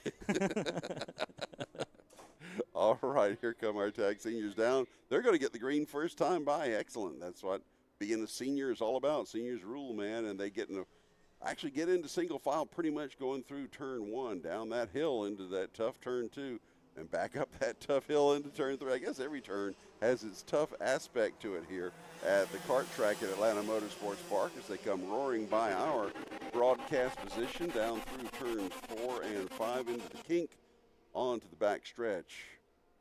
Here we go. Will there be challenges going into 9? Looked like there was a peak outside or inside, but no, they all elect to stay single file, and they exit the S's in good form. Make that turn through 13 and 14. Hit 15 and hard on the brakes into turn number 16 as they exit number 17 to complete the first lap. So, our interviewee, Kellen Spears, the man without a jingle, is in first, followed by Oliver Nybert, and then Junior Blevins will be your top 3. Spears and Nybert broken away a little bit. The second pairing of Blevins and Brooke Shambo also paired up. And a third pair behind them would be Matthias Prates and Luke Kondrowski. So we're doing a little more tandem racing here, although that quickly evaporates as that 3rd through 7th, I guess, get all grouped up now as we are working on completing lap number 2 here in the tag senior class.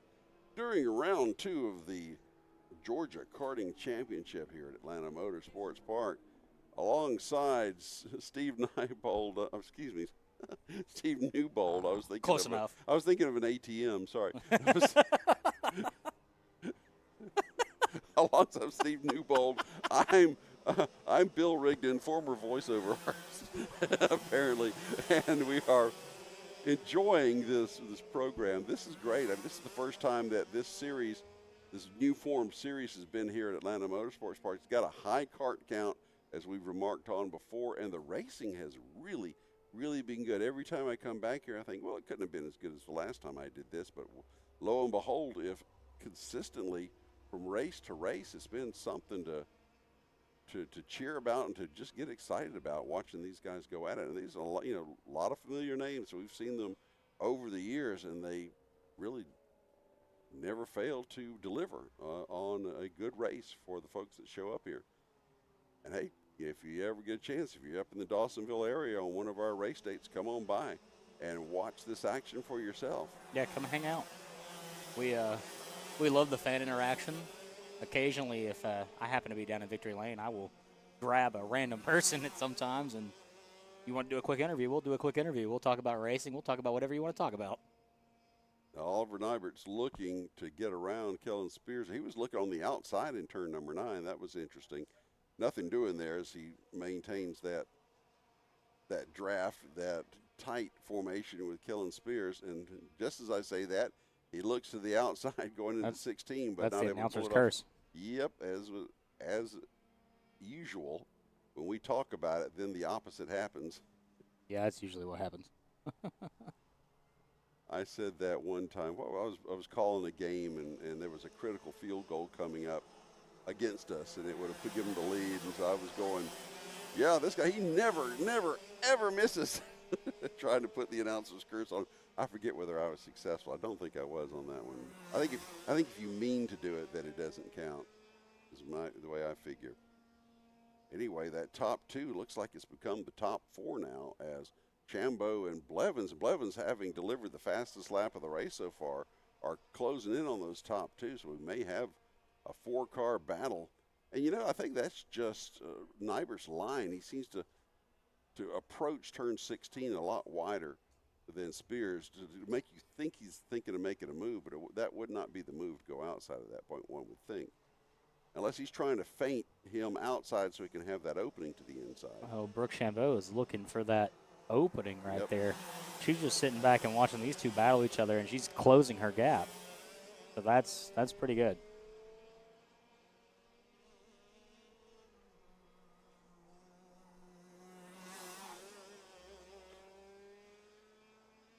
Now we're talking about seniors here, and by seniors that means they're 15 years old or older. But still, these are mostly young people, and we talk about all this strategy and thinking and the stuff that they do, and I wonder really how much of it is strategy and how much of it is seat of the pants. That's senior and racing years. Yes. And speaking of racing, there we go to the inside. I believe Nybert got him that time as they were passing through turn number 1. Coming back under our position, yep. We do have a change of the lead position. Nybert with a great move, did not give any opportunity for Spears to get the position back, although there's going to be plenty more opportunities as we are only 6 laps into this 12-lap final. There'll be 5 more to go when they come by the line this time by. They'll heading through 15 even as we speak. Hitting 16 and 17 and coming out. Let's make sure we've got our lineup correct as they hit the line. Your leader now is Oliver Nybert, followed by Kellen Spears, Brooke Chambeau, and Junior Blevins. That's your top 4. And looking to join the party is Mateus Prates. Easy as. And Mateus is. He's really.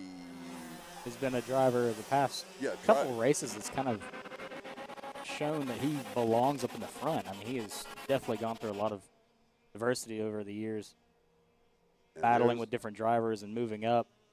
Junior Blevins looked to the inside of Brooke Chambeau there, nothing doing. But that little move right there benefits Mateus because he can close in and maybe catch that lead group. Well, it honestly looks like the top 5 are pretty much spaced out evenly. I'd say probably 2 to 3 kart lengths spaced in between all of them.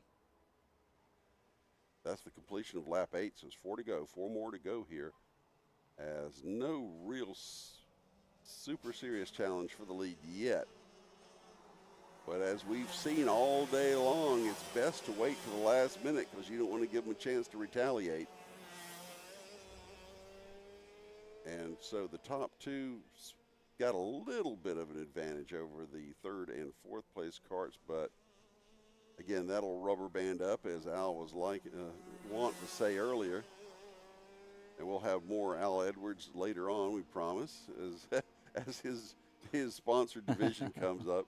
I guess he bought the airtime, right? I mean, I guess you could This say is that. my microphone. I paid for this microphone. And our top four still, now they're very evenly spaced as they hit the bottom of the hill there at 2 and come on back up. Working on lap number 9 now. This time by, there'll be 2 to go. 2 to go when they come to the start-finish line. They just come under our spot. 3 and 4. And another look inside by Junior Blevins. Junior, I think, is not content to finish third. I think he wants to get that position away from Brooke Shambo early so that he'll have a shot at those top 2. Well, if he's going to make a move, he's going to have to make it right now. He's going to need 2 quick. laps to catch up to him. Yep. And that's honestly what it looks like he's doing. He's trying to size up Brooke to see where her weaknesses are and strike from there. And with that, they do get the 2 to go signal. 2 more times around this 0.8 mile go-kart circuit here at Atlanta Motorsports Park in Dawsonville, Georgia. Sky is still gray outside, but whatever rain threat kind of let up, and the track looks nice and dry. Haven't seen any rain-related issues at all on the track, so that's been good. Well, you know why? It's the vortex theory. Is that it? The vortex theory, yes. Oh, okay. Is that like why tornadoes are drawn to trailer parks? I don't know. I don't know the science behind it, but the faster you go in somewhat of a circle, it kind of drives the air upwards, and it moves all the weather out of the way. Oh, that's what it is. Okay. No, one of my exes is out of state right now. That's why the storm's moving away from us. Oh, okay. Makes sense, Will.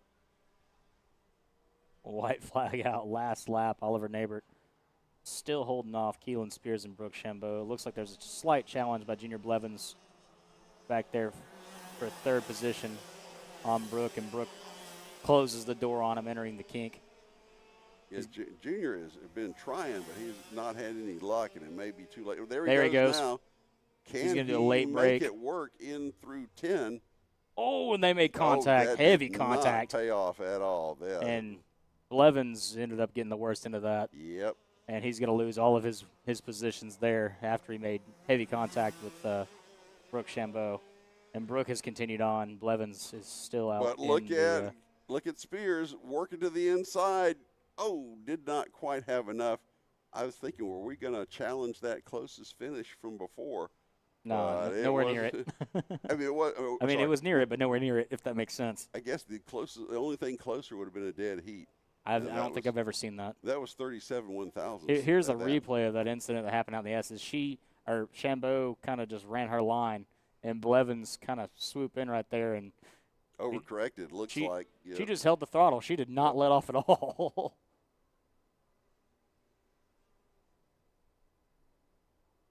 A spectacular last lap and a great finish there. Very tight finish. We'd say we'd really be going on about how close 37 1,000ths was, but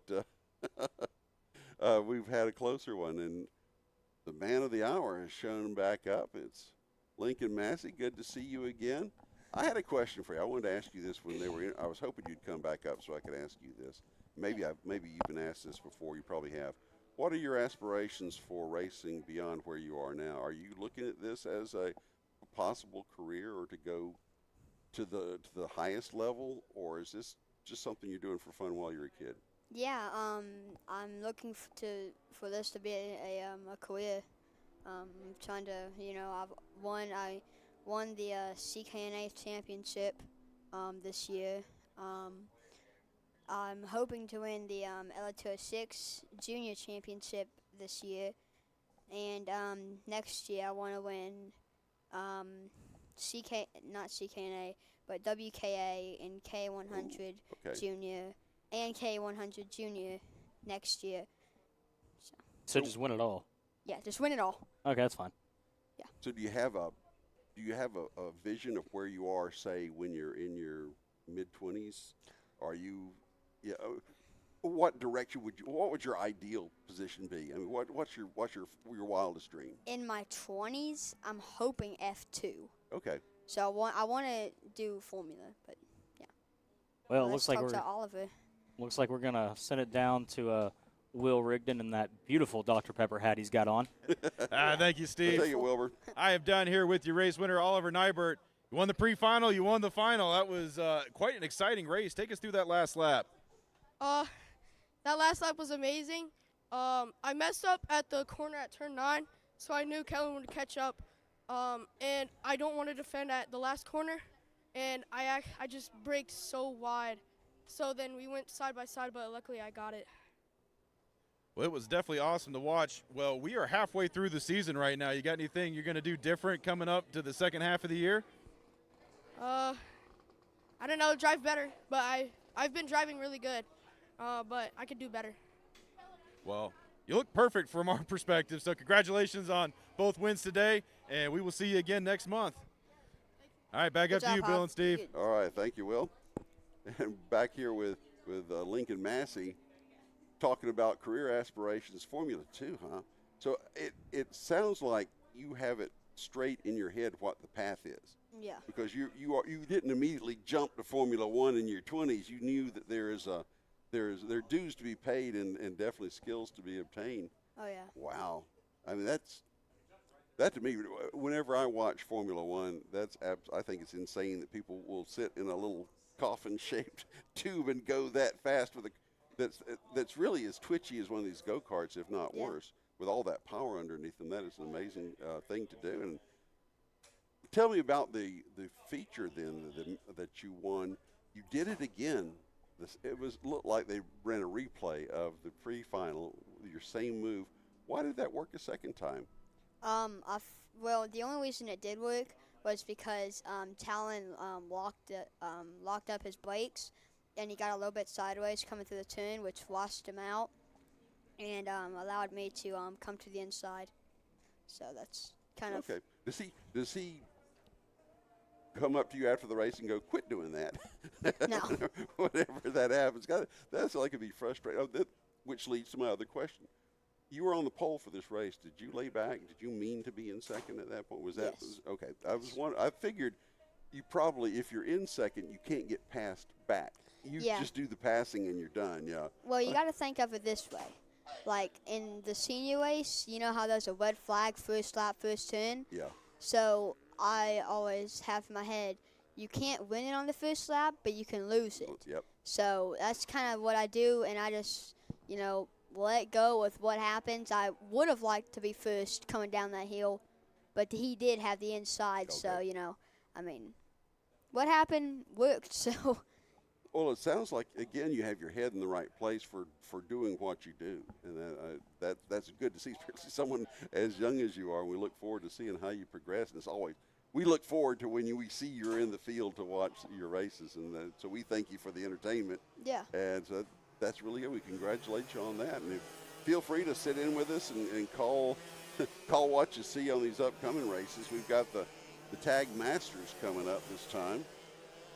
Yeah, these tag two strokes, I got a KA, but it's not really they don't count it as a tag. Mm-hmm. They just call it a K100, but really it is a touch and go. Yeah. So, but yeah, I got one of those, and I'm hoping to start training on it sometime in between these races. So what's the difference? Okay, what do you have to unlearn from what you're doing now to move up? Or do you have to, is it just?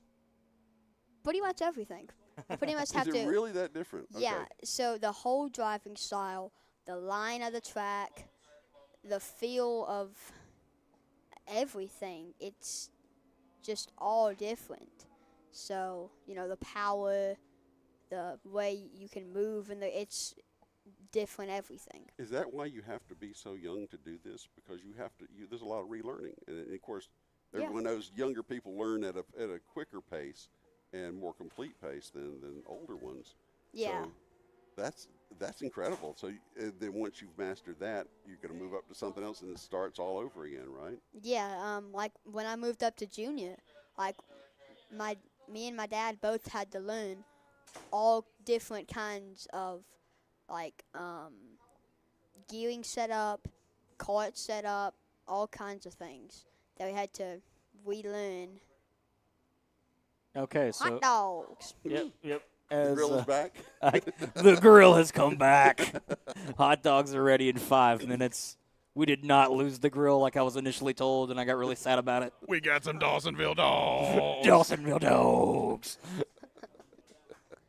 This meme cast is brought to you by Will Rigdon. They are way out of the tram lines. That is not going to be a start. Wow. That was way out of the tram line. Yeah, it was in the middle of the track.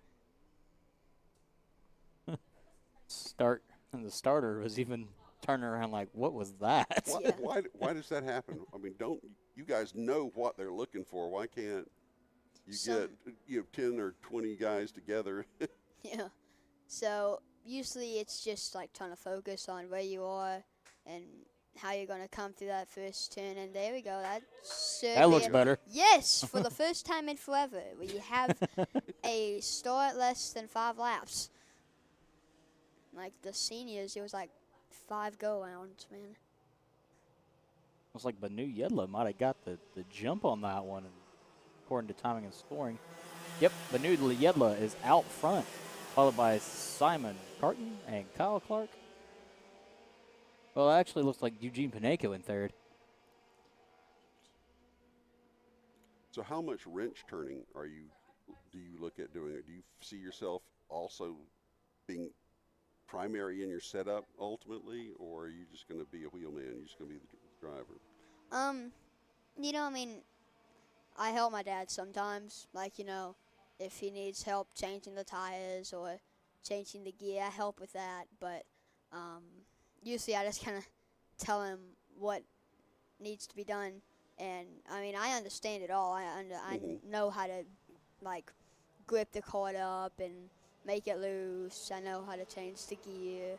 I know all of that. Well, right. You have to know how it works to be able to express how you want it set up. Right? Yeah, absolutely. So right now we've got Simon Karting is your leader with Eugene Panenko and Banu Yedla, as we saw the profile on earlier. And we've got a freight train of about, is that 7 carts? After Banu is Kyle Clark, then Sean Atkins, Lon Washburn, and Jose Garcia, who had quite the run after some misfortune in the pre-final. So it'll be fun to see him work his way, if he can, up through the field. Todd Chambeau is also back up there, too. He's in the top 10. Now, do you like racing more or watching more? Racing. Watching it is fun, but I imagine you're doing the racing, yeah. But so, do you see yourself broadening your motorsports horizon by like going into a different division? Like, for instance, our background is oval. Would you consider going oval racing? So actually, I did do oval racing back in my earlier days of karting. Like, what did it say? Like, maybe 2 years ago. Way forever ago. Way back, probably about 2 minutes ago. So, about 2 years ago, I did do some dirt oval, and it was pretty much just a demolition derby. A demolition derby. In while karting, trying to yes. prep your tires. It was just a lot of mess, but it did help me. It helped me with not being scared to make passes and being able to, like, just kind of go with what happens instead of being afraid of all this. Yeah, you can just go with the flow in dirt racing. Yeah.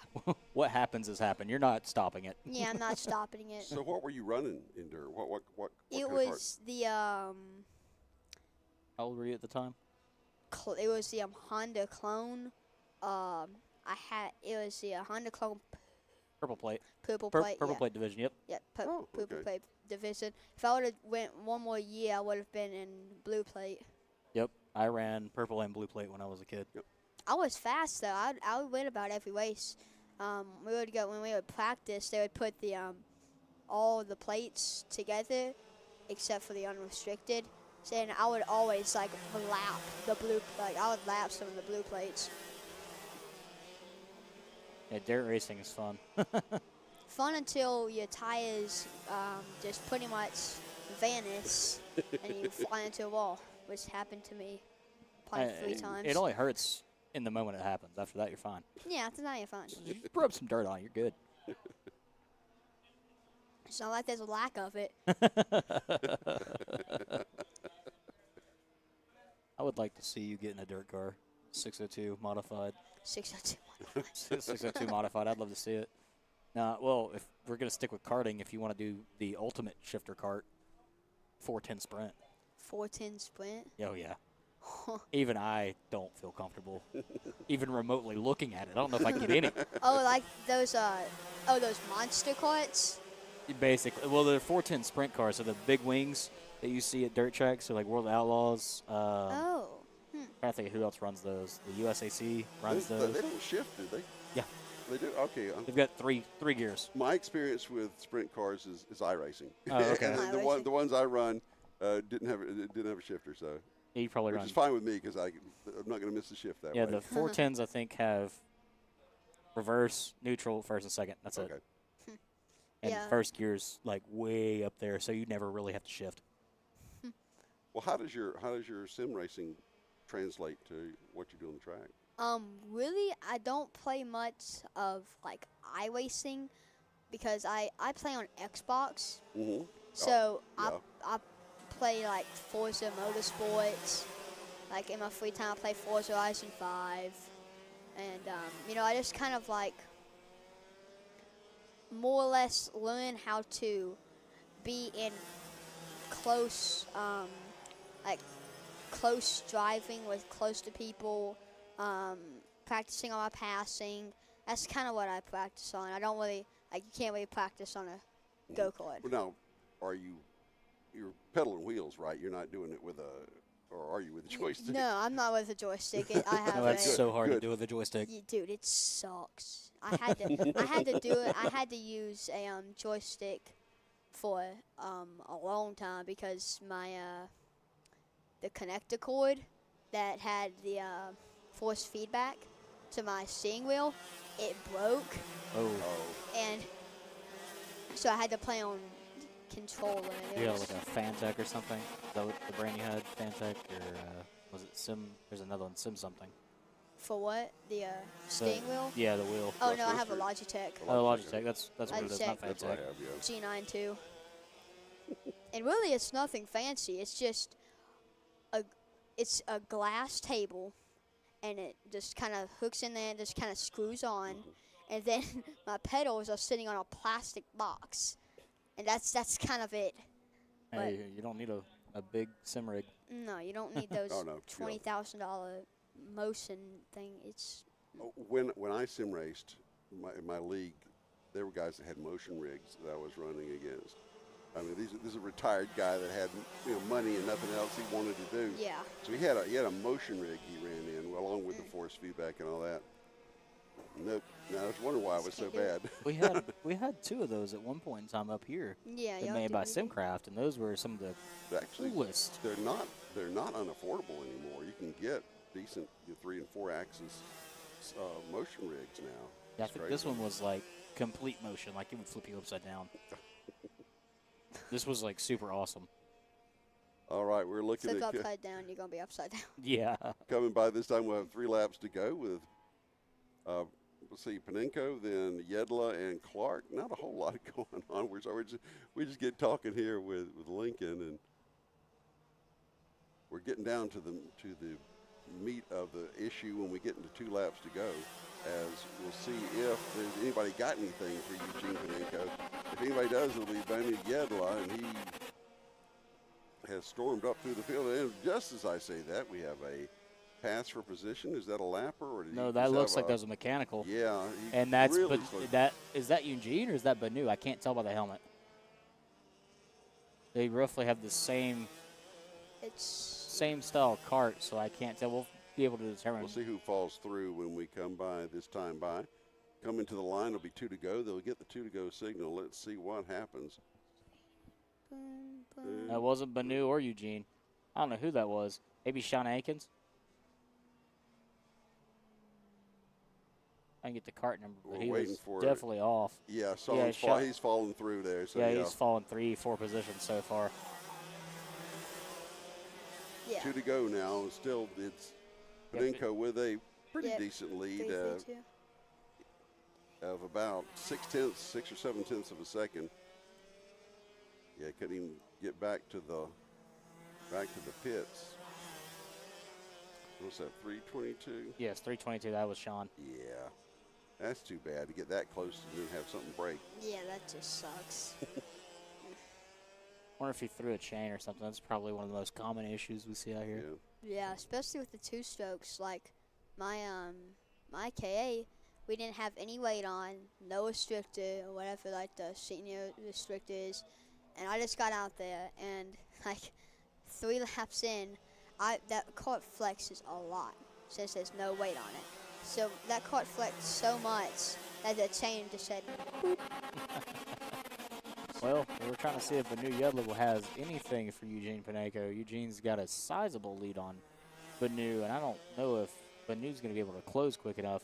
The real big battle here is in the S's right now. The 4 carts that are currently in your screen, that would be Kyle Clark, Simon Cart, and Jose Garcia.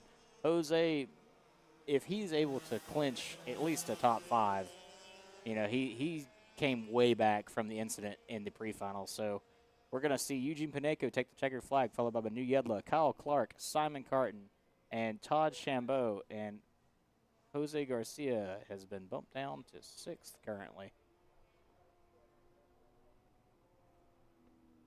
Yep, Jose Garcia 6th, Lon Washburn 7th, and we're still waiting on some more drivers to come through. That's George, I'm going to butcher this. Zaragoza. Okay, there we go. Chip Raines in 9th, and Bill Strimple in 10th. I read things professionally. I can't help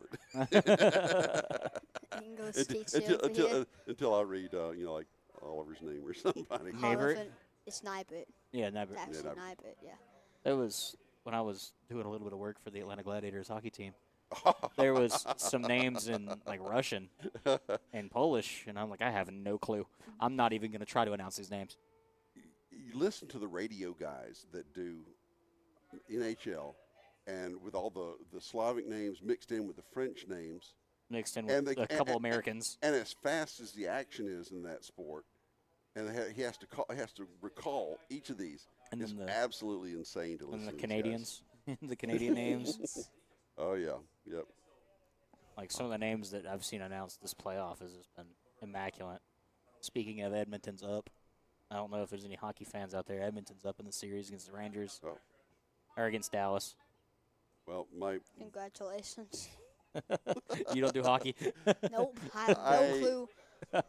I do golf. I haven't followed hockey since the Flames left town, and that's been a long. I mean, I did a little bit. I followed the Thrashers a little bit, but I missed the Flames. See, my plan is to win the lottery when it gets up to like $1 or $2 billion, and then buy a team, buy the Flames back from Calgary.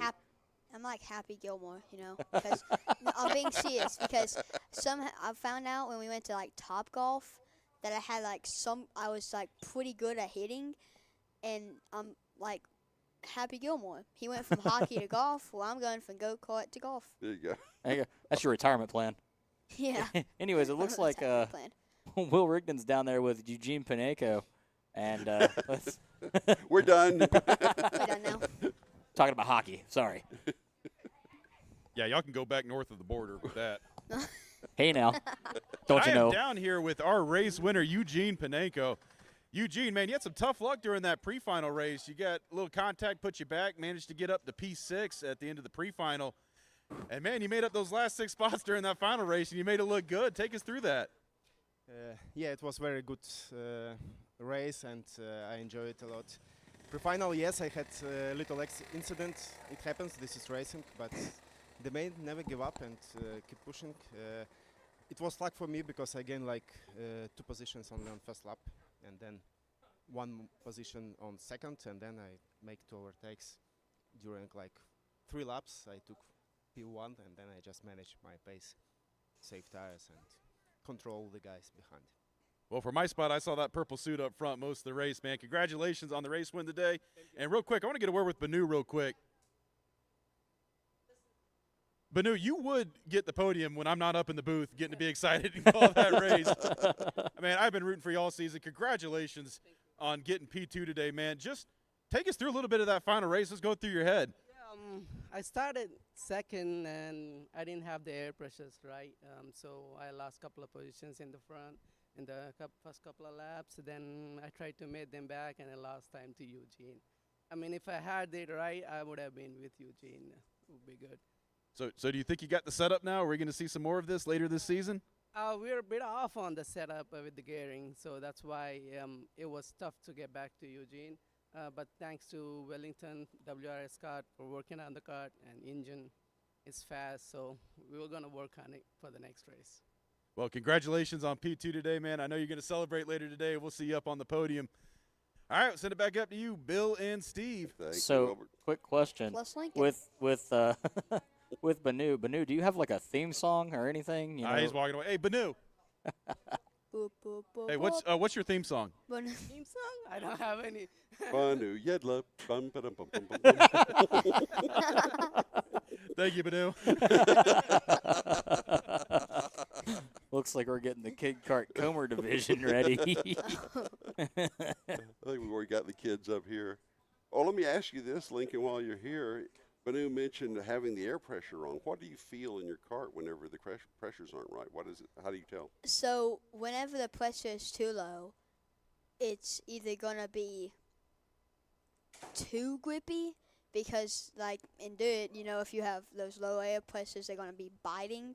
It's either going to be too grippy because it's biting too much, or it's just going to be really loose.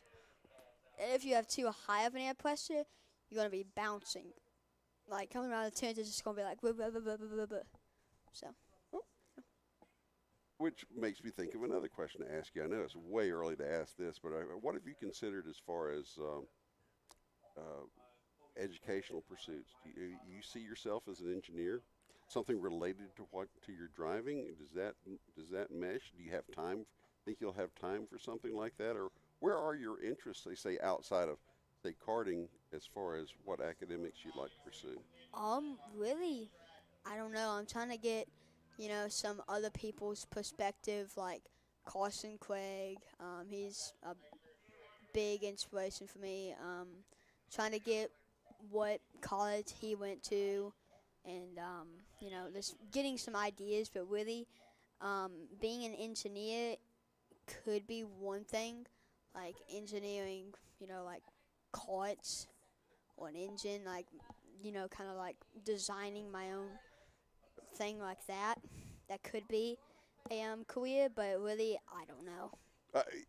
That's really an unfair question to ask somebody your age. I mean, it's fine. Because it's, you know, most kids your age want to be a fireman or, or something. I want to drive a fire truck. So. Hey, it's fun. Hey, go around chasing fires. I mean. There you go. All right. Engineering, though, that's a big one to go after. Trust me, I've done it. It's not fun. Well, it's worth it in the end, though. I heard them talking in the warm up to Indy about Purdue having a motorsports engineering degree, a dedicated motorsports engineering degree, and it could always be something to look at. Do you mind telling me what that was again? I'm sorry. What is that? A college? Oh, Purdue Yeah, in University. Indiana, Purdue University in Indiana. And I think Clemson, actually. Yep, Clemson much has as one, I too. don't want to push Clemson. Clemson has one, too. Granted, being a Yellow Jacket, but Clemson Ew. has a motorsports, some kind of motorsports sciences. They as well. they also have an ag mechanical program at Clemson. I used to do some work with them at my last job. You know what Clemson also has that Georgia Tech doesn't? The more recent football championship. Yep. Well, if that's what you want to define you, yep. How many astronauts does Clemson have? Okay. Hey, speaking of hot dogs, back-to-back natties, baby. Man, we're just having a grand old time up here. You are so written out of the will.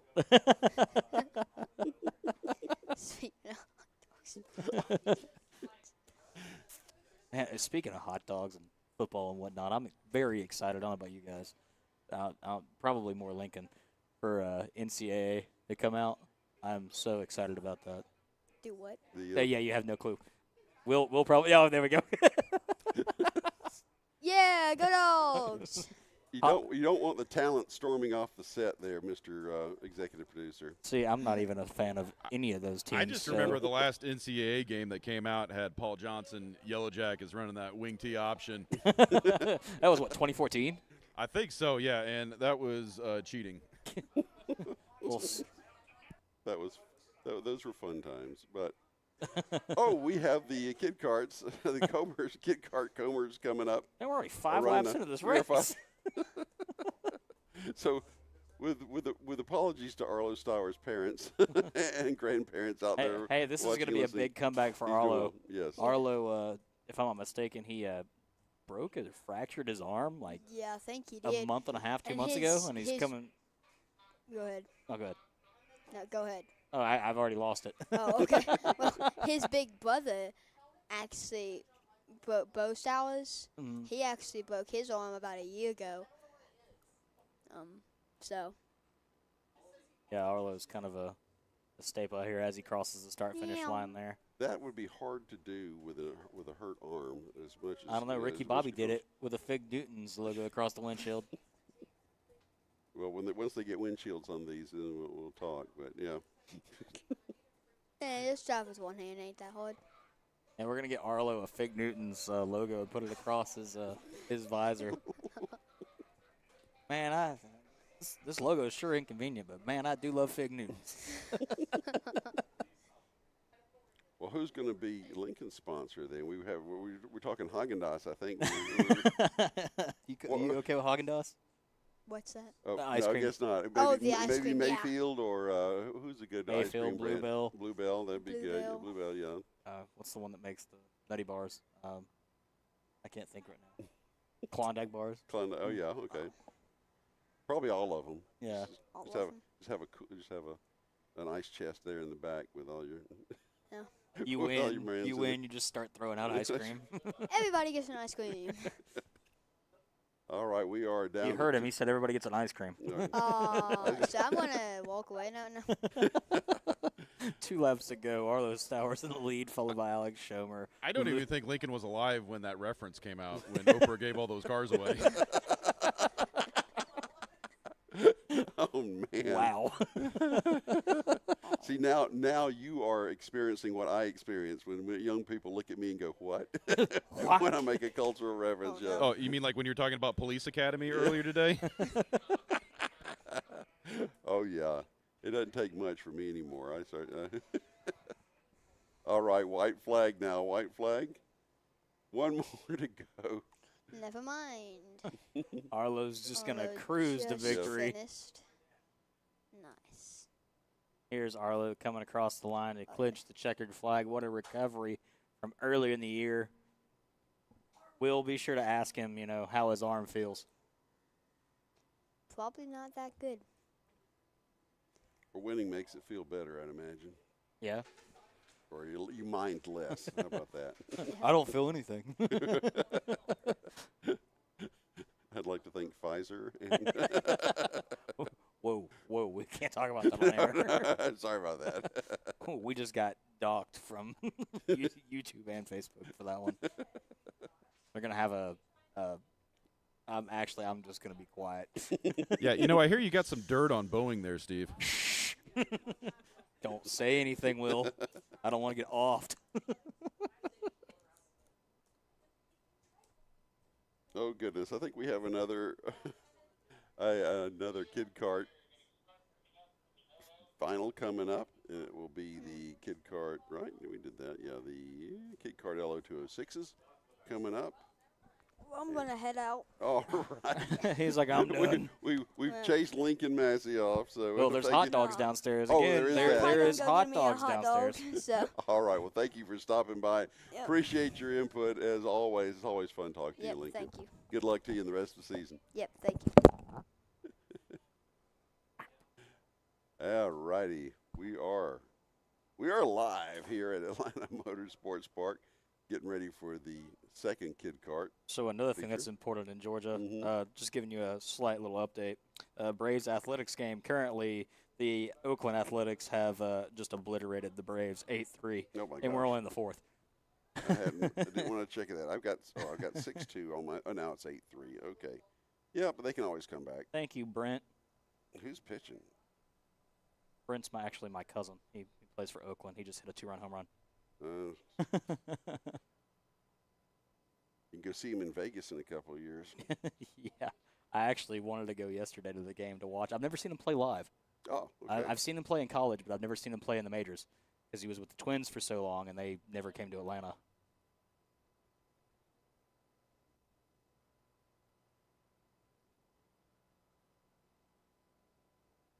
Looks like we're going to get a quick interview with two of our drivers. Will Rigdon, go ahead and take it away. Yeah, we're down here with Bo Stowers and Alex Schumer. I believe y'all were 1-2 in that race. Bo, first off, how you doing, man? I know it's been a minute. You got a little banged up.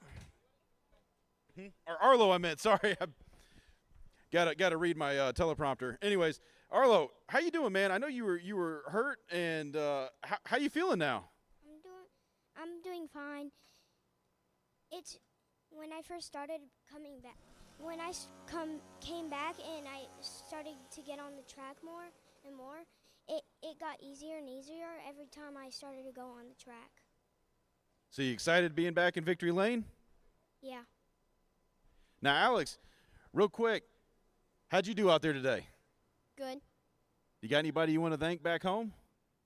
My sisters. Is there anybody else? I was talking to your folks down there. They're actually parked next to my truck.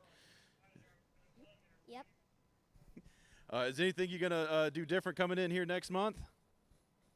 Trying to not get on the brakes for the second turn. I got you. I was saying you can go peek at Arlo's setup too, maybe. No? Would you let him? Yeah. That's the right answer. Let me dig through his engine. That's the way to do it, preferably when he's not there looking. All right, congratulations on P1, P2. Good job, guys, and we will see you at the next one. We'll back up to you, Bill and Steve. Thank you very much. Looks like we're already underway in the I'm actually LO amazed. division. I've never heard a brother thank his sisters for anything. No, I can tell you I didn't do that. I knew. I was the older brother, and I never did that. Well, I was the youngest of four. I had three older sisters, and there's a apocryphal family story about me getting tied up with a jump rope under a sprinkler. And anyway, here we go, coming out of turn 17 this time by, and we are 3 laps underway. Tyson Burkett is your leader. Matthew Perez in second. Luca Vino Figueroa is in third. Finally, Harrison Marinch is fourth, and rounding out the top 5 is Ryan Morard. That looks a lot like the order that we were at the end of the pre-final. The things are kind of shaking out as expected, though we got some contact. Whoa, a lot of contact coming to the line, and they were lucky they didn't turn each other around or get up in the air a little bit, because they bumped once, twice, 3 times a lady as they were coming down the front straightaway. Isn't there a song like that? 1 time, 2 time, 3 time? It was like in a NASCAR game. Wasn't it NASCAR 2005? Can't think of the name of the song. I can hear it, but I can't think of the name of the song. I think we're getting a little punchy up here in Race Central. We'll make it eventually, but the Kid Karts, they're on their 12-lap final. And for the Kid Kart where are we? The Kid Kart LO206. LO206. Yeah, I was going to get that right. LO206. With a lap 6 of 12 they have completed. We're about halfway through there. So Burkett, Perez, and Marich, your top 3.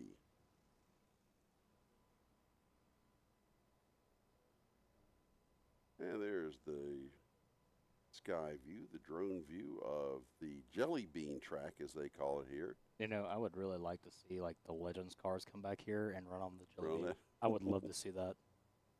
I don't know how. Yeah, I would love to see some quarter midgets out here. Oh, yes.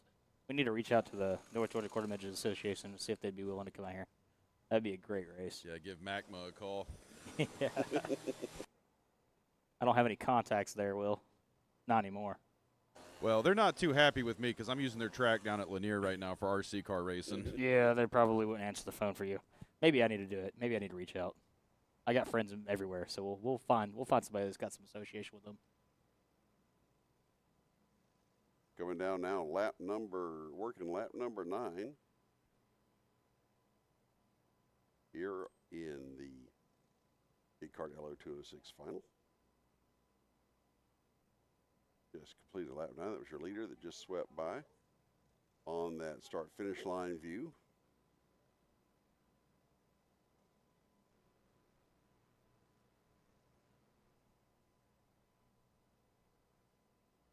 There's Tyson Burkett, Matthew Perez, Harrison Marich, Luke Avina-Figueroa, and Ryan Morard would be your top 5, followed by Real Krekel, Anthony DeFeo, and Holden Gargis, completing your 8-kart field. Now coming by with 2 to go.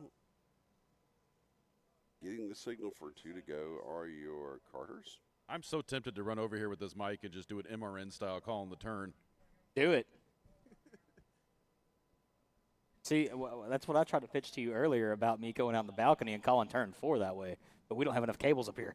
Yeah, we're road course gonna be hard to do that. No, the MRN style is you just yell trouble, trouble whenever something happens, and everybody you get their attention.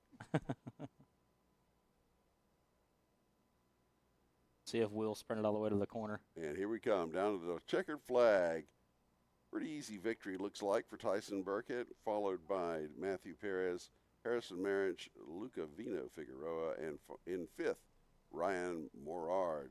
Bill Krekel, Anthony DeFeo, and Holden Gargis will round out the 8-kart field, and that'll do her for the Kid Kart LO206s. 90210.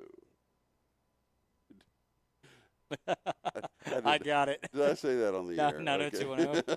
Okay.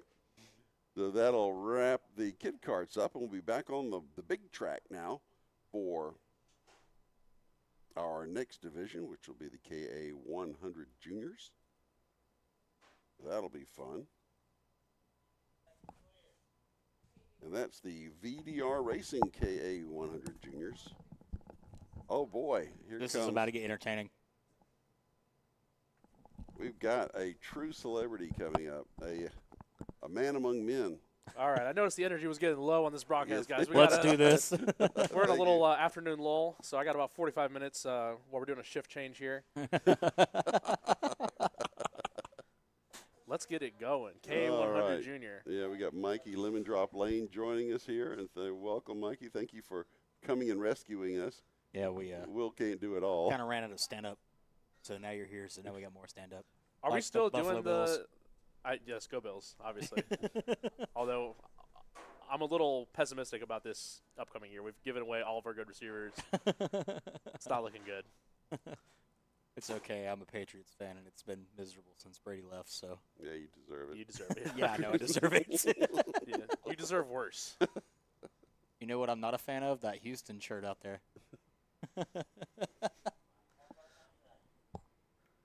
Will Rigdon on victory lane. This is going to be entertaining, Will. I can't wait for this one. We were just talking up in the producer's booth. Will seems to bring the best out of the kids on the interview. He's got a way of doing that was all day yesterday when we were doing those pre-interviews.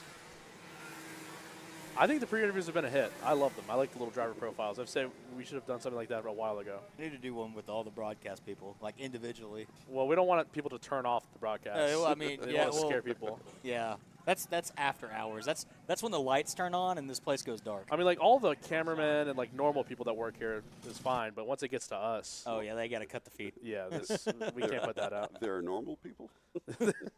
What do you mean? What is this normal you speak of? Well, normal's on a spectrum. Yes. Well, yeah, it's relative. Spectrum has been mentioned when describing me, yes.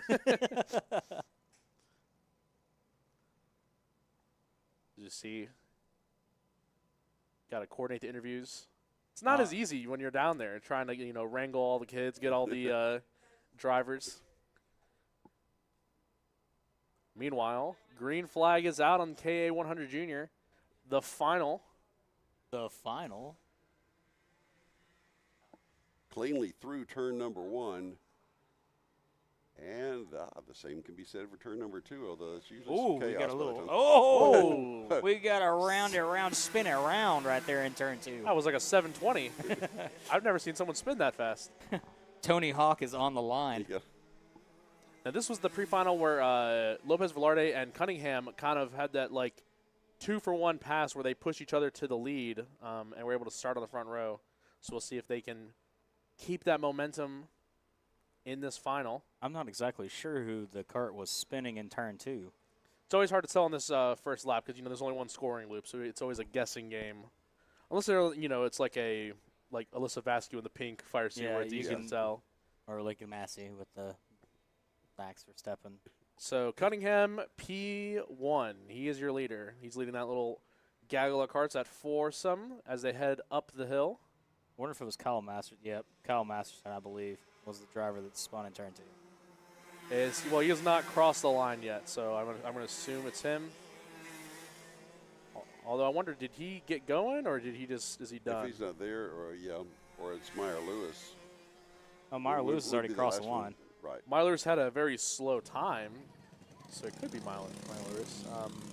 Sometimes you'll see these names at the bottom and they just never start. That's true. Yeah, they got added in the system, but they never made the grid. I just got done talking to Tyson real quick. He was a little shy to get on camera. But what did Tyson say, Will? He said he was traumatized after the last time we interviewed him. What happened last time? I don't know. Well, apparently he didn't understand the questions we were asking, and his parents looked it up on YouTube and made fun of him for it. Sounds like my parents. Yeah, sounds like my dad. Oh, yeah. I mean, why do we have kids if not to make fun of them? There's an entertainment value that's got to come in. Bill, we're going to interview you now of why you did this to Will and why Will is the way he is. Yeah, was Will always like this growing up? I will not do that to him, believe it or not. There's some stories we can tell about William, but no. I'm all for it. I will say this. He was a very cute baby. He was an extremely cute baby. God, what happened? Yeah. I'm kidding, Will. We love you. Yeah, you're still cute. If you've seen Bradley, you'll know that he takes after his daddy, and especially after his granddaddy as far as cuteness goes. So there you go.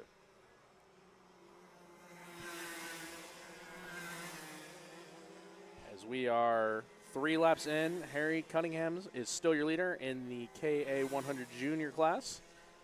This is the final. The final. As they make their way through the S's. So a little 3-car group here. They've kind of gapped the field. But these LOs, it doesn't take much for them to stack up and create a pack. No, these are not LOs. These are Ks. You're right. I tricked you. Yeah, you did. He was testing you. Yeah, he was testing. Make sure I knew what I was talking about. Well, 5 hours into the broadcast, you got to keep you on your toes. Yeah, I've lost sight. All I see is carts and smell race fuel. Well, Oliver Nybert is only 77 1/1000ths behind, so we're doing.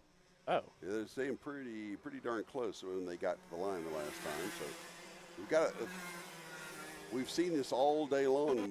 For most of the divisions, is that whenever there was a reasonably small group, hook nose to tail, they'd stay that way until the last lap. Until the last lap or two before they'd actually break and settle it, because they know it's better to settle it among 3 than among 7. It's a common theme at the kart track. Fast drivers will stick together and drive up front, and then the battle will commence around 2 to go, 1 to go. Kind of like an NBA game that the game doesn't. It doesn't start until like halfway through the fourth quarter. Until it's 2 minutes. Yeah. Speaking of NBA, shout out Dallas Mavs. Go Luka Doncic. Who? Ew. No, not ooh. I said who. Oh, I was saying ooh to Dallas in general. All of Texas sports.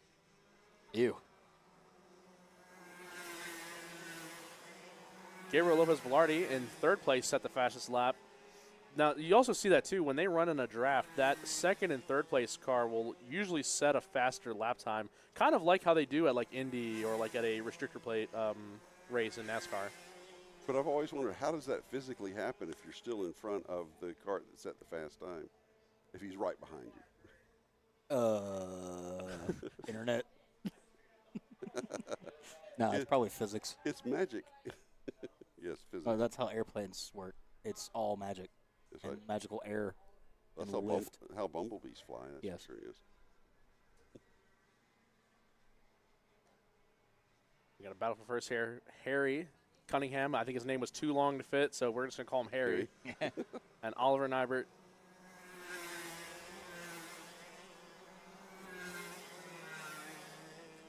Cunningham has led every lap of this final. And him and Oliver, they've broken away into just a little two-car group, so. Yeah, they are kind of saying goodbye there to Velarde at the moment, anyhow. But once the dicing starts, all bets are off. Yeah, and I don't know if Velarde had like a couple bad turns, had to get out of the throttle. But definitely, I'd say, 15, kart lengths back now, maybe more. Gap at the line was, 1.2 seconds. Yeah. Which isn't a lot, but it really is.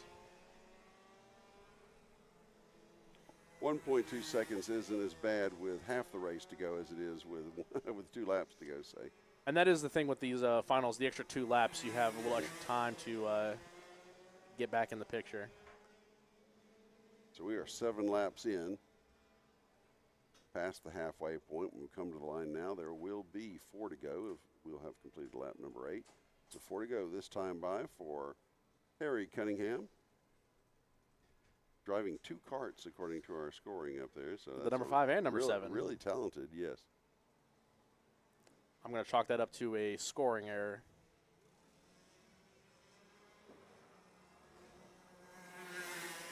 As Oliver, looking to the inside. That would not have come out well if he had stuck with that, because that's not a passing zone. I mean, we say it every time, but you can't pass in the kink, and people still kind of try. I mean, you can, but it's very sketchy. You have a 90% chance of not making it through that kink unscathed. I mean, I've tried to – I haven't even gotten close to trying in, public karting. No, that's even worse. Like, if someone gets anywhere near me when I'm going towards the kink, I'm like, I choose life. You let off. I let off. And that wall is pretty unforgiving down there. I don't know if you've ever smacked it. I have not. I haven't. Thankfully, knock on wood, I have yet to hit anything here. Oh. I can't go fast enough to hit anything, so that's I chalk that up to a survival skill. Well, it's not the going fast that gets you. It's the sudden stopping stunt. Sudden stop. One could argue you hit rock bottom when you joined my broadcast. Oh. Well. Will, you don't talk down in the broadcast. That's showbiz number 1. You got to pretend everything's going good. That's sorry. That was director Mikey. That was talking. director. Yeah, okay. Yeah.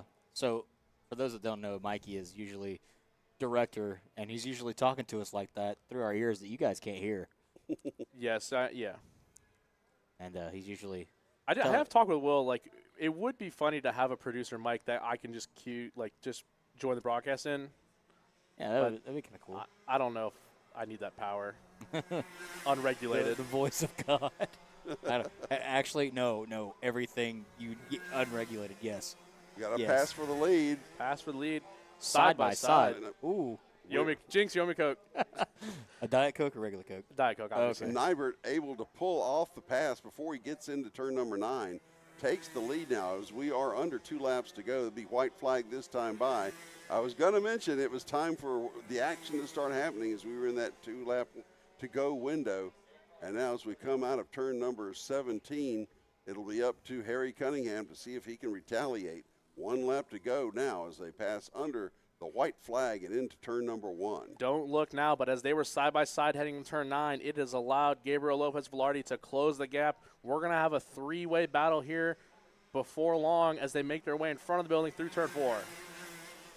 Down into the kink, they're going. Still, Neighbor in first, Cunningham in second, Lopez Velarde in third. Let's see if Cunningham chooses to break late here and try to do it under-over into the S's. There's too much of a gap. He is not going to be able to get there. They're going to have to keep it tight going through the S's. They're going to turn up the hill, heading towards turn 14. Only a couple more turns left here in the final. The final. It does not look like there's enough room to make that move coming out of 17 for Cunningham, and coming to the flag. Fist Oliver pumping. Nybert, yes, sir. Oliver Nybert pulls it off with a lap 11 pass to get there.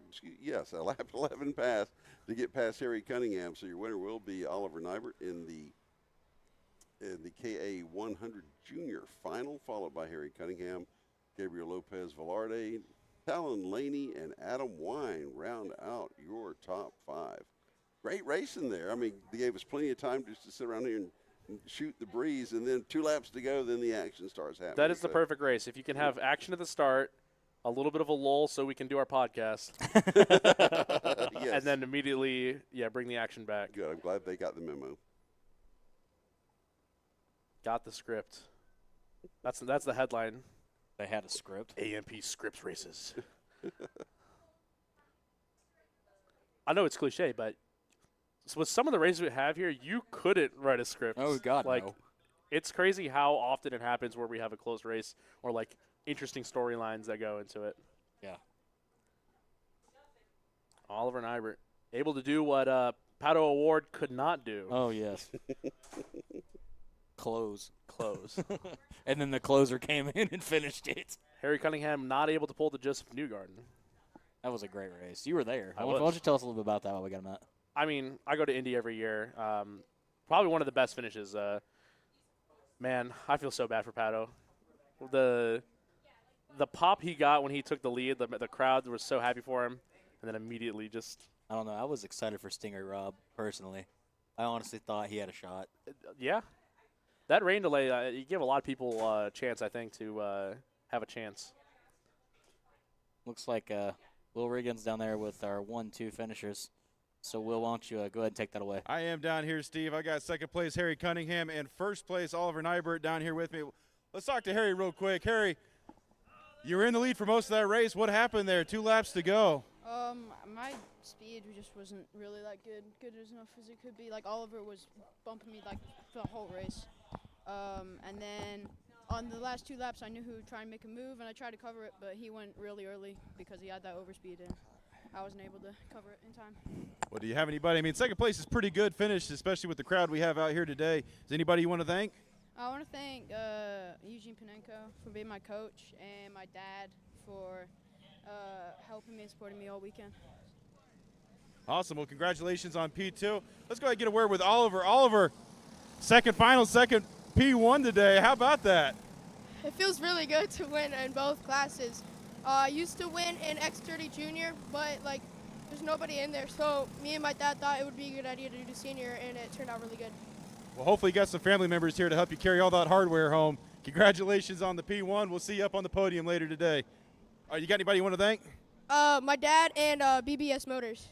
All right, congratulations. All right, we'll throw it back up to you, Bill and Steve.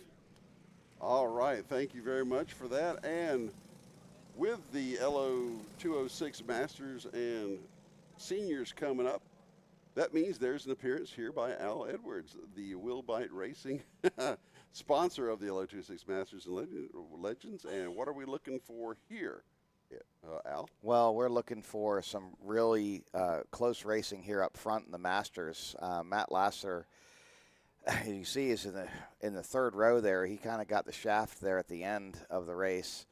And so it's going to be a really interesting one. A lot of people don't know. The sun has gone away. It's gotten much cooler. It's about 10 degrees cooler than it was at the last session. We've had some slight rain, nothing appreciable, and we are going green, green, green. LO206 Legends and Masters. Let's see how they mix it up here. 2x2, about 6-7 rows deep. Going 3 wide now, entering turn 2. Yep. And it looks like there's a melee here at the front. There's a gaggle of carts. Matt Lassiter is going to make a move here on the inside, trying to maintain that 5th position, and he does it. And they have really stretched out quite a bit here. We don't have a leaderboard up yet, but we're going to get that around the first time they cross the stripe here. Too wide through the kink there. I saw that. Yes, that's dangerous. So it can happen, yes. So I haven't seen Paul McElry, but is he? Yeah, there he is. I just saw him go by. It looks like he had been pushed to third.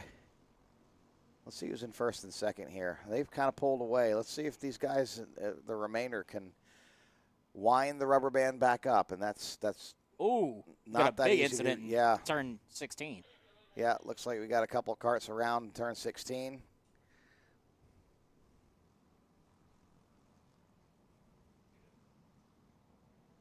Hopefully that's not the Legends group.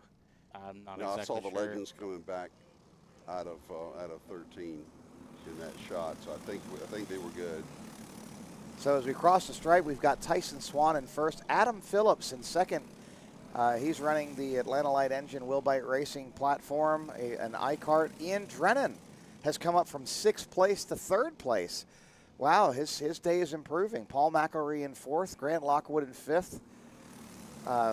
Wow, that's a big change. Matt Lassiter in 6th. Let's see how we can mix this up here. If I remember correctly, didn't Ian have an issue last race? He did. Now Ian's a hard charger. He does a lot of extreme sports, and he's very fit. So it's really interesting to watch him progress as in this class. Very nice guy too. We always love seeing him at the track. He's always very friendly. He's a good competitor. And as we wind it down through turn 2 here, it looks like the front two of Tyson Swan and Adam Phillips have really broken away here. And unless something drastically changes, this might just be the way it winds up. First and second, it might just be a battle for 3rd place. Adam Phillips right on the tail of Tyson Swan there. And there's about a 3-second gap between Ian Drennan, Paul McElry, and Grant Lockwood. Looks like this may just not be the day for Matt Lassiter here. He's really struggled there on the start, and he's moved back. Actually, now it looks like he's in 8th position. But don't count him out. He will fight to move ahead, that's for sure. No, actually, I'm sorry, I'm mistaken. He's actually still remaining in 6th position. So Al, will he bite? Or He will bite. Okay. We've taught him well. And see, look at Matt Lassiter comes up, just flying up through now. Oh, wow, he just went to, looks like they're to 5th. He really had to make a maneuver there. There's a little bump draft. Adam Phillips giving Tyson Swan the nudge up the hill. That means Adam Phillips has a lot of torque up the hill. We just did a refresh on his engine, and he definitely reported back. He said, wow, that thing is great. It really pulls up the hill. Really enjoying it. You see him coming right back up to Tyson's bumper here. And it looks like our 3rd place, Paul McElry, is coming up on top of them too. So Paul McElry has really turned on the heat here. Well, Al, you mentioned that the track temperature is about 10 degrees, or air temperature is about 10 degrees cooler. How big a difference is that? Massive. You know, we're trying to go up in tire pressure because we're trying to mechanically build heat in the tires. When the track temp's 130 because it's sunny and it's 75, 80 degrees outside, and the track temp's over 100, it takes a lot less action on the chassis to build up heat in the tires, and then the tires have to disperse that heat. You do that using magnesium wheels when it gets really, really hot, when it's 140, 150 degrees track temp. Anything to keep the heat coming out of the tires so they stay within their optimum temperature. And pressure is a big piece. These Vega Reds are really sensitive to tire pressure. And we're talking, half a pound here, half a pound there can seriously make a difference to whether or not you fall off in the waning laps of a race. In a longer race like this one, they were going to be going 12 laps on this race. So, we'll see. But it looks like the front two runners there, Tyson and Adam, just are pulling away hard. And the real race here is for 3rd, obviously. So it's Matt Lassiter sitting back in 5th place, but they are all nose to tail. 3rd, 4th, 5th, and 6th are absolutely nose to tail, and these guys will take it to each other at some point. This is Grant Lockwood bringing up the rear there in 6th place. Recognize his MGM chassis with his his rear number plate strapped to his seat, and waves in the wind as he goes there. So he always likes to do things in a unique way. I really like Grant. He's awesome to race with. But there's always some little quirk that he has that shows itself during a race here. And they're starting to space out a little bit, so they might be trying to feel each other out and see what we're going to do here. Again, we're early in the race here, and so Matt Lasser just needs to lay back and let these guys kind of dice it up in front of him, see if Ian Drennan and Paul can really get together and see if they make any mistakes so he can take advantage of it. Well, we aren't even halfway yet, but that will be the case when they come out of turn number 17 down the line. This will be lap number 6 complete. We're halfway here in the LO206. He's got the cross flags there at the start-finish line, and so halfway point, 6 laps to go. And wow, Adam Phillips and Tyson Swan have absolutely checked out. It is a Sunday drive for those two. That's where the race is as far as for first. And I'm sure Adam is going to take it to Tyson if he possibly can. Adam's famous line is, winning is stressful. That's his quote.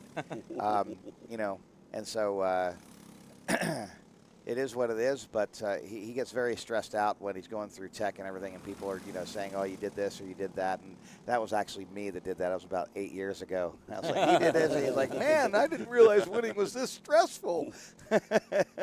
And so Adam's awesome. He's a great customer. He's a great driver, and he came out of the dirt arena and has not looked back ever since doing the asphalt stuff. So, and it's just nose to tail. They are just in the draft with each other, going across the stripe there. 3rd, 4th, 5th, and 6th, and 1st and 2nd. We're talking they have a 10-second gap at this point, and I'm really interested to see. Oh, we have a challenger here up to Matt Lassiter. Matt Lassiter is getting double-teamed here, but it looks like the driver who just challenged Matt Lassiter has now moved Matt Lassiter to 4th position. That was a bad maneuver right there, and Matt Lassiter just kept his foot in it and drove right up the middle. I think that was Ian Drennan that tried to challenge him along with Grant Lockwood as well. That's a tough one, and they were side by side with him, and it's like, well, I'm the center guy, and I've got the better lines. Neither one of you have a good line, so I'm just going to keep my foot in it. Someone has to back out. That's amazing right there. So look, here comes Matt Lassiter. He is really turning on the heat at this point. He's going to start doing some late braking. He's going to try and get back up there behind Paul McElroy. We have somebody out here. Look like they're pushing a cart away. Not sure who that is yet.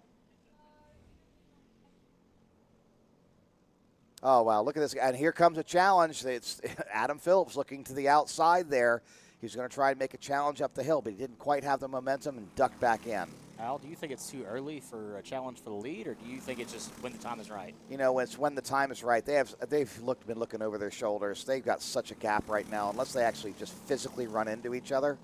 They've got this race. Here comes Matt Lassiter challenging Paul McElroy on the outside. They almost touch. It's Matt Lassiter to the outside. He's keeping his foot in it. Ian Drennan to the inside.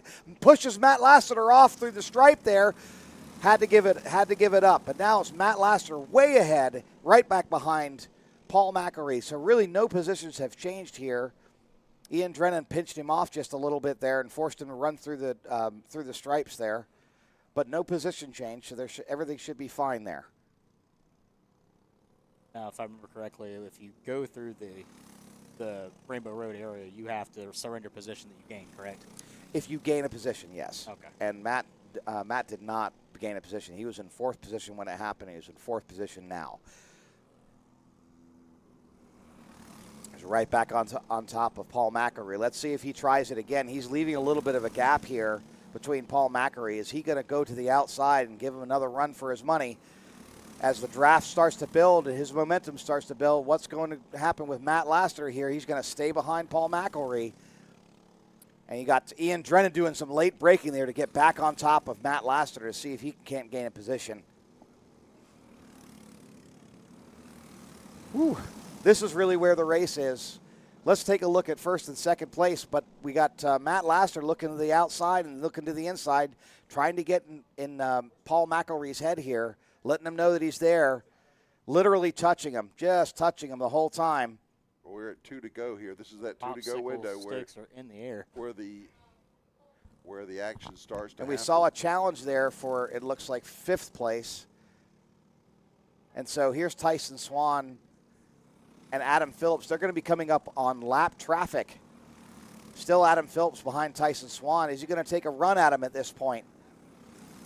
This would be the time to do it if he's going to take a run at Tyson Swan, trying to get him late braking going into turn 9. He's not going to be able to do it, but is he going to be able to play an over-under?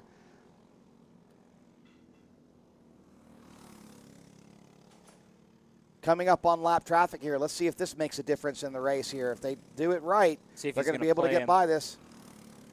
Yep, he gives him the wave. Ooh. Oh, he actually cuts him off a little bit there.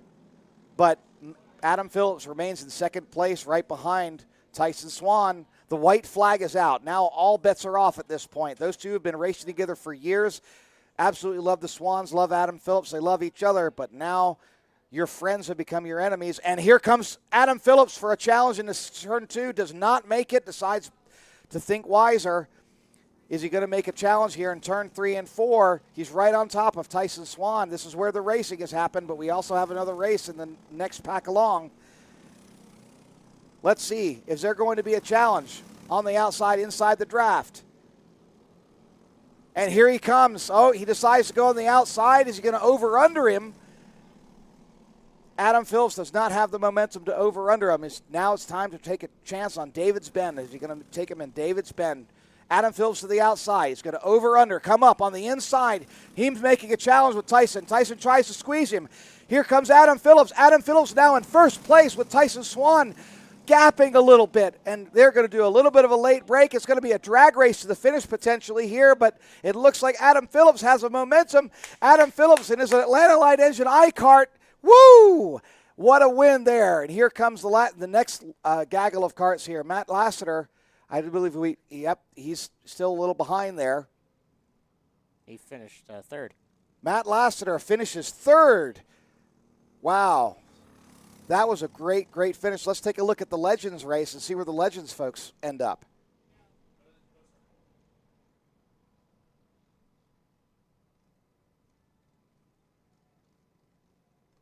And it looks like David Fusco leads the Legends with Frank Baldozier in 2nd place. I'm just going by what the carts look like, but it looks like David Fusco took it. Chris Kellett was 2nd. Fusco was 2nd? Kellett, 2nd. Oh, okay. Chris Kellett in the MGM, yes. Yeah, and then comes the Baldozier. Frank Baldozier in 3rd place. So that's Will Bite Racing for the win in LO206 Legends. 3rd place in LO206 Master. And Atlanta Light Engine takes 1st place in the iCart. Way to go, Adam. Look at these guys. Congratulations. See Tyson, and that's his crew chief there. Tyler Swan, Tyson's son, his crew chief. Oh, wow. Way to go. Congratulations. That's been a long time coming, Adam. Speaking of long time coming, David Fusco. Yeah, that's been a long time coming, too. Coming back November, that's a long time to be out of a cart. Congratulations, folks. That is really awesome. We are super happy to see those two drivers back in action. I'm headed to Ackworth to celebrate with pizza. There we You go. guys in? I absolutely am.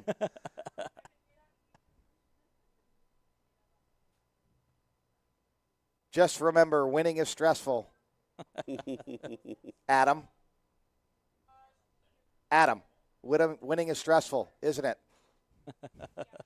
He'll hear you now. There you go. Yeah. Yeah, he can hear you now. He heard me earlier. He's heard an Adam. So winning is stressful, isn't it, buddy? Yes, winning is stressful, Alan. You know this. Way to go, buddy. Way to go. Thank you, my brother. Yeah, this definitely. Oh, I'm sorry. Talk right to him. Yeah. So the adrenaline's still going. So. Yes, it is. Oh my goodness! But this is for the iCart guys. There's only a handful of us left, and I know those guys have been through a lot over the years. So I definitely wanted to bring some, brightness to their day. So, an original iCart doing original iCart things. So. Way to go, buddy. That pass. Take us through that real quick. David's been final lap. Man, that's what every racer dreams of, making that final lap pass to bring home the victory, man. Take us through that. Oh, yeah. I've been on the receiving end of that a couple times. I've also been, 4th or 5th and watching it happen. So from afar. So I'm like, okay, I've seen this song and dance. It's time to actually do it. And the Swans, I've known them since the dirt days, so it's always good to run with them. I wanted to make sure that when I did it and pulled the move, that I was going to do it clean. So. Well, congratulations on P1 today. We will see you back up on the podium later. Take it in, man. That was awesome. Way to go. Thanks, guys. Maybe we All can right, get back up to you guys. Maybe we can get a quick word with Fusco. Yeah, let's talk to Fusco. I see Danny May back there. Lieutenant Danny May. Matt Lassiter.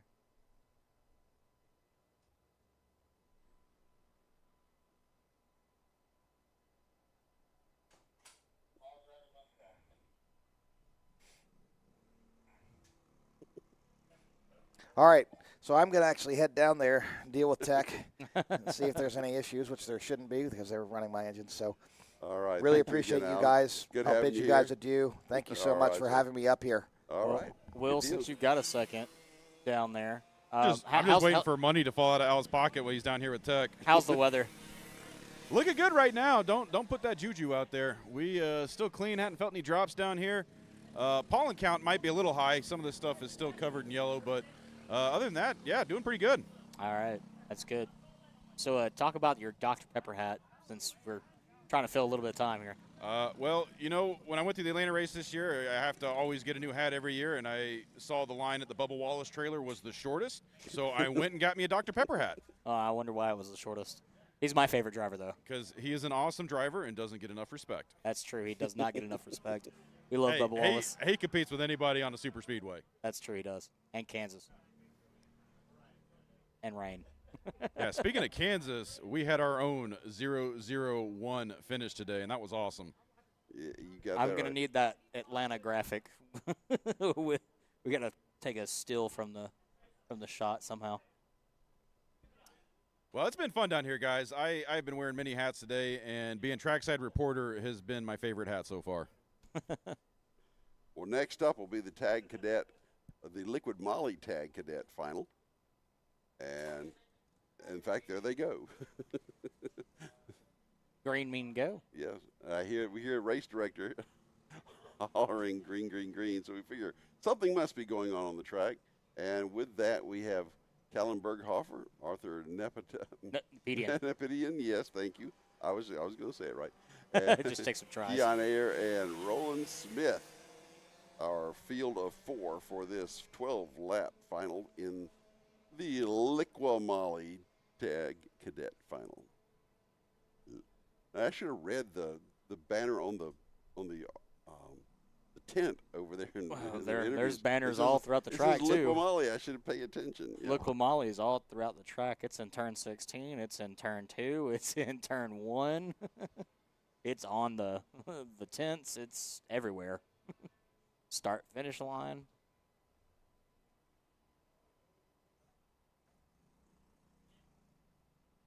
So the pack pretty much evens itself out after completing the first lap. And we got a spinner. Just as I say that, we have action. We have a spinner. Yeah, that would be Roland Smith taking a loop coming out of turn number 1, actually. I think he came spinning out of there. Back going again, though, chugging up the hill to turn number 4, or number 3, rather, after that. Looking back at your leader, Callan Berghofer. Stretches it out to I don't know, maybe 10 kart lengths over Keon Ayer.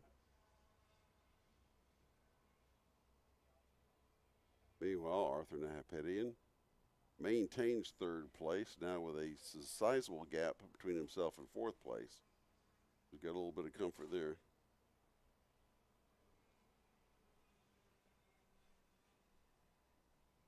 So remember earlier how we were talking about the Braves and the Athletics?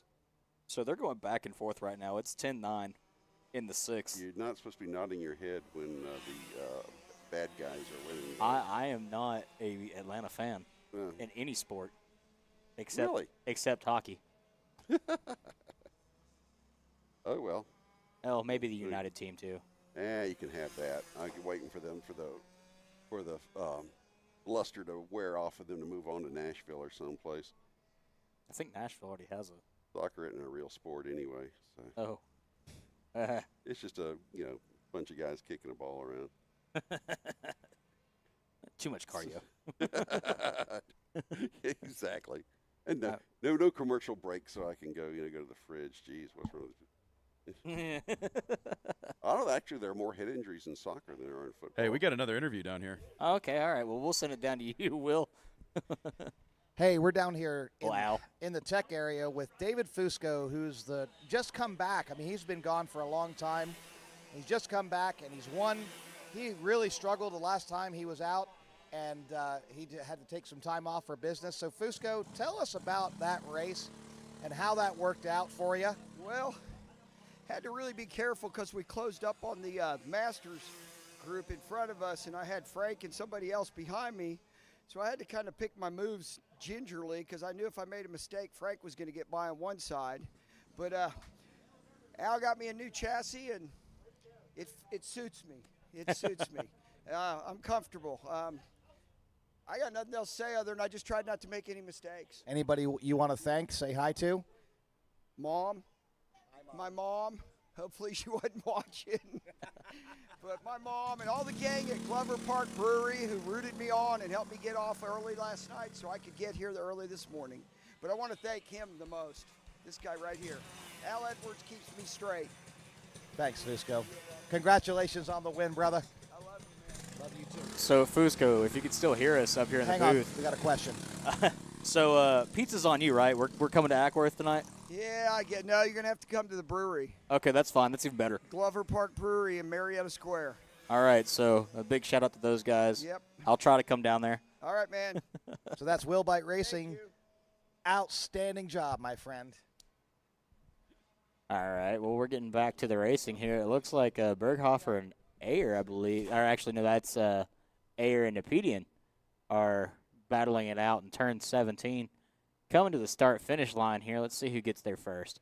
I don't know. It lit up at the same exact time.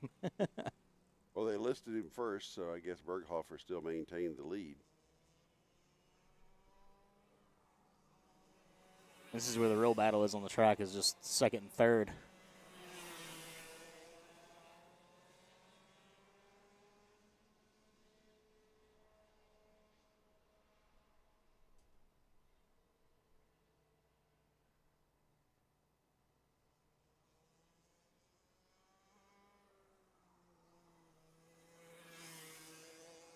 Ignore the awkward silence. No, we just listened to the sound of the engines going underneath and all that. But really, it seems like the theme of the day has been these races don't really happen until 2 laps to go. Let's see. So far, we've called.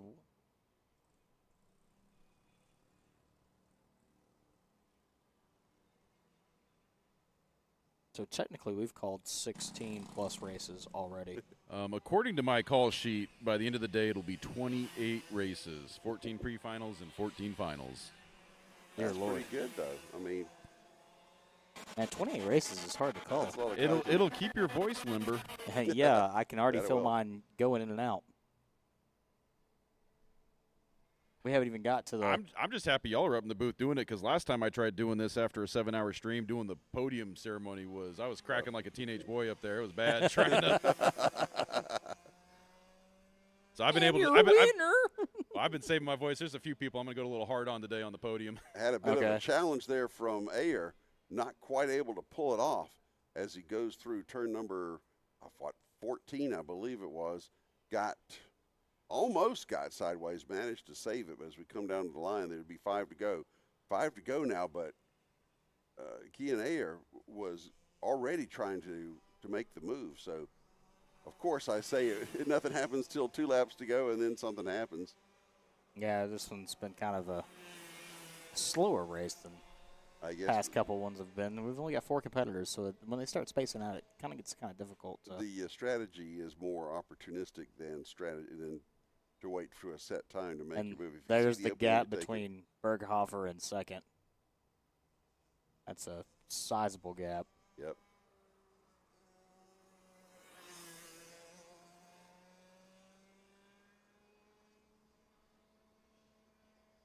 There we go again, side by side, going through turn number 15, not able to pull it off.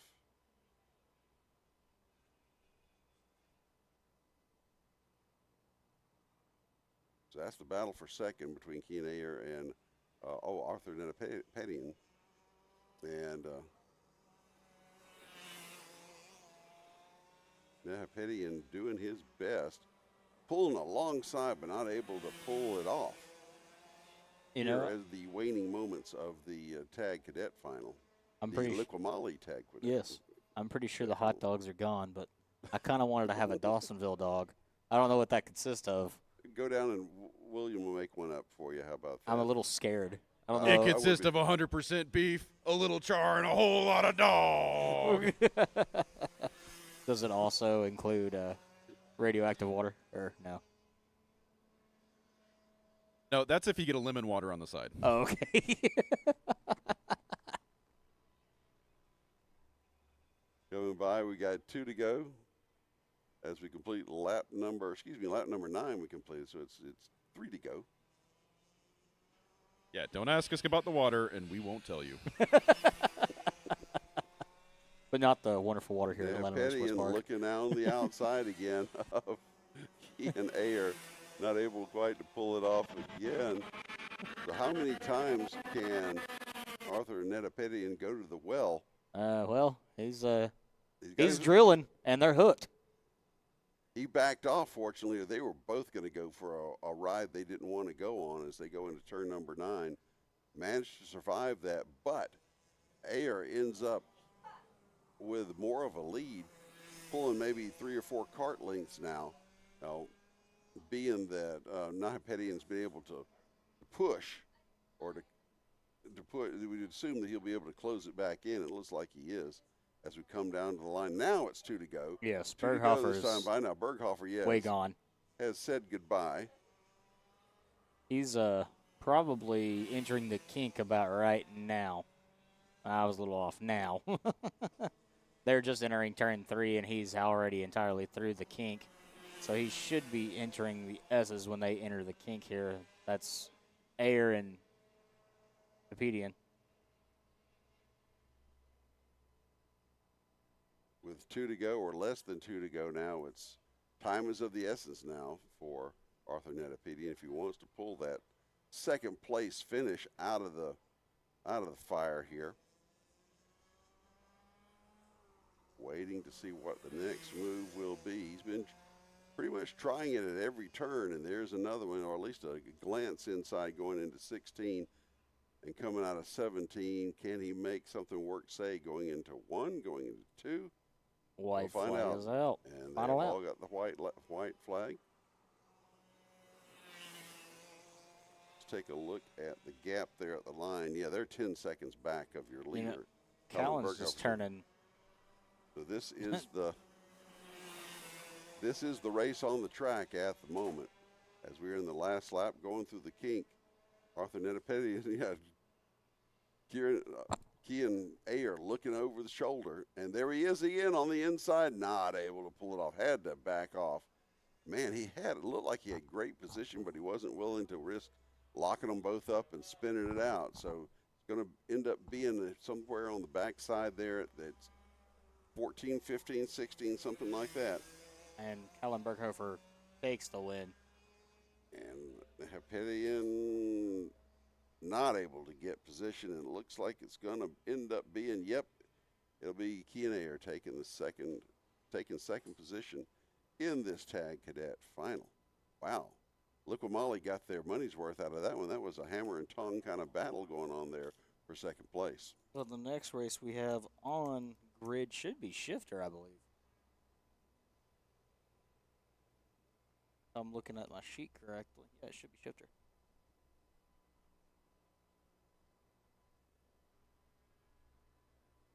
And just so y'all know, Liqui-Moly is one of our leading track sponsors. I don't know if you notice all the flags around property, the tents. Yeah, Steve was saying that. There was one on all the turns. I was about to say there's one in every corner just about. It doesn't feel like a racetrack until you have feather flags every 20 feet. Well, that's at a kart track. If you play the game in KartCraft, that's how it looks. Yeah, it does actually. I haven't played KartCraft in a long time. Has it gotten better? I don't know. I haven't played it either. Maybe we should ask some of the drivers that do a lot of sim racing. It looks like Callan is pulling up here. Pulls in the victory lane. And waves. We need like trophy girls or something. You know, I'm not cute enough? No. We love you, but no. Oh, okay. That makes it all better. There you go, yes. Sorry, let me push the girls up a little bit, you know. He got that from me. This is a cadet division wheel.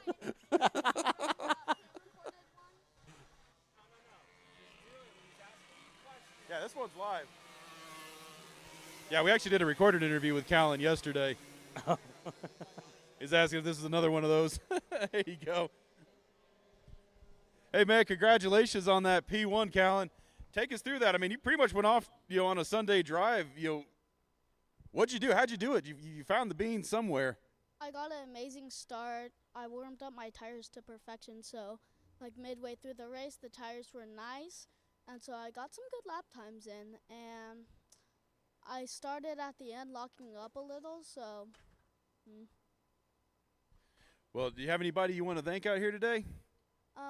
All my sponsors, my mom, dad, Porter, Amp, and Eli and Lucas.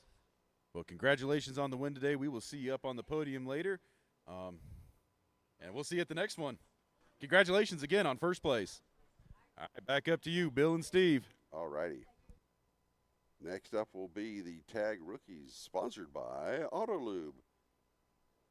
And just as we come away from our Victory Lane interview, we have a false start in the Tag Rookie class. They'll have a chance to circle back around on the short track and give it another go. Hey, green means go. Green does mean go, but yellow means don't go. Does it? I thought that meant caution. I thought that meant speed up. Yeah, well, that's a yellow traffic light. Yes, yellow traffic light means floor it. Floor it, yep. Red means just run it.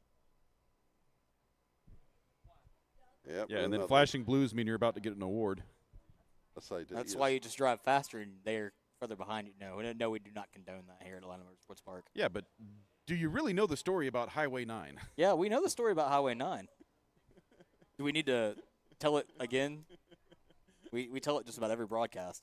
We haven't told it this time. I think the condensed version is Chase Elliott, Highway 9, moonshining, yada, yada, something. Woo! Woo! Bill Elliott, whatnot. Yet again, another false start. Yeah, they're not really tight at all. They're Don't kinda, they know we're running out of stuff to talk about up here? They just need to get get it together, just for the audience sake.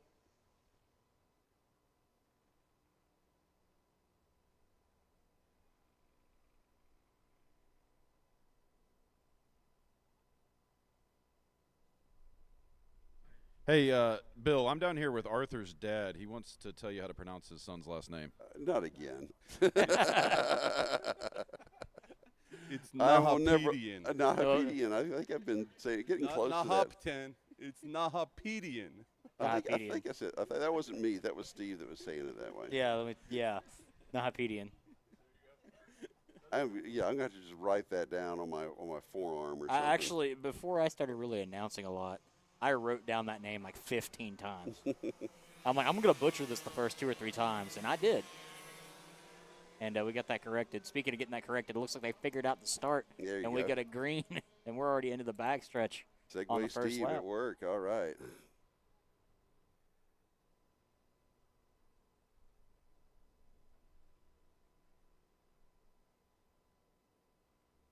Managed to get through the first few turns without incident, which is good for a 6-car field. We've already got a breakaway in front. Yeah, breakaway and a big gap between 3rd and 4th. We'll come out of 16 and 17 down to the line here. We'll give you the exact. Oh no, charge for the lead. Whoa, George Cruz and Enzo Ramos. Who had that at the line? It was, Cruz, your leader, but it was 11 1/1000ths was the difference there at the line. I looked way closer than that. It did.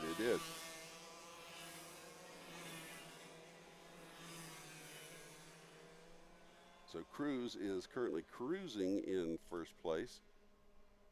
Which division was it that we had the finish that was so close? Was it this one? Can't remember which It's division. funny, they all start to run together after all. William will know. I don't know. I've lost count. We're at like race 20. Something like that. You can never have too many races, I guess, unless you've got to talk about every single one of them. You know, in an interesting fashion or pseudo-interesting. Doing the race articles how I used to do them, I used to do every division. And it would take me 2 to 3 days to have that article out. And now I've kind of condensed it to the biggest division usually. Oh, yeah. And I highlight the highlights of the smaller divisions when I do the articles. But usually it's the LO206 because that's like my personal favorite. And there's always crazy stuff that happens in that division. Makes for a good storyline. There you go. But Enzo Ramos, after that narrow lead at the start-finish line, has opened it up significantly. In fact, the last time by, he made it almost a second. It's over 9/10 of a second lead now for Enzo Ramos. So we're going to have to tee up some more material here unless we get a battle for position somewhere along the way. I'll have to go downstairs and get a Red Bull. I gotta prepare myself for this next race. Well, at least you've got tonight off. Well, yeah, possibly. I might still end up going to another track. I don't know yet. Oh. Sugar Creek's running up in Blue Ridge, so I might go up there and watch some dirt track racing. I'm all for that. I don't know. I think they just have their weekend series up there.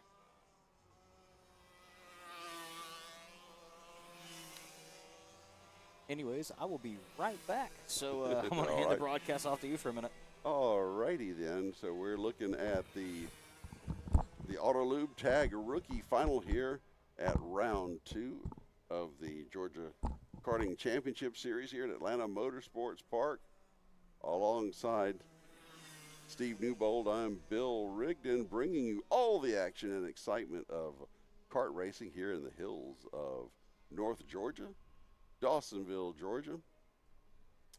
And we're watching Enzo Ramos, for the moment anyway, running away with it as he comes down to the start-finish line to complete 4 of the 12 scheduled laps of this Auto Lube Tag Rookie Final. Again, we've had 10-lap pre-finals for all these divisions. Now we're working through the finals for each of them. So to answer Steve's question, I was digging through some of these results.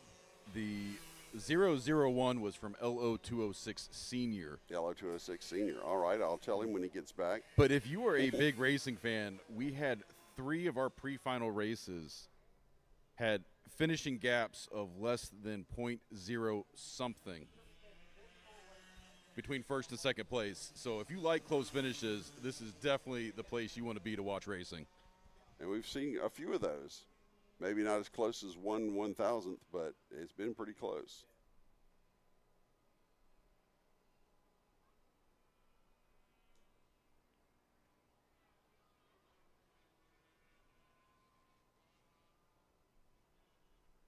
Enzo Ramos sporting a 3.7-second lead as of the last time by the start-finish line as he completed lap number 5. This time by, we'll get the cross flags, and that'll be halfway in this 12-lap final for the Auto Lube Tag rookies. The weather just seems to be getting brighter out there from what we can tell. We lucked out. There was no weather interference with our plans today. We've had a lot of great racing here. Start to finish, division to division to division, and it's been a lot of fun to watch. Some great interviews and the comments from our competitors, and we've learned a few things. We've had a really good time, and there's still more to come. We're not close yet. We're not finished with this yet, as we have a few more divisions. We've got the shifters queuing up, coming next, and we'll get to those as soon as this one is complete. Meanwhile, we're watching Enzo Ramos lap the track, running right around a minute, a little hair under a minute. Laps for these sorry, these tag rookies.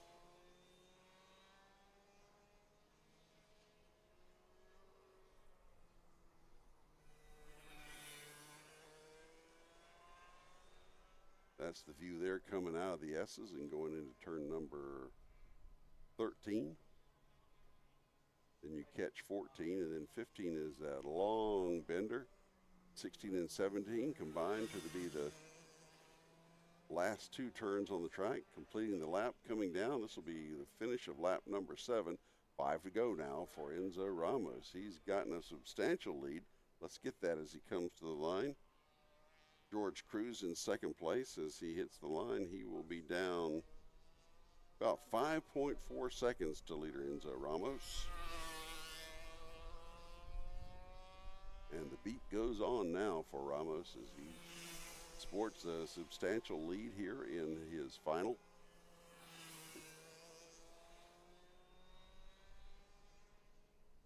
Still, you can see him on the edge of contact, the edge of control. As he goes through those turns, you can see the just ever so slight slip of the tires that you want as you get into those corners and you drift through. That's the fastest way through, is to be at the limit of the traction of your tires, because that's the only place the cart touches the track, is if you're doing it right, is through the tires. And you want just that very edge of where it starts to break free. Down the hill now and through turn number 2. It doesn't look as steep from that drone view as if you stand on ground level and see exactly how steep that downhill is, or the uphill going into turn number 2. You'll hear him zoom underneath our broadcast position as he'll go through that quick right-left kink, then down the back stretch through a gentle turn number 8, and then take the turn number 9, turn number 10, then the start of the S's, which is turns 11 and turn number 12. There's a cutover right there that marks turn number 13. And finally 14 will be a bit of a dog leg there, as you have a big gentle sweeper that's 15 into 16. And I think I'm starting to repeat myself calling the turns as we go through, but that's a lap through Atlanta Motorsports Park as Enzo Ramos, big lead now, finishing lap number 9. That'll be 3 to go. As soon as Cruz comes by, we'll mark the lead. The gap is now 7.7 seconds. So Ramos is only stretching it out as we go along. And then feel pretty much spread out here as we continue this Auto Lube Tag Rookie Final, 12 laps. As we said, it'll be 2 to go. We'll get the 2 to go signal as we see Ramos come through turns 9 and 10 to complete, working on completing lap number 10. At this point, it's just hitting your marks and don't make any mistakes. See those points in the track where you trained yourself to let off or brake or turn or get wide or get down to the bottom or whatever, as Ramos sees the white flag, excuse me, not white flag, but the 2 to go signal. So we have 2 to go for Enzo Ramos. And thank you so much, Steve, for making me fill all that time with nothing to talk about but to describe a car going around the track and the turns. But it's a lot of fun. It really is fun doing this at Atlanta Motorsports Park. Great bunch of people. Look, I'm sorry. And hey, don't stop. I was having a good time listening. Hungry Steve Newbold, yeah, and entertaining my son down there. All right, so Will, I went down and got a Dawsonville dog. How was it, brother? I don't know. I'm about to eat it. We're about to find out. You want to know what's on it? Ketchup and mayo? No. We went all the way with everything they had down there. So we got relish. We got, looks like kraut, maybe onions, ketchup, mustard. We're about to try it. Ooh, let me know. All right. I'm going to mute myself. I'm going to take one bite challenge. Everybody knows the rules. And I'll come back and let you know what my actual review is. All right. We will wait the decision with bated breath here as we watch Enzo Ramos working on the 11th lap. Actually, he has gotten the white flag as we were talking hot dogs here, and he's coming through turns number 9 and 10, heading into, I'm sorry, he's coming through turn number 4, heading into the kink, turn 4 and 5. I lost track of where we were. I was so intrigued with this hot dog talk. heading into turn number 9 now. So he's got about half a lap to go now before he can claim the first place hardware here in the Auto Lube Tag Rookie Division here at Atlanta Motorsports Park. Round 2 of the Georgia Karting Championship Series. So, Steve, what's the verdict? So I'm actually going to wait until we get the checkered flag on Enzo Okay. before I go into a full review here. So here comes Enzo Ramos out of turn 17 to the line, takes the checkered flag, hand in the air. Great victory there for Enzo Ramos. And coming in second, here comes George Cruz. Let's get that interval on him. The final margin of victory, 10.9 seconds for Enzo Ramos. Carry on. Be nice, Steve, because I see Miss Denise sitting right underneath the speaker, and she's the one that cooked them. So, Miss Denise, I'm going to be completely honest. This is one of the best hot dogs I've ever had. And they're still available down there, $5. You guys need to go down there and get one. But Dawsonville dog review, one bite, best thing I've ever eaten. Not going to lie. So go get yours like now because they still have plenty.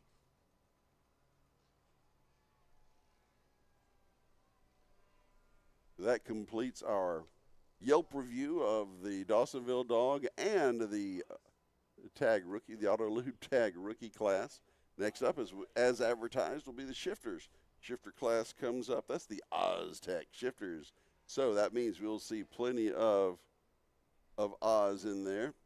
And he ran away with it last time. Let's see if he can do the same thing this time or if any of the competitors have anything for him. Meanwhile, the carts are going through tech, and they will soon be, the shifter class will be on deck to come out as the drivers are getting seated and ready to go.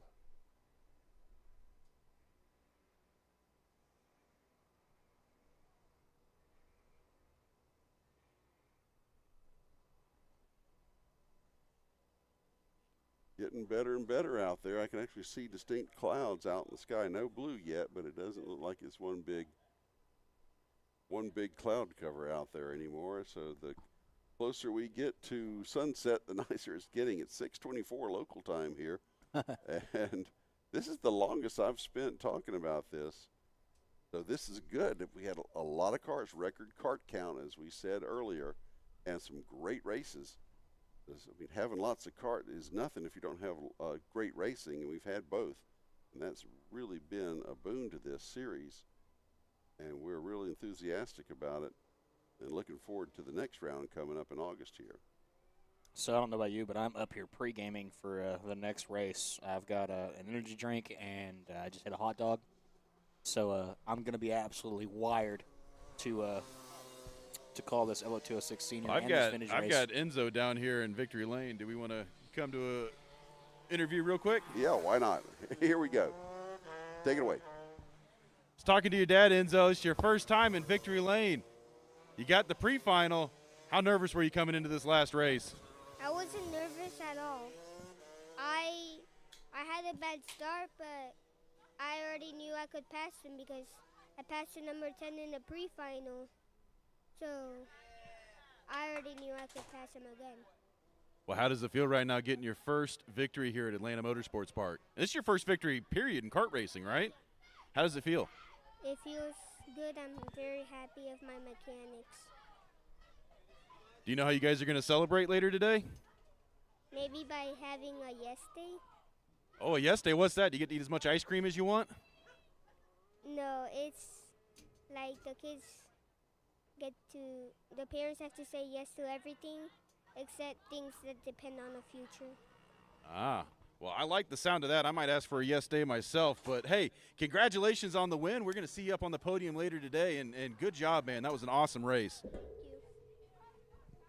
Well, that was entertaining. Yeah, I'm waiting for my yes day, Dad. He's actually not in the booth right now. He probably left. Oh, he walked out. Oh, I think time. I think he went to go get a hot dog like I did. Oh, we were hawking those hot dogs really good. Hey, is there anybody going down there?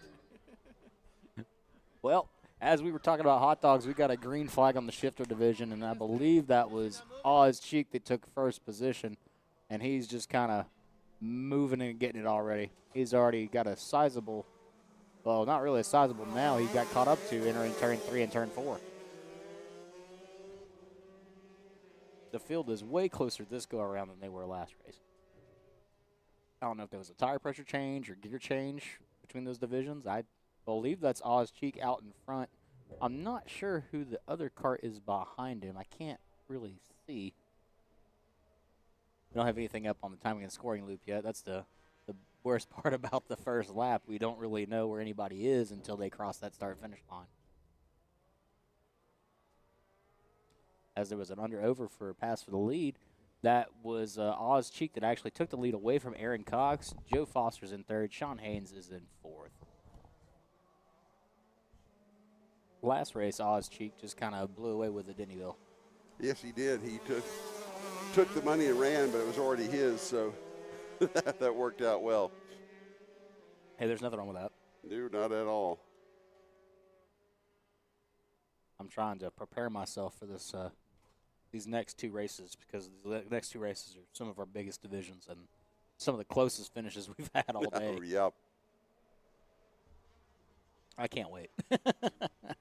I'm trying to mentally prepare myself with a monster energy drink. Oh, is that what it takes? That and a Dawsonville dog? Yep, and I'm good to go. I got to figure what I'm getting on the way home. The little woman texted, wonder if I was going to be home in time for dinner.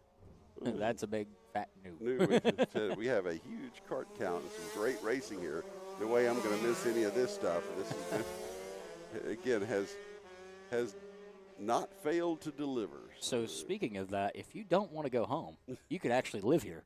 And what we're talking about is the condos that you see in the background. I believe we're on some of the last phases. For all information on the condos, please reach out to Atlanta Motorsports Park. And you can probably look that up on AtlantaMotorsportsPark.com. Will, do you know exactly where that's located at? I think you stunned him. I think he fainted. I think he fell. Let's hope he didn't fall. He wasn't expecting a promo for the condos. Whoa! What do I do with my hands? No. One thing you will never catch William Rigdon doing is loss for words.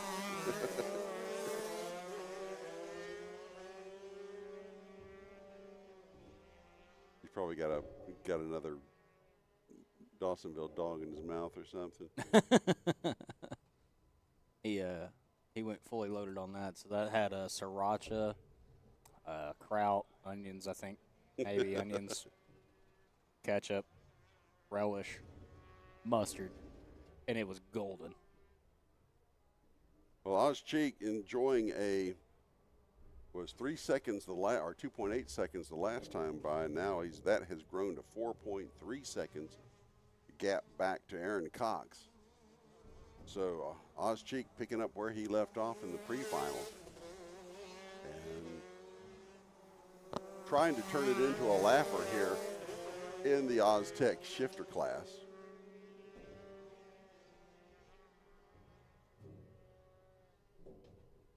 I think especially from that drone view, it does look sped up. Oh yeah, it's funny. Kind of weird. Now with the sun poking back out, that might slightly warm up track. Oh, there are actually shadows and stuff, right? Yes. Yeah. Well, that's funny. We don't have Al here to comment on that, or Lincoln, our two experts on tires. Yeah. Well, the sun is finally poking out. We thought it was going to be a little bit of a threat there for some liquid sunshine, but looks like we're going to avoid that. And that's the beauty of I didn't think summertime. it was going to rain at all today, guys. I didn't put any bags on any of our equipment because I said it's not going to rain today. And Will, you were somewhat right. Yes. I brought the sunshine. Oh. As someone What's who's that song by Lynn or Lint or whatever the world is? They're from like Ireland or something. I used to have a bumper sticker on my truck that said, "I'm just a giant ray of sunshine." I think there was another word in there too, wasn't there? Yeah, but we're keeping this broadcast PG today. So no PG-13? You should imagine being the parent of a child that puts the bumper sticker that says that on his truck. Just remember that. I don't know. Nothing gets as non-PG-13 as I'm just waiting for what my grandson's pickup truck. I'm going to buy him a bumper sticker to put on his truck or whatever, just so his dad can have that feeling. I got to think of what's going to be shocking. Will, I could see it now. He's going to 10 have years one from now, in yeah. parentheses, all caps, bottom text. No, I'm just talking to all these dads out here thinking, man, why didn't my dad get me into karting? Hey, I thought it was the opposite. I had to get my dad into karting. I thought the same thing about my dad. So there you go. My dad got me into laundromats.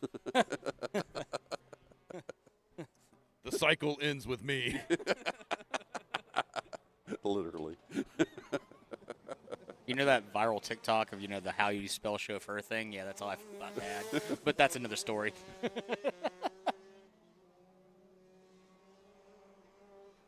Oh, goodness. Oz Cheek now still maintaining the lead. It looks like they're double Oz.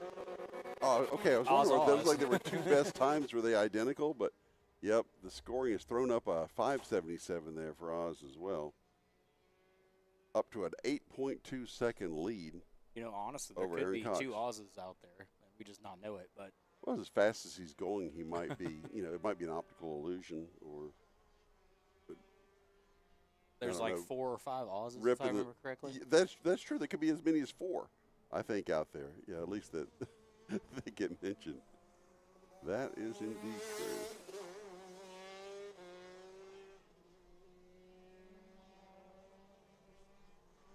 Working lap number 8 of 12. Working lap number 9. This is 3 to go next time by as we're working lap number 9.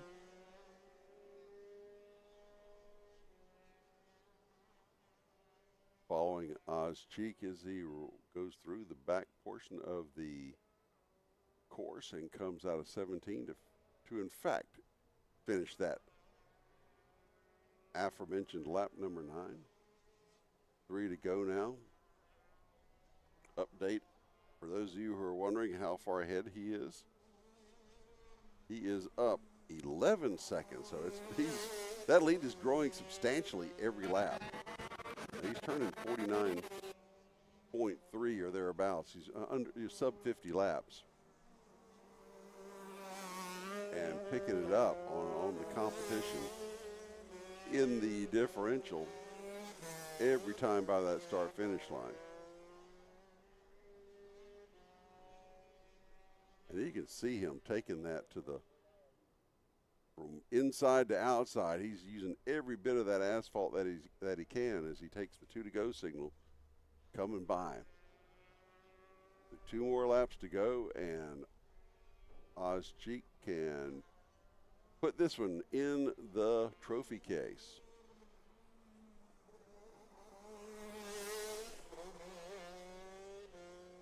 I wonder if he would just let off and just let them try to catch back up to him, just to see how that would end. That would be when something would break when he tried to get back on the That'd be my luck. The whole back end would break loose. Yes. He'd spin himself out, start the race. That would not be good. Yeah, I think one of the worst things you can do is invite inconsistency in your driving. So if you just keep doing what works and be consistent with it. And here he comes to the line, and he will take the white flag. One more to go here for Oz Cheek.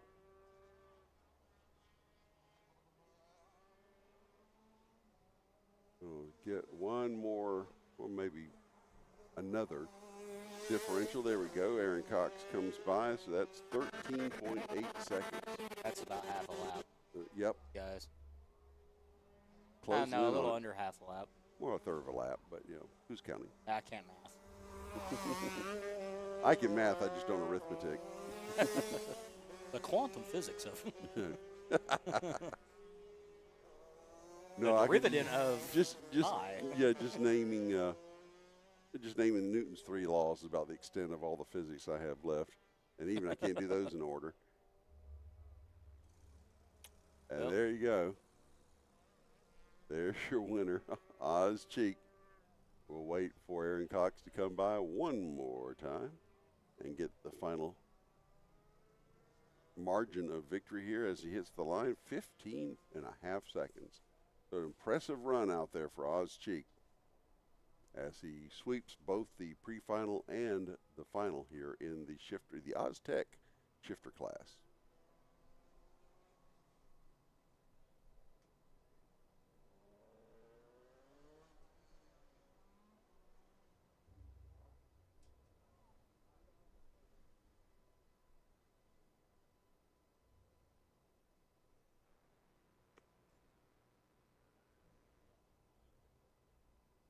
Well, it looks like we're gearing up for the last few races of the day, and I believe the next division on track is the Vintage Series, and then followed by that is the LO206 Seniors of Mayhem. And the seniors put on an amazing show. So did the Vintage class last time out. Yep. Yeah, the seniors were fun. Rowdy. Yes. Vintage was a great race, though. Vintage too, was yeah. great. I mean, you had oh gosh, I'm already losing names. I can think of their names right now, but I'm so lost. Swan and Tidwell. Two that were battling. That sounds right. Two that were battling there at the end. I didn't see, was Baloo in there this week? Yes, yes. Mr. Baloo right past you. Yeah, Baloo right by you. That's like one of the greatest names. I'm gonna name my second son Blue, or Baloo. Baloo. You got to pronounce the B-A, Baloo. Yeah, that's a little too close to Buck Baloo, though, so you might want to reconsider. I had a high school football coach named Mr. Baloo. Baloo, really? Coach Baloo. He was an interesting character.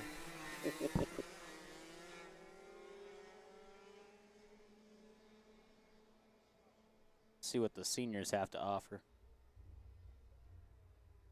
Got a big crowd over there at turn 16, 17. Not sure if we have a speaker out there, but you know we're looking at y'all right now. If y'all give us a wave back home.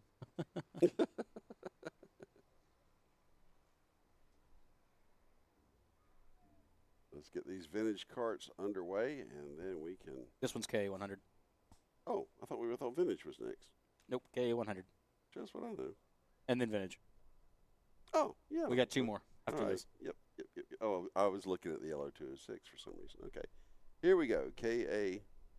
Oh, if I just read the bottom of the screen, I could even know that. The Primal Racing School KA100 seniors take the green flag. And here they come going into turn number 2 and back up the hill. Pretty much in single file. There's a little side-by-side action going there in the back of the field, but that sorts itself out as we bring ourselves out of turn number 5 and down through the kink onward and downward towards turn number 9. Onward and downward.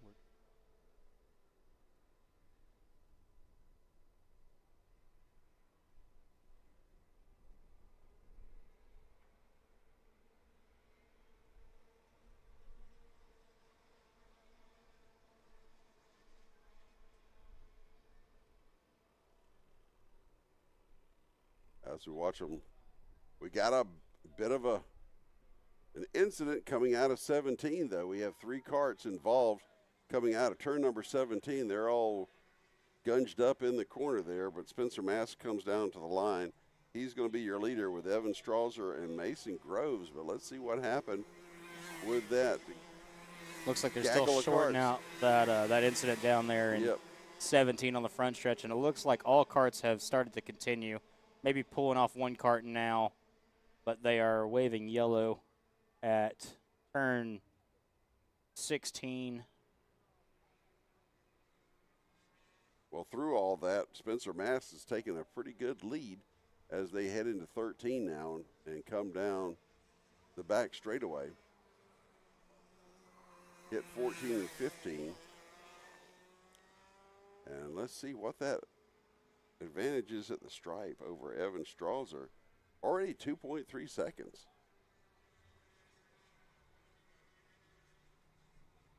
Spencer Mass has gotten it figured out so far.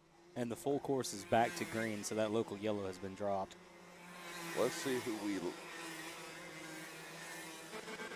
that was, those back 3. It looks like it was that Martin Simonoff, Juan Pablo Garcia and Carson Craig, or are they just going to start? I'm not exactly sure what happened there. I couldn't see the group of carts that got involved down there. There was 3 carts. There's 1 cart that's entirely off the track right now, but the other 2 carts did continue. So I'm just looking at the scoring as to who's at the bottom. Yeah, I'm not exactly sure who that was. Who's still accumulating laps. That may be the big thing. And the 3 that are not are those 3 that I mentioned are not accumulating any laps. And everybody else is currently on lap 3. So Michael Succo, he may have been one of the involved ones. He has yet to hit the line to complete lap 3, so he may be the one that's back underway.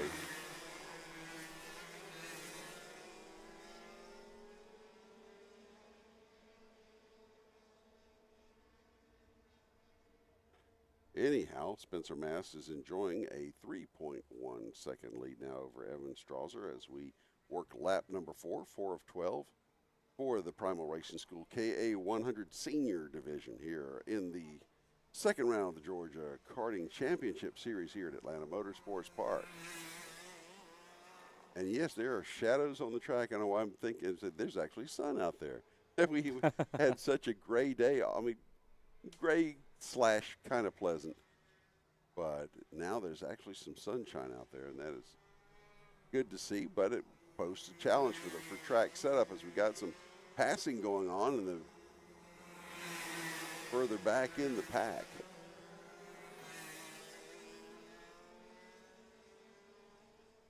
And looks like we're going to have a retake of that position.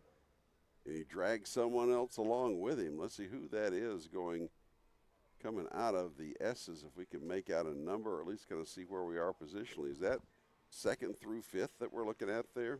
I believe so. That's what we're currently looking, 2nd through 5th. So that'd be Evan Strasser, Vincent Capetillo, Christian Foster, and Mason Groves in that battle right there. Looks like Groves just made slight contact with Foster, exiting the corner, and it's going to cost him a little bit. Yeah, it's a 4.7 second lead for Mast. So we were looking at, Foster getting around. Strasser losing 2 positions to both Foster and Capetillo. So while we have a second, do you want to give the gift of speed? Well, think about an AMP gift card. On sale now at www.atlantamotorsportspark.com. Everything from 55+ mile-an-hour karting, teen driving school, on-track photo shoots, and more. All right. Sign me up. Or give me one. It's cheaper for me that way if somebody gives it to me.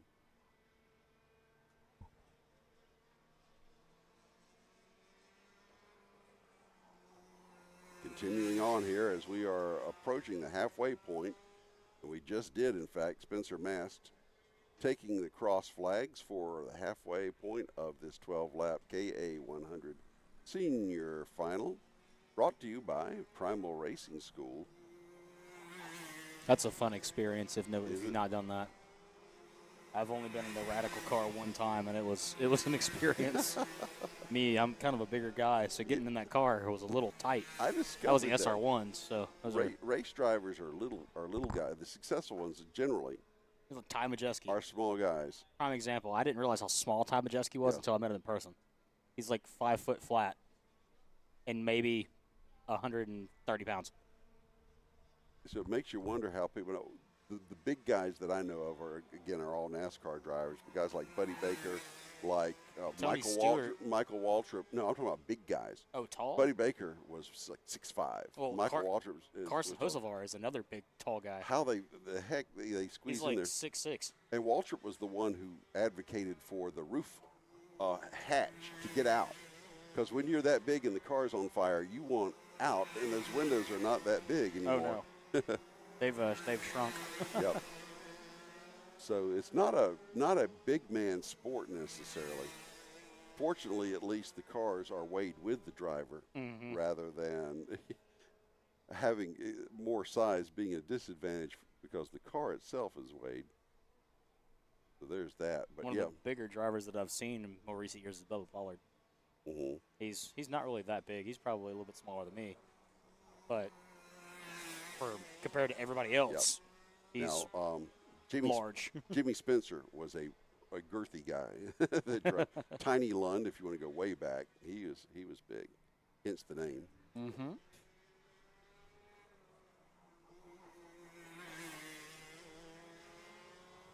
And here we go. Let's get an interval back here on Spencer Mast.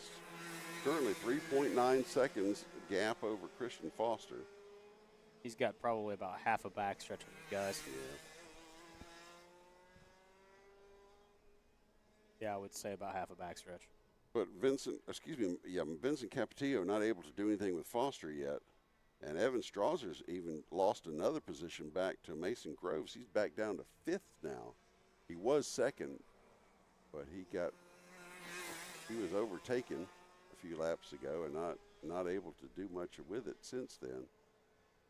As we are watching, I think that's Groves and Strauzer coming by, in fact. Things are starting to space out a little bit. It may be that fourth and fifth may be the battle worth watching, as everybody else is kind of holding their own here with 9 laps complete, working on lap 10.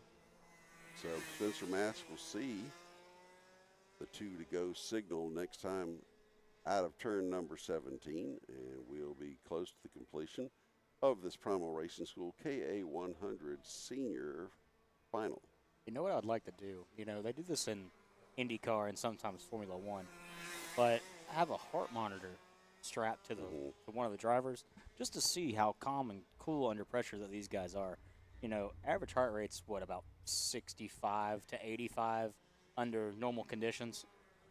Like right now, just for example, I mean, I'm sitting here chugging an energy drink and I'm at 73, but well, those Indy cars, well, actually both of the Indy cars and Formula One, monitor everything else. Yes. And so you might as well put a heart monitor in there too. It'd be kind of cool to see, you know, how they're breathing, their heart rates, how they're managing the stress and the G-forces that's on their body.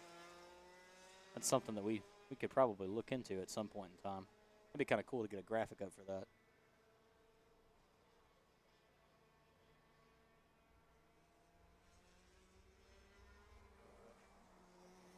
Spencer Mast taking the white flag.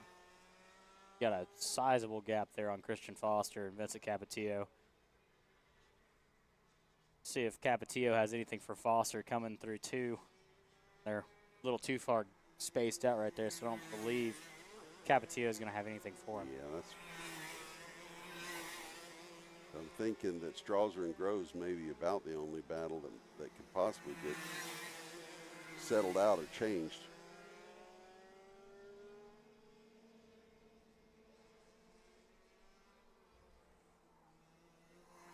So far, it's been the Spencer Mast show, and no evidence that that's going to change as he goes flying through turn number 15, taking those last 2 turns and coming out of turn 17 to take the checkered flag. So your winner in the Primal Racing School KA100 Senior Division is going to be Spencer Mast.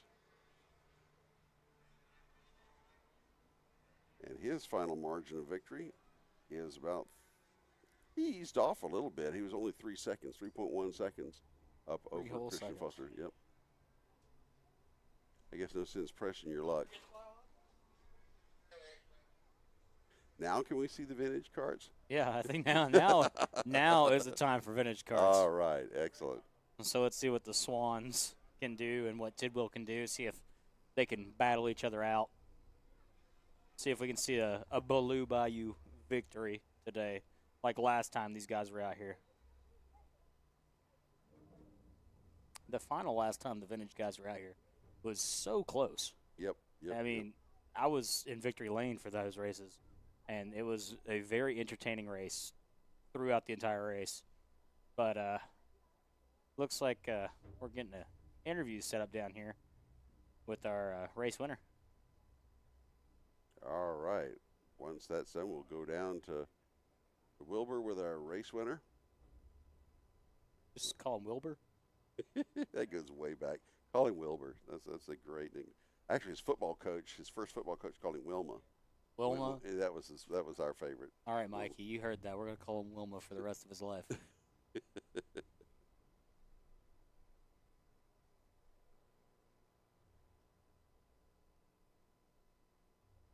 He hasn't retorted, so I don't know if he has his headset back on. I think he might be on the phone right now.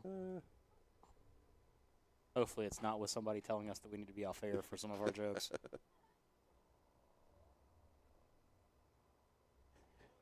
Yeah, sorry about that. I was actually on the phone with our producer. Oh. Because I was ignoring all his phone calls during that race. Oh, okay. Oh, so he didn't hear anything I just said because he was on the phone. Not a thing. So Not I'm a assuming thing. it was all nice compliments. Yes, he's doing such a wonderful I'm asking job. great questions. Yes. The true investigative journalism. All right, who was our winner? I gotta find out who. Forgive my unprofessionalism here. You find. I was just in the middle of telling them who all needed to get fired after the show. All right, I know I'm on the chopping block, but I can't lose this one.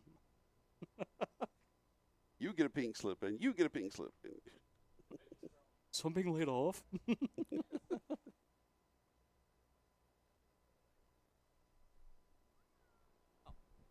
All right, well, I'm down here with Spencer Mast. Are you guys ready? Let's go. Born ready. Spencer, man, that was an incredible race. We were down here catching that the entire time. Take us through it. Start of the race, Martin Simonov, he got a better start than me. I'll that. Afterwards, I followed behind him. Tried to do an overtake in 6th. That didn't really work out. Then I followed him into the last corner, went for the overtake. I don't know what happened back there with him. Then I was in the lead, and I stayed there the whole time. Well, it was awesome. And you said this is your first time back here since October. It is, yeah. So why the break? We haven't really been doing as many locals, mainly budget and focusing on nationals. And I also broke my arm in February, so this is my first race back, so it's nice. That explains why you're like a foot taller, because every time I break one of my plants, they grow taller. So, but congratulations on getting up on the podium. I'll be happy to call your name later today. So, back up to you. All righty, we're getting ready for those. And you can tell by the sound that those are the vintage carts coming around to the line. Again, we had a great pre-final, so we expect no less of the final here. Yes, definitely. So for those of you at home that do not know, Atlanta Motorsports Park hosts a monthly racing series at each track open for anyone wanting to race. You don't have to be a member to enjoy wheel-to-wheel driving action on either our 2-mile main car circuit or our 0.85-mile karting circuit. Racing AMP is structured so anyone ages 5 and up can find a class that meets their skill level and budget. You can find out more by visiting our website, www.atlantamotorsports.com, and look for the Racing Series tab under Drive Our Track. I also want to throw out there that if you have a street car, we also have an autocross and time attack series. So it doesn't have to have a roll cage, doesn't need to be a prepped race car. If you want to come out and get into motorsports, come see us. Yeah, you checked out on me last time. I ran the track. You didn't. And we got green, green, green for the vintage class here. Maybe Geritol could sponsor the vintage class. That'd be good. And we got a bit of a log jam back there. Somebody wasn't coming up to speed, and everybody had to split to get around it. As the carts barrel into the kink for the first time, first of the laps in this final. We need like a good joint ointment to be the class sponsor. O'Keefe's. O'Keefe's hand lotion. O'Keefe's working hands. There when you need it. I'm thinking more like, one of Bengay or something? No, I think more like Senior Life or AARP. Sponsored by AARP.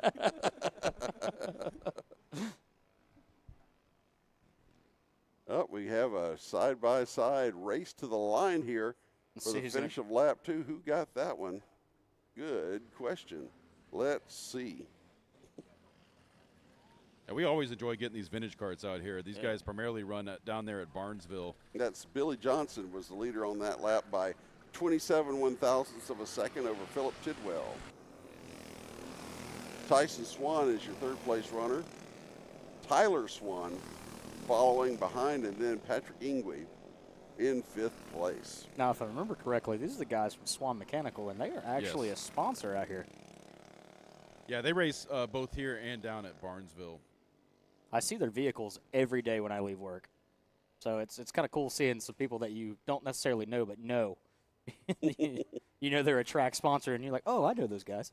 I will say, all the age jokes aside about the vintage class, these guys are the real cowboys out here. No pods, no protection, just man, machine, and a whole lot of racing.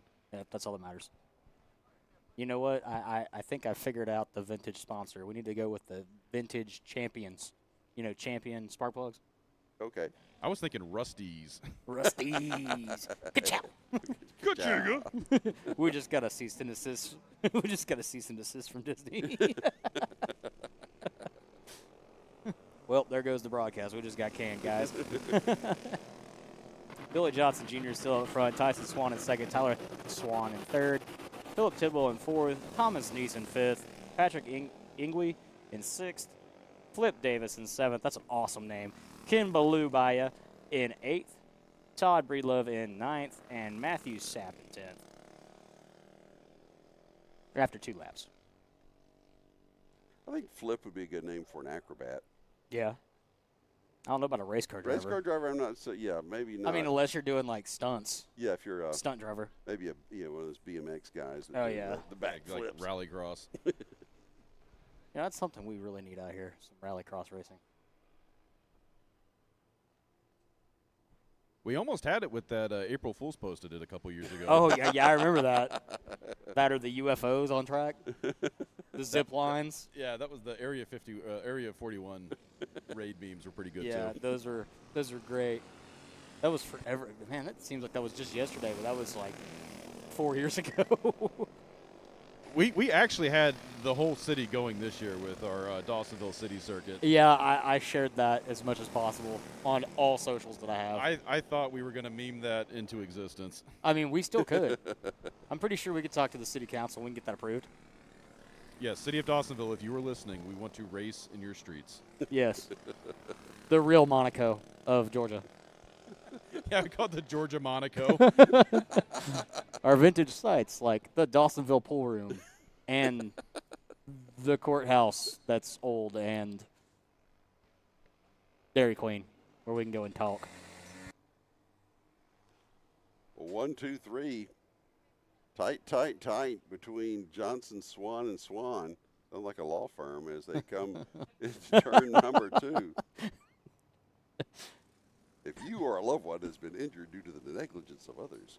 Mesothelioma. I'm just getting over that Breaking Bad reference there. We got Tuco up in the booth.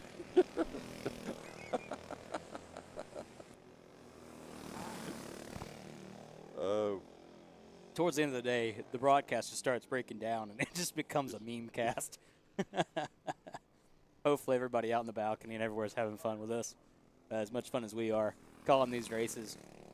Currently, Billy Johnson Jr. is in first. Tyson Swan is in second. Tyler Swan's third.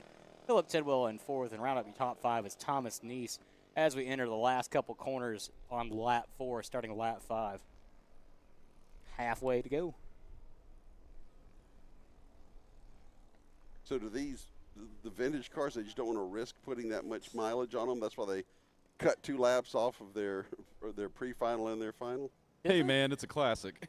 It's vintage. I've always wondered about vintage racing, like that stuff they do at Goodwood and all. Like, who in the world would want to put the car like that at risk? A 1922 F1 car? Yeah, or Mercedes or something like that. Those guys are crazy that do that. And then you have Jimmy Johnson that took out the Garage 56 car out there last year and just absolutely tore up the track. I don't think he let out a second gear the entire time because he was just roasting tires the whole way.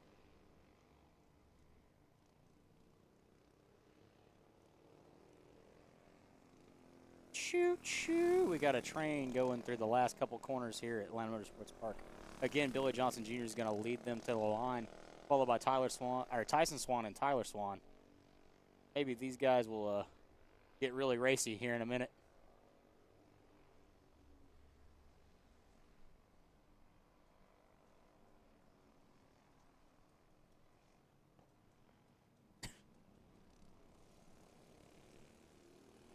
Up a little bit. There was a bump. I actually saw a little bump drafting there. Again, it's like they used to say in roller derby, they wear no pads. Hey, Will, I'm going to need your best Dale Jr. impersonation when you're in turn 4. Give me a live feed of what's going on with the top 3, if you can do that for me. Well, let me know when they're coming around. All right. So I'll give you a play-by-play when they cross Actually, I got line. the big screen right here. I'm watching. Okay, here we go. Here we go.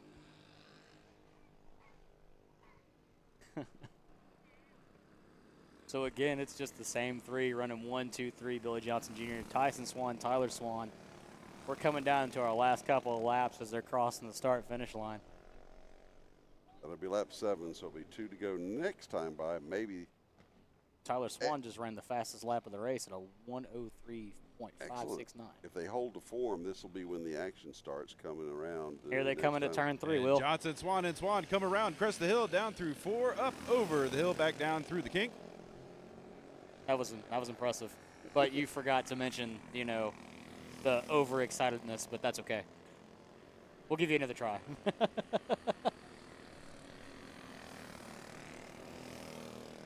Being on air for 7 hours. Yeah. I'm glad y'all are hoarding all the energy up there. Well, I just chugged a Monster, so I'm good to go for this last race. I'm energized. I'm ready for mayhem.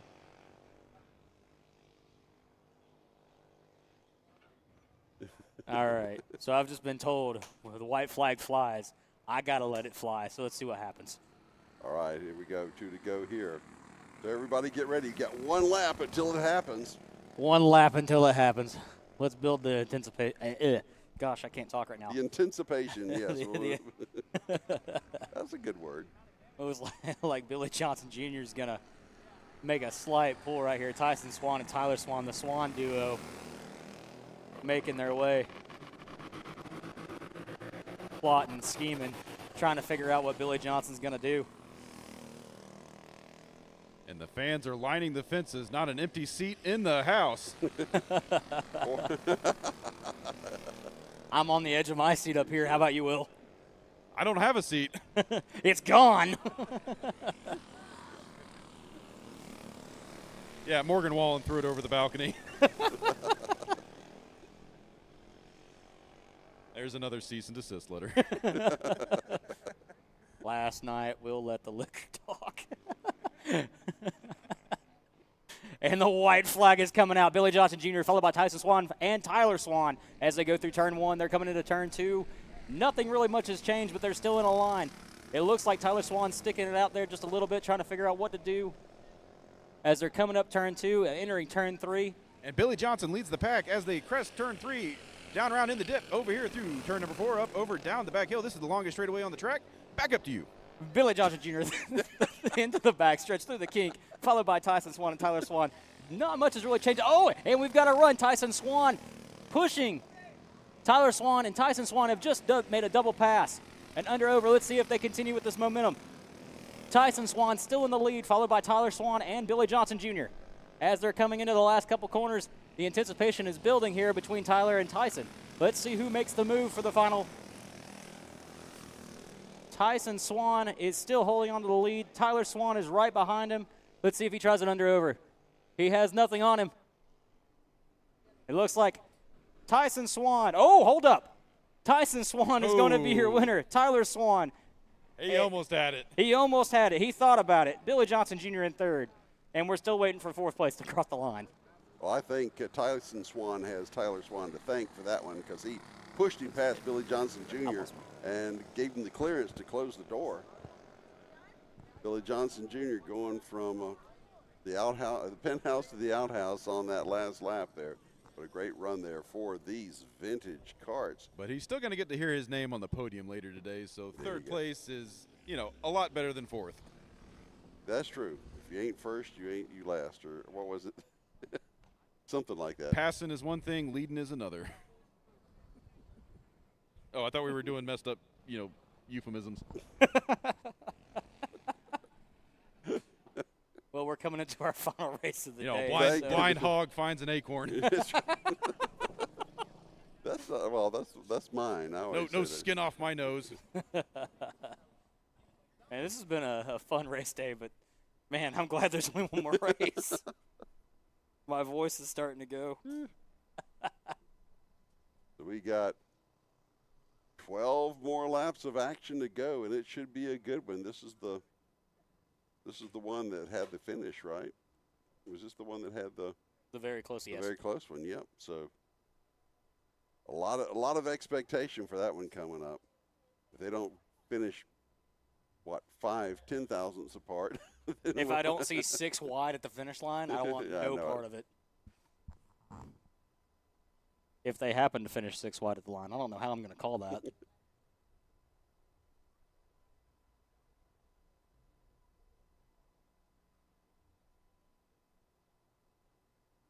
And that balcony's starting to get full.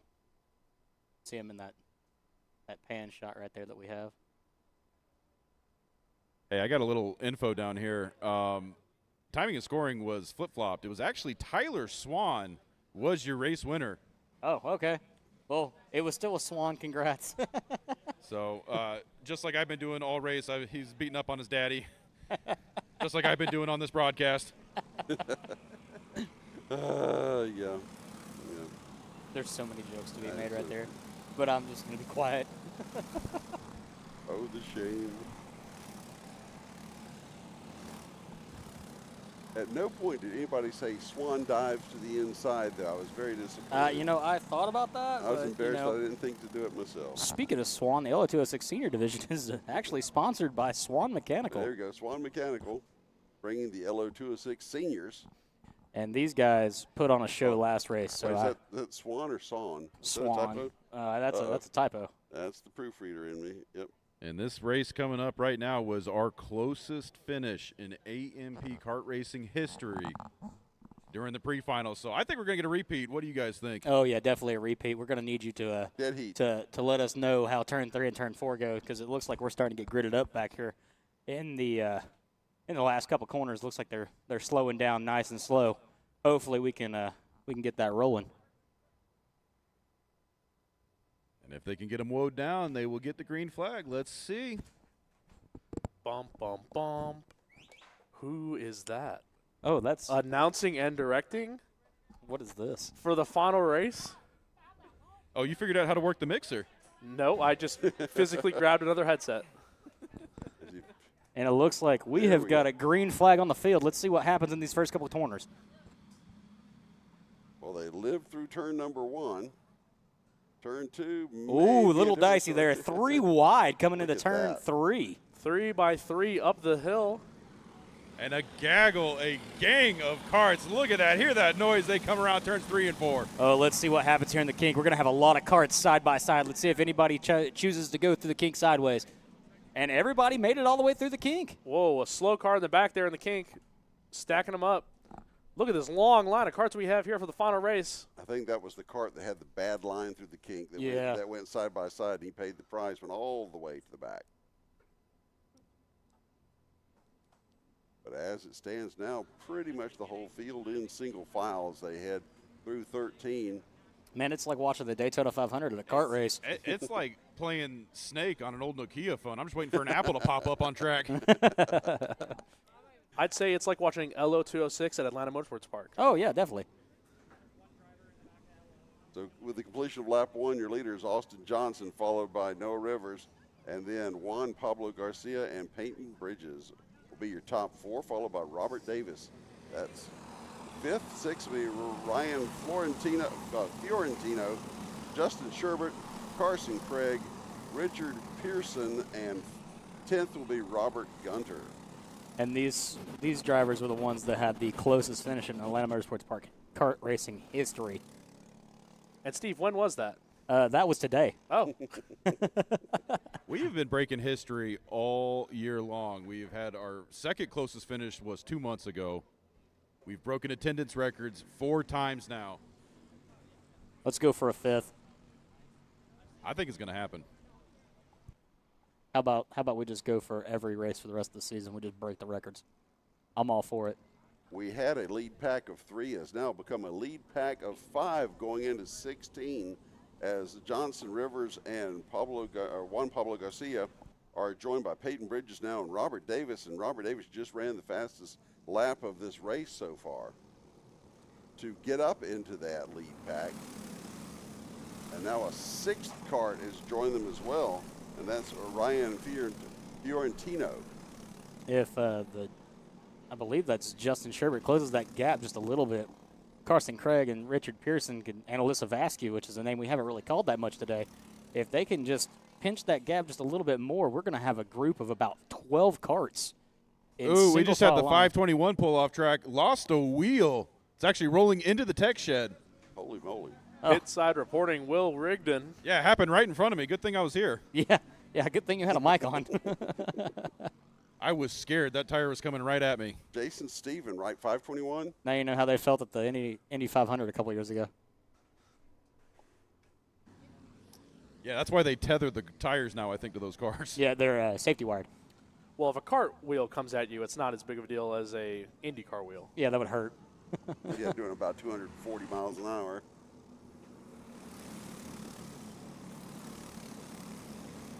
Well, speaking of 240 miles an hour, look at this.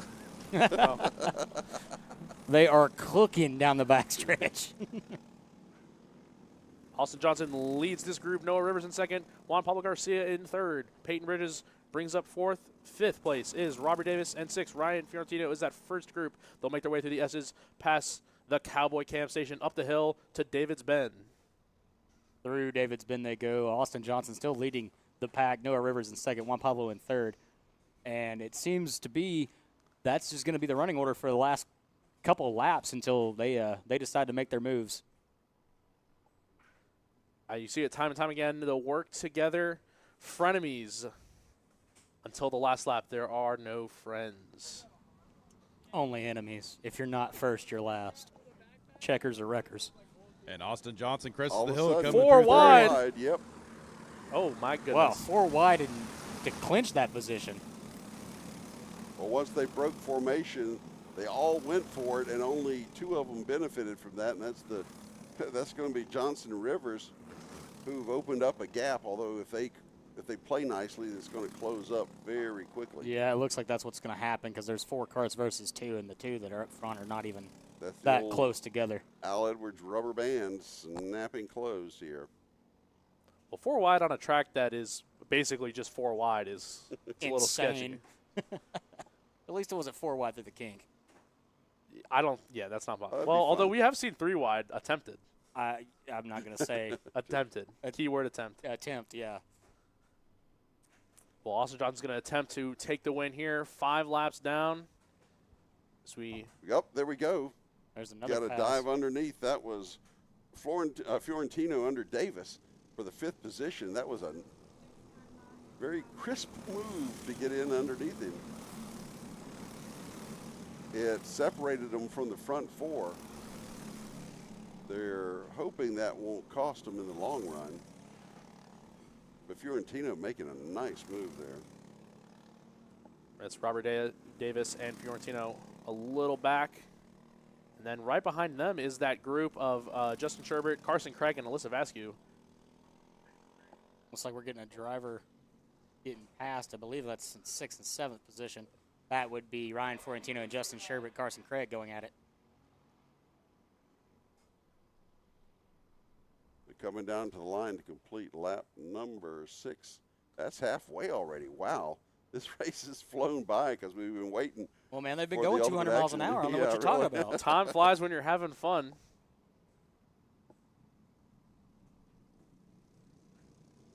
We should just doctor all the speeds and just like put a fake speedometer. Like, oh, they're doing 120 miles down the max stretch. Radar gun, fast. Fast. Holy smokes.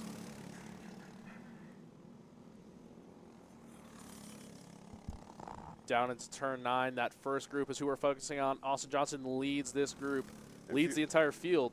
Fiorentino has managed to regain contact with the lead 4, now making that the lead 5. But Davis has not. So no harm done as far as Fiorentino's done, as far as getting out of line early and taking that position. We'll come out of the turn turn 17 down to the line to complete lap number 7. There's 5 more to go, but nothing really major happening since that little break that the back four. There we go. Oh, there's a break right there. As soon as we speak, there we go, and that is Juan Pablo Garcia and I believe Fiorentino. Fiorentino. Right? Up the hill with that, so momentum is key in that situation. That costs somebody some track position as that gap back to 6th place as the top 5 are now It looks like we now have Juan Pablo Garcia in 3rd. I can't really tell. Can't see his helmet very well from this angle. And Alyssa Vasquez, you can see her pink fire suit. She's fallen back quite a few spaces. She was running up with Carson Craig in that secondary group, but she is now fallen back to the 3rd group. We are coming out of 17 down to the line for the 8th time. There'll be 4 to go this time by. Your leader is Austin Johnson, followed by Noah Vale Rivers and Juan Pablo Garcia. Peyton Bridges now up to 4th there, and Ryan Fiorentino is at 5th. Here we go, side by Robert side. Davis is your 6th place runner with some side-by-side I think action. Juan Pablo Garcia is going to be moved back. Yep, he's going to go all the way back to 5th. Peyton Bridges making the move.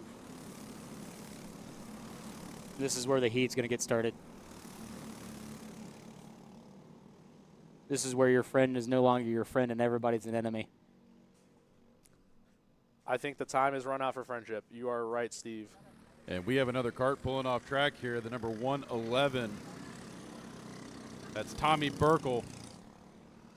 And his day is done short. This is checkers or wreckers at this point. That's the way I look at it. How do you feel about that, Mikey? I mean, if you think I'm breaking, you're mistaken. I'm not lifting until I see the checkered flag or God.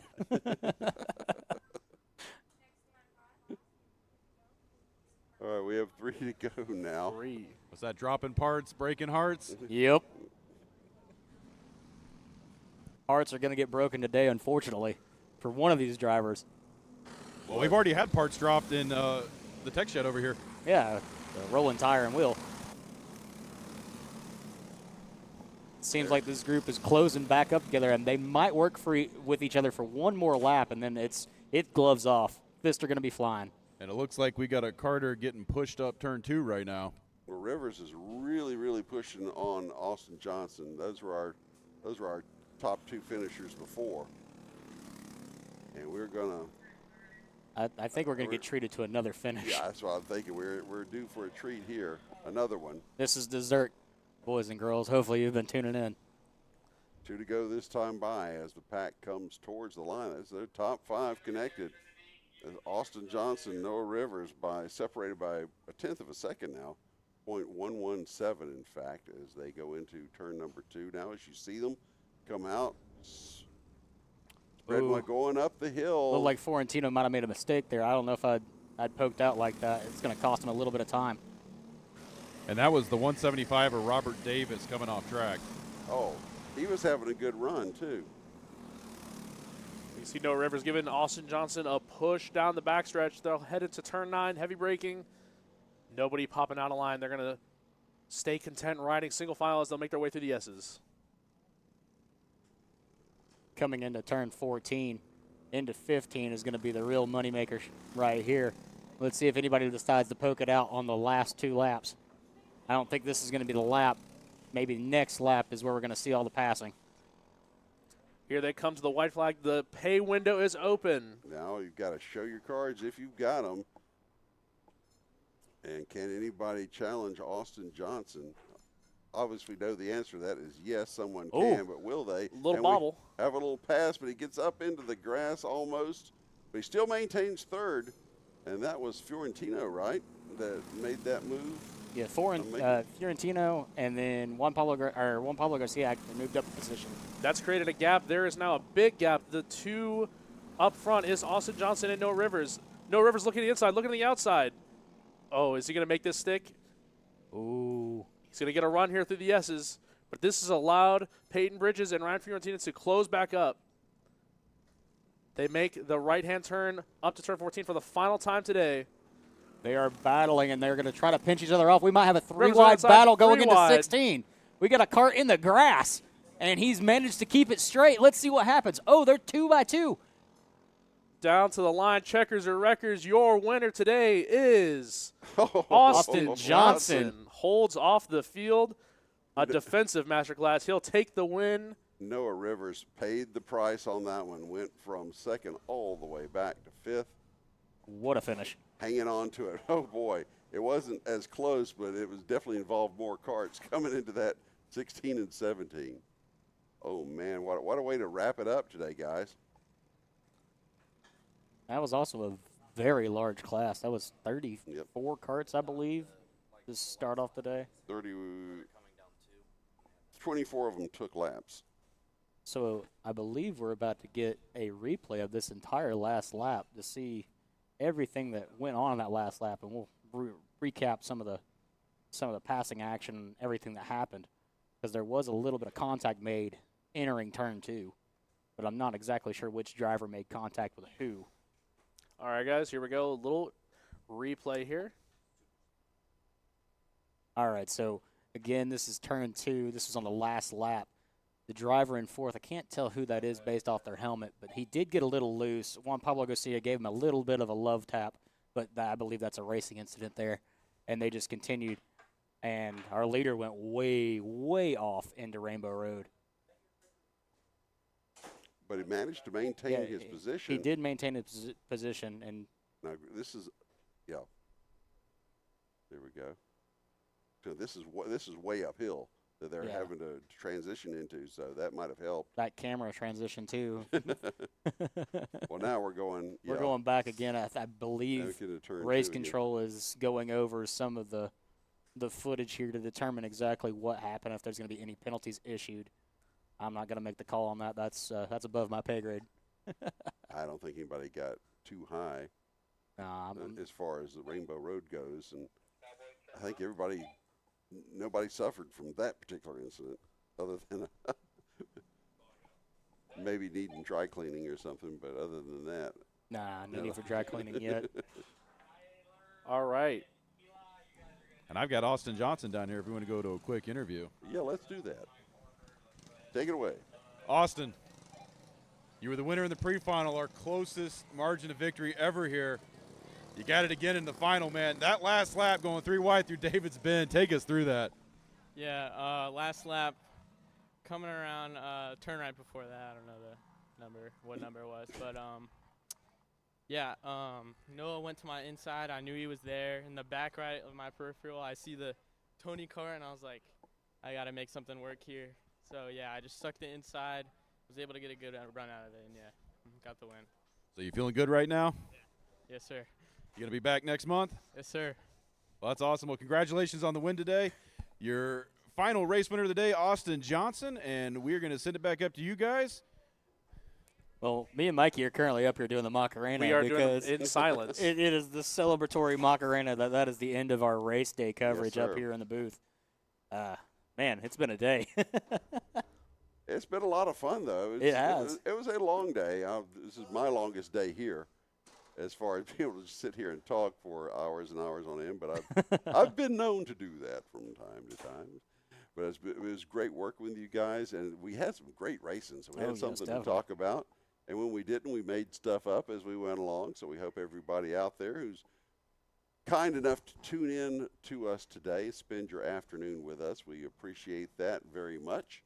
Any final comments from any of you guys? I'll just say, just big shout out to the announcers here. You guys have held it down all day. Big shout out to Carson. Big shout out to Will. It takes a lot to talk for hours and hours and hours. So from my end, gold stars all around. Woo! We did it. We did it. We did it. Okay, I'm not doing that. Yeah, we don't need that. Cease and desist. We don't need that. But, no, I have nothing else to add except thank you to all the guys that make this possible, all the camera guys, all the drone operators, all the corner workers, concession stand workers, all the mechanics, and all the drivers. Thank you from the guys up in the booth. We appreciate you guys very much, and the fans as well. Yes. We love you guys, and we need you. So come out here to more races. If you like what you saw, come see it. It's even better in person here at Atlanta Motorsports Park. So for our executive producer, William Rigdon, our director, Mikey Lemon Drop Lane, my co-announcer here, Steve Newbold, I'm Bill Rigdon, wishing you a pleasant good evening, and thank you for joining us for round 2 of the Georgia Karting Championship Series. We'll see you next time. So long, everybody.